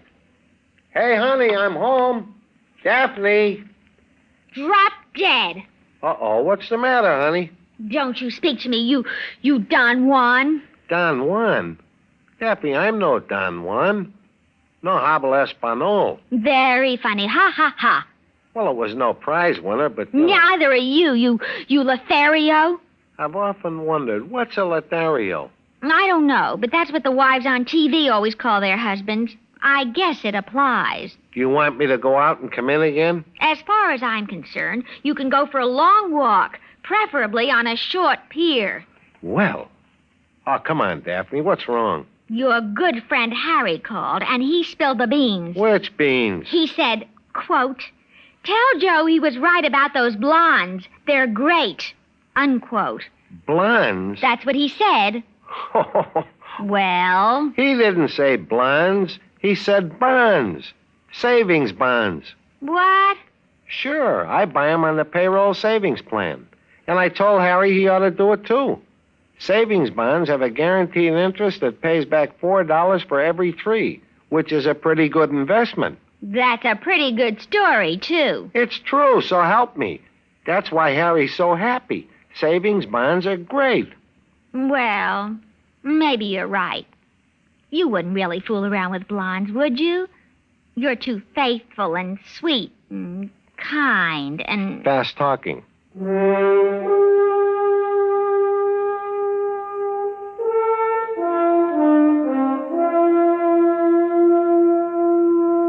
We let Joe Trimble dig a grave up behind the house, and then we laid old Granby in it and covered him with dirt. I was pretty sure now that the old man had never had an extra dollar in his life, and that he'd been killed for no reason at all. Well, anyway, Trimble had done a pretty thorough job of looking for the money, and he'd found nothing. On the ride into Dodge, I tried to figure out just what he was. He didn't seem to fit anywhere. He wasn't a cowboy or a hunter or a gambler, or even just a drifter. Well, after we got him locked up in jail that night, Doc and I went over to the Long Branch for a drink with Kitty. And I was telling him about it. Now, how old is this fella, man? Well, around 25, I guess, Doc. Oh, well, then he couldn't be running away from home. He's a little old for that, Kitty. Yeah, well, anyways, he'll hang him. Well, I hope the judge agrees with you, Doc.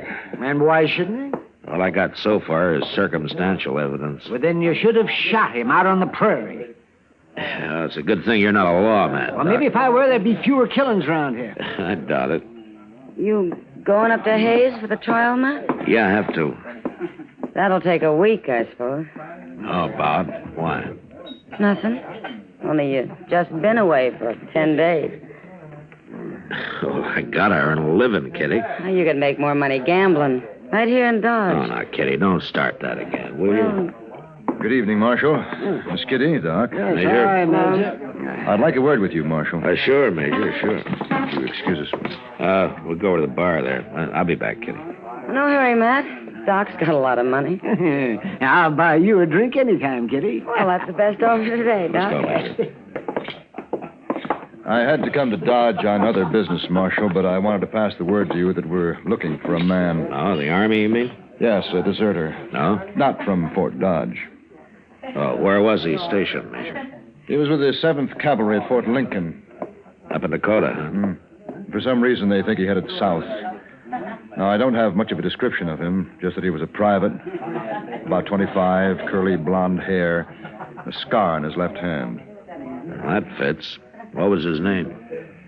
He enlisted as Joe Gould, but he's known to have used the name Trimble. Well, he's right here in Dodge, Major. He what? I got him locked up in jail. Well, that's fine, Marshal.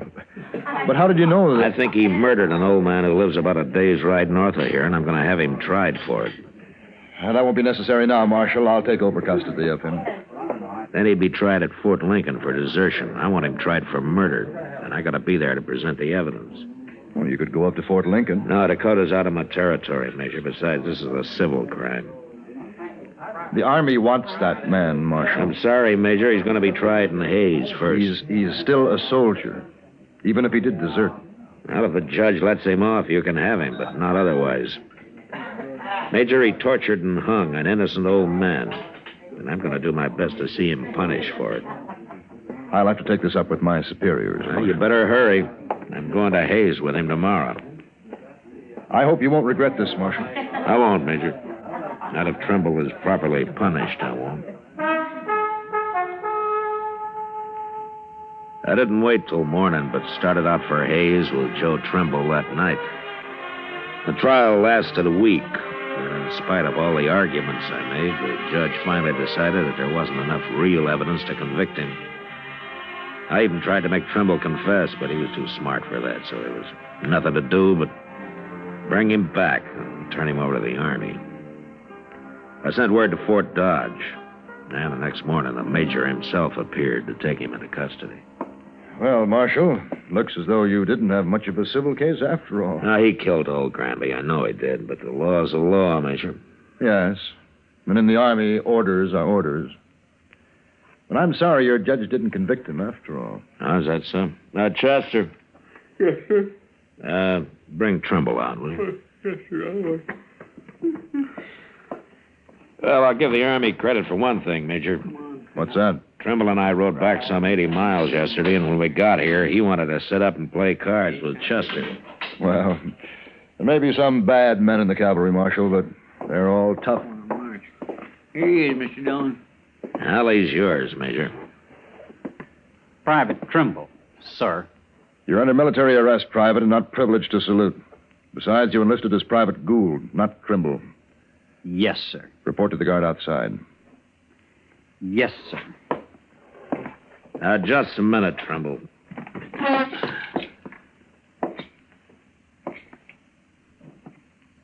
You know that you're mighty lucky, don't you? You should have died for what you'd done.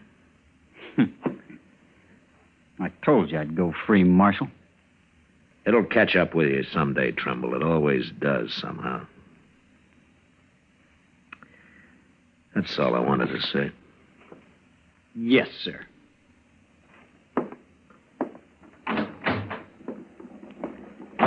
Well, thank you, Marshal. I'll be getting along. Major, you said you were sorry that the judge didn't convict him. Why have you changed your mind? Marshal, now he won't even be tried. Not for some months, anyway. Right. You mean that the 7th doesn't want him anymore? Oh, they want him all right. My new orders are to send him right up to the Dakotas. Oh? Seems that the 7th Cavalry needs every man available. They're leaving Fort Lincoln soon on an expedition against the Sioux and the Northern Cheyenne. The Sioux, huh? I wonder if old Sitting Bull is still the chief medicine man with them. Sure he is. But at any rate, the 7th will be heading into Montana Territory. Yeah. Well, if they're after Sitting Bull's tribe, they will. He's always had a large camp over on the Little Bighorn. Yes, I know. By the way, who's in command of the 7th Cavalry now? An officer I served under a couple of years. I never did care for him much. A Colonel George Custer.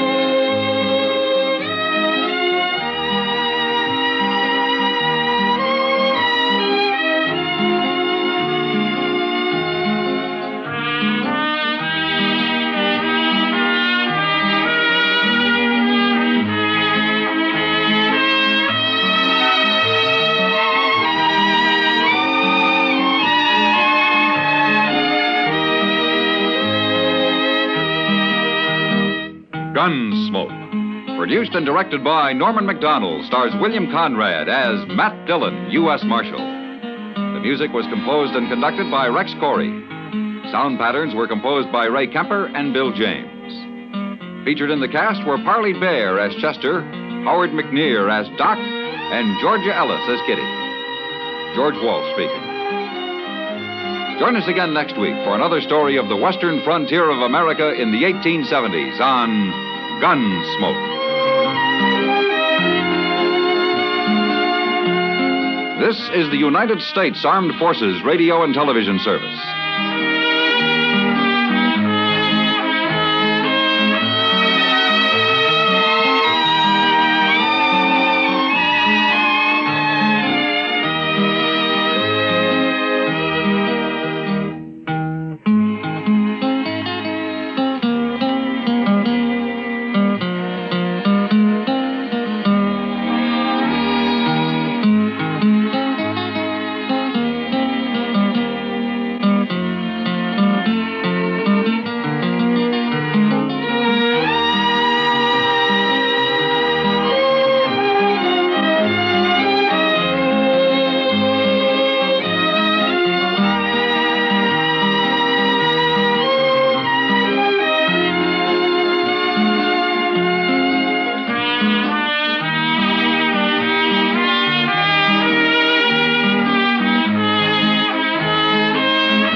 Now, Sugar Crinkles, the sugar rice treat that's just right sweet, is proud to present Gunsmoke.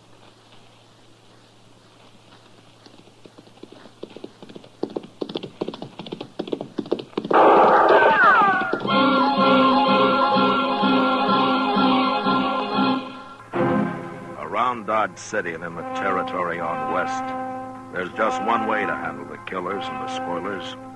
And that's with a U.S. Marshal and the smell of gun smoke.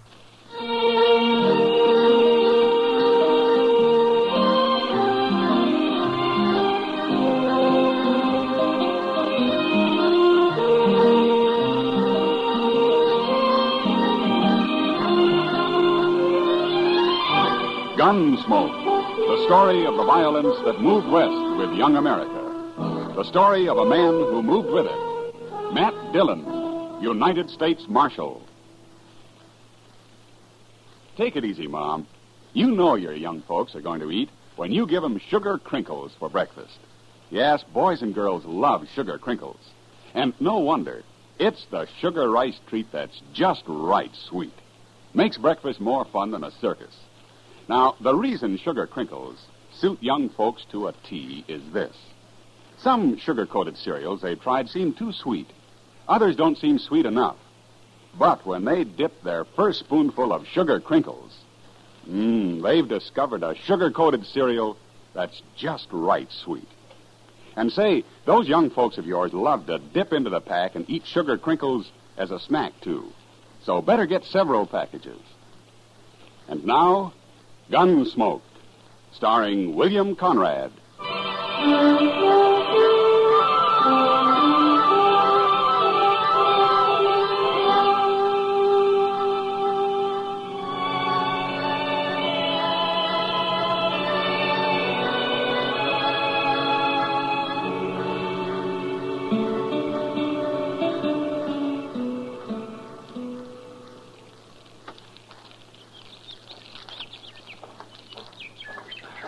I got a horse's saddle, Mr. Dillon.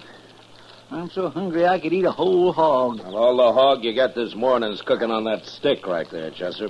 Is it done? That depends on how hungry you are. It's done.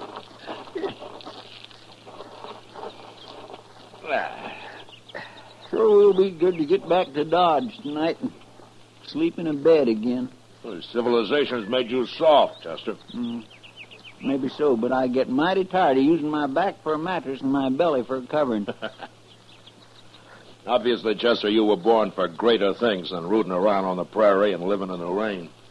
It hasn't been raining, Mr. Dillon. No, it hasn't. But it will, Chester. Sooner or later, it'll rain. Yes, sir. Wish we'd brought some more bacon. Say, don't old man Granby live around here?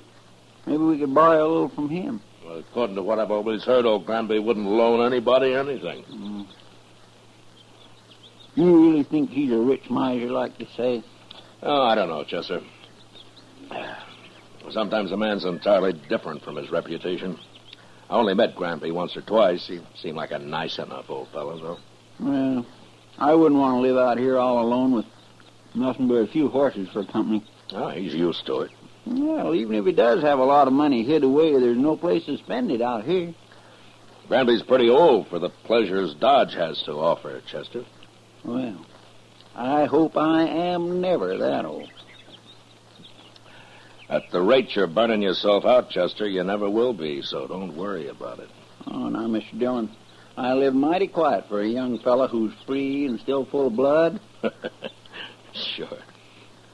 Hey, look over there. Huh? That string of dust laying right on the ground there. Yeah, I've been watching it, Chester. It's not on the ground, though. There's a dry wash runs along there. Somebody's driving stock down it. Maybe it's old man Granby. That may be. Let's go say hello, huh? All right, sir.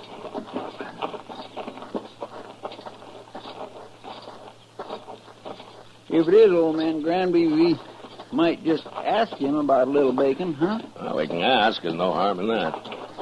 Oh. All right.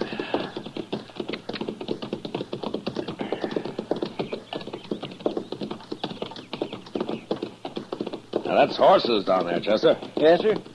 I can see their heads now. I don't see anybody driving them. Now, he'll be along in a minute. Now, let's wait here.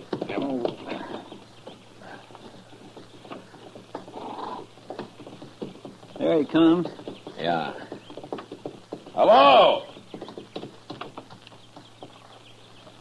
He stopped. That's not old Granby. Let's ride down and say hello anyway.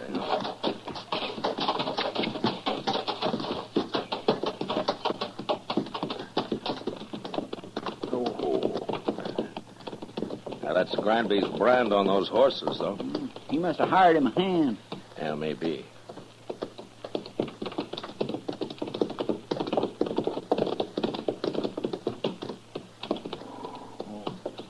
Hello. Hello. Are you working for Granby? I ain't working for nobody, mister. Oh? And where is he? Where's who? Granby. I don't know no Granby. Well, those are his horses you're driving. Oh, they are? Yeah. I ain't driving them. What do you mean? They got ahead of me in the wash here, that's all. I see. You a cowboy? Yeah, sure. I'm a cowboy. Well, you don't look like one. You don't ride like one, either. You're asking the questions, mister. No decent cowboy would run another man's horses down a dry wash just because he didn't want to get up on the bank and ride around them. I told you, they got in front of me is all. How come you're not carrying a gun? Does a man have to carry a gun? No. I'll bet you're the only man within 1,000 miles of here who isn't carrying one. Maybe I got a better conscience than the rest of you. Maybe. Look, mister, you've run those horses about 5 miles off of old Granby's place. You want to give us a hand, we'll run them back. I'm in a hurry. It won't take long.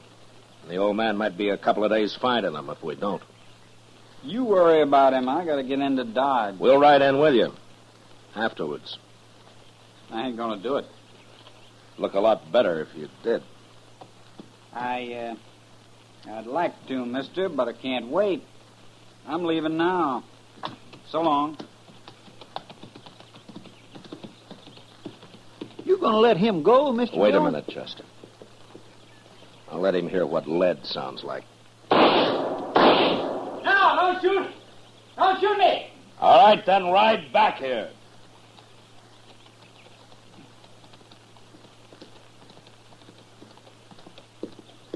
Don't kill me, mister. I'm not going to kill you. Unless you try to run away. Why would I try to run away? You just did. Chester. Yes, sir? Ride down the bank and have those horses off. Start them back up the wash. We'll be out of here by the time they're back. All right, Mr. Dillon. You stay right close to me, fella. And don't try anything smart. When we get to Granby's, if he says it's okay, then you can go wherever you like. I don't know Granby. Never been there. Well, we'll show you the way. Come on, let's get up on the bank.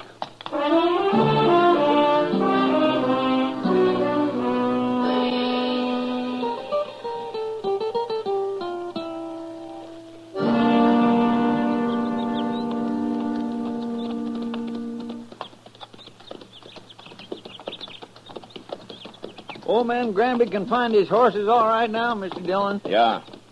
But I want this cowboy here to meet him. We'll see if he's in the house. I'll wait for you. Get off that horse, fella. Go on. That's better.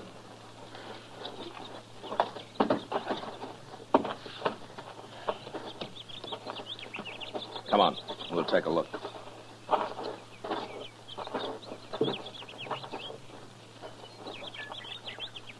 Well, what are you waiting for?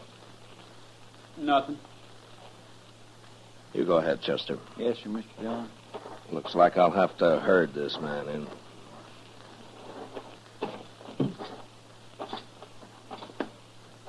You've been kind of balky ever since we ran into you, mister. I don't like being dragged around. I never did. I just want you to meet old Granby. He'll be grateful for you, helping run his horses back here. I know what you think, mister. You think I was stealing them horses. Well, I never heard of the old man. I was never near this place. Yeah, so you told me.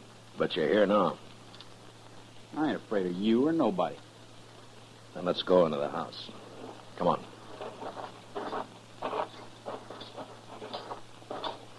Mr. Dillon? Yeah, what is it, Chester? Old man Granby, he's in there. Oh, what's wrong? Right in the room there, Mr. Dillon. He's hanging there. What? Somebody's gone and hung him right in his own house. I don't want to see him anymore. You go take a look. Pull your gun and hold it on this man, Chester. If he makes a move, shoot him. Yes. Now, you just stand there real quiet like. I ain't gonna do nothing. You sure ain't. Just because I happen to be in the country don't mean I killed nobody. Mr. Dillon will decide about that. Who is this Mr. Dillon, anyway? He's a United States Marshal, that's who. A marshal? Looks like you run into the wrong people, fella. I'll hold your gun, Chester. Search it. All right, here. Get around. All right.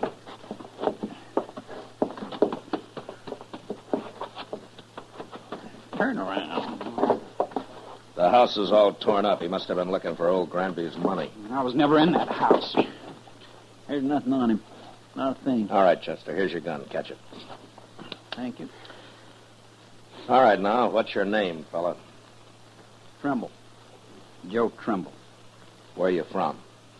Up north. Up north where? All over. What are you doing down here, Trimble? Making a change. Yeah, sure. And some cowboy you ran into told you about Granby being rich. So you came here and kicked the old man around and hung him. And then tried to find the money. That's a lie. This is the first time I was ever near the place. I'm sure you did it, Trimble, but I wish I had more evidence. A court of law just might not convict you the way things stand. You gonna let me go? No. I'm arresting you. And you're gonna stand trial. And I'll do my best to see you hung. I didn't do it, I tell you. And I'll go free, too. You'll see. There's something mighty wrong about you, Trimble, and I can't figure it at all. But I'll sure find out.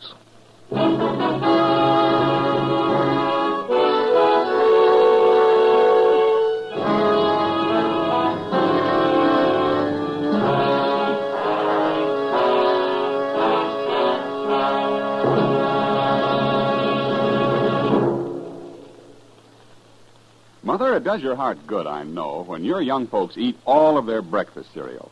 That's why I'm so happy to tell you about new Sugar Crinkles. Sugar Crinkles, you know, is the sugar rice treat that's just right sweet. Crisp golden nuggets of sugar-coated rice. They make breakfast more fun than a circus. Why, young folks love Sugar Crinkles so much, they disappear like magic. Now, you've had experience with sugar-coated cereals that seem too sweet to you, and others that just don't seem sweet enough to the youngsters. Well, what a wonderful surprise Sugar Crinkles will be to your whole family. For new Sugar Crinkles really are just right sweet. Remember, Sugar Crinkles make great snacks, too. And there's even more good news about Sugar Crinkles. Right now, there's a full-size package of Charms, that wonderful fruit-flavored candy, in every special package of Sugar Crinkles your dealer has. 10 delicious fruit-flavored Charms, free of extra cost to you. So hurry. Get Sugar Crinkles soon as you can. Now back to Gunsmoke.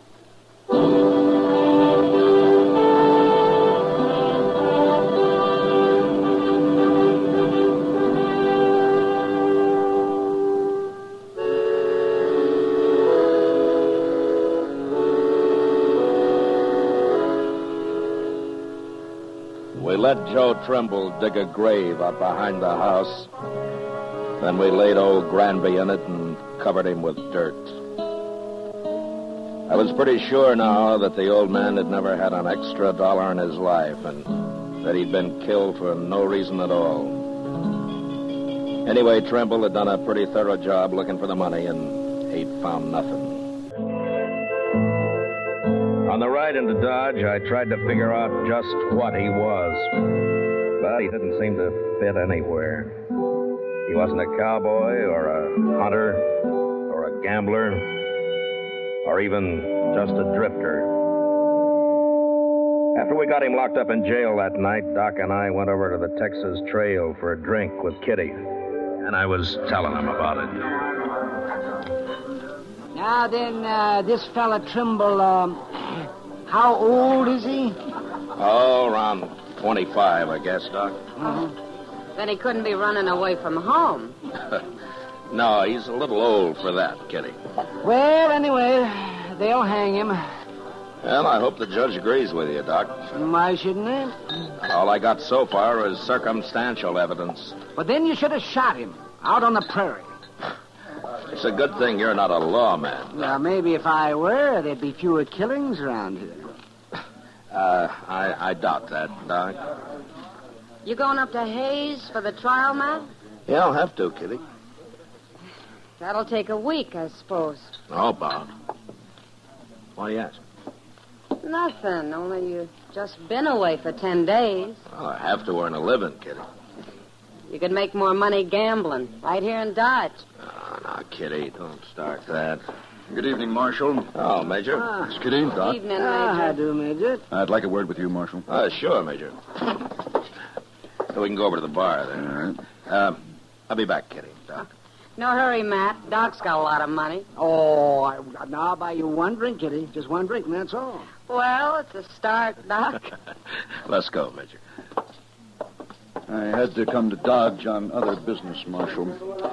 But I wanted to pass the word to you that we're looking for a man. Oh? The Army? Yes, a deserter. Oh? Not from Fort Dodge. Where was he stationed, Major? He was with the 7th Cavalry at Fort Lincoln. Oh, up in the Dakotas. And for some reason, they think he headed south. Now, I don't have much of a description of him, just that he was a private, about 25, curly blonde hair, and he had a scar on his left hand. Yeah, that fits. What's his name, Major? He enlisted as Joe Gould, but he's known to have used the name Trimble. Uh-huh. Well, he's right here in Dodge. What? I got him locked up in jail. Well, that's fine, Marshal, but how did you know? I think he murdered an old man who lived a day's ride north of here. I'm going to have him tried for it. Now, that won't be necessary now, Marshal. I'll take over custody of him. No. Huh? Then he'd be tried at Fort Lincoln for desertion. I want him tried for murder. And I got to be there to present the evidence. You could go up to Fort Lincoln. No, the Dakotas are out of my territory, Major. Besides, this is a civil crime. The Army wants that man, Marshal. I'm sorry, Major. He's going to be tried in Hayes first. He is still a soldier, even if he did desert. Well, if the judge lets him off, you can have him. But not otherwise.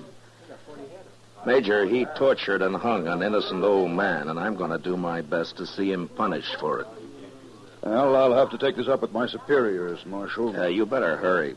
I'm going to Hayes with him tomorrow. I hope you won't regret this, Marshal. I won't, Major. Not if Trimble is properly punished. I won't.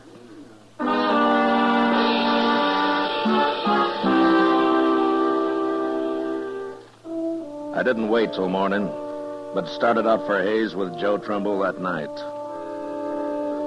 The trial lasted a week, and in spite of all the arguments I made, the judge finally decided that there wasn't enough real evidence to convict him. I even tried to make Trimble confess, but he was too smart for that. So there was nothing to do but bring him back, turn him over to the Army. I sent word to Fort Dodge, and the next morning, the Major himself appeared to take him into custody. Well, Marshal, it looks as though you didn't have much of a civil case after all. He killed old Granby. I know he did, Major. But after all, the law's the law. Yes, and in the Army, orders are orders. I'm just sorry your judge didn't convict him after all. Oh, is that so? Chester. Yes, sir? Bring Trimble out, huh? All right, sir. Major, I'll give the Army credit for one thing. What's that? Trimble and I rode back some 80 miles yesterday, and when we got here, he wanted to sit up and play cards with Chester. Well, there may be some bad men in the cavalry, Marshal, but they're all tough. Here he is, Mr. Dillon. Well, he's yours, Major. Private Trimble, sir. You're under military arrest, Private. Not privileged to salute. Besides, you enlisted as Private Gould, not Trimble. Yes, sir. Report to the guard outside. Yes, sir. Just a minute, Trimble. You, know that you're mighty lucky, don't you? You should have died for what you've done. I told you I'd go free, Marshal. It'll catch up with you someday, Trimble. It always does somehow. That's all I wanted to say. Yes, sir.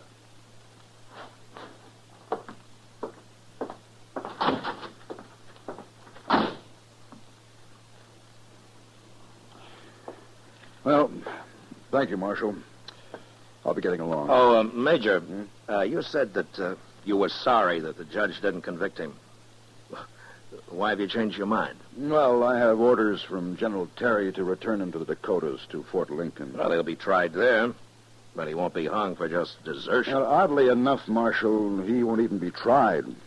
For some months, anyway. He won't? No. It seems that the 7th Cavalry needs every man available. They're leaving Fort Lincoln on an expedition against the Sioux and the Northern Cheyenne. Oh, the Sioux, huh? Yeah. I wonder if old Sitting Bull is still the chief medicine man with them. Sitting Bull? Yeah. No, I never heard of him. But I expect the 7th will be heading into Montana territory. Well, if they're after Sitting Bull's tribe, they will. He's always had a large camp over on the Little Bighorn. That's so? Yeah. Oh, by the way, who's in command of the 7th Cavalry now? Oh, an officer I served under a couple of years. I never did care for him. A General Custer.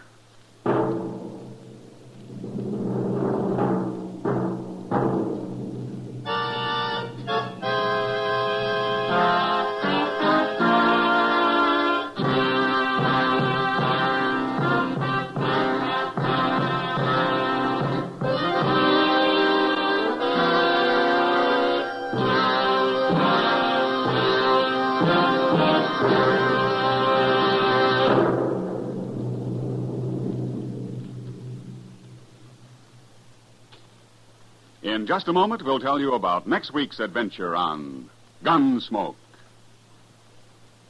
You know, what you are tomorrow depends on what you eat today. So, Mother, be sure the big and little Indians at your house always eat a good breakfast. And tell me, what could be better for breakfast than Post Toasties? Post Toasties, you know, are the heap good cornflakes. The best thing that's happened to corn since the Indians discovered it. But all of the talking in the world couldn't tell you how downright delicious Post Toasties are. You have to taste those crackling, crisp flakes. Yes, you have to taste that sweet kernel corn flavor toasted. Then you'll know how perfectly wonderful breakfast can be. Put Post Toasties on your shopping list right now, Mother. Just watch how your whole tribe goes for them. Remember, Post Toasties are the heap good cornflakes.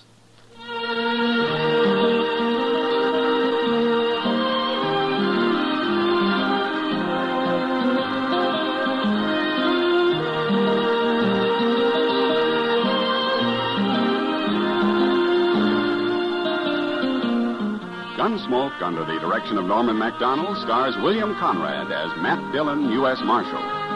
Tonight's story was specially written for Gunsmoke by John Meston, with music composed and conducted by Rex Corey. Featured in the cast were Sam Edwards and John Daynard. Parley Bear as Chester, Howard McNear as Doc, and Georgia Ellis as Kitty. Ken Peters speaking.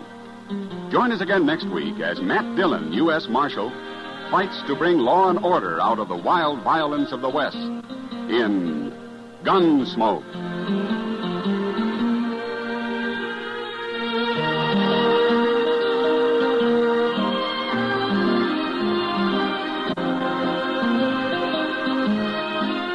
Listen next week at this time when Gunsmoke will be brought to you by Post Toasties, the heap good cornflakes.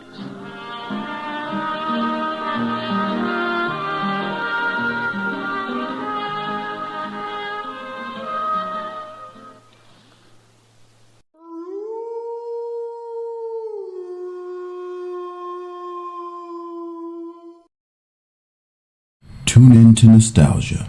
Tune in to now. Golden Radio Hour.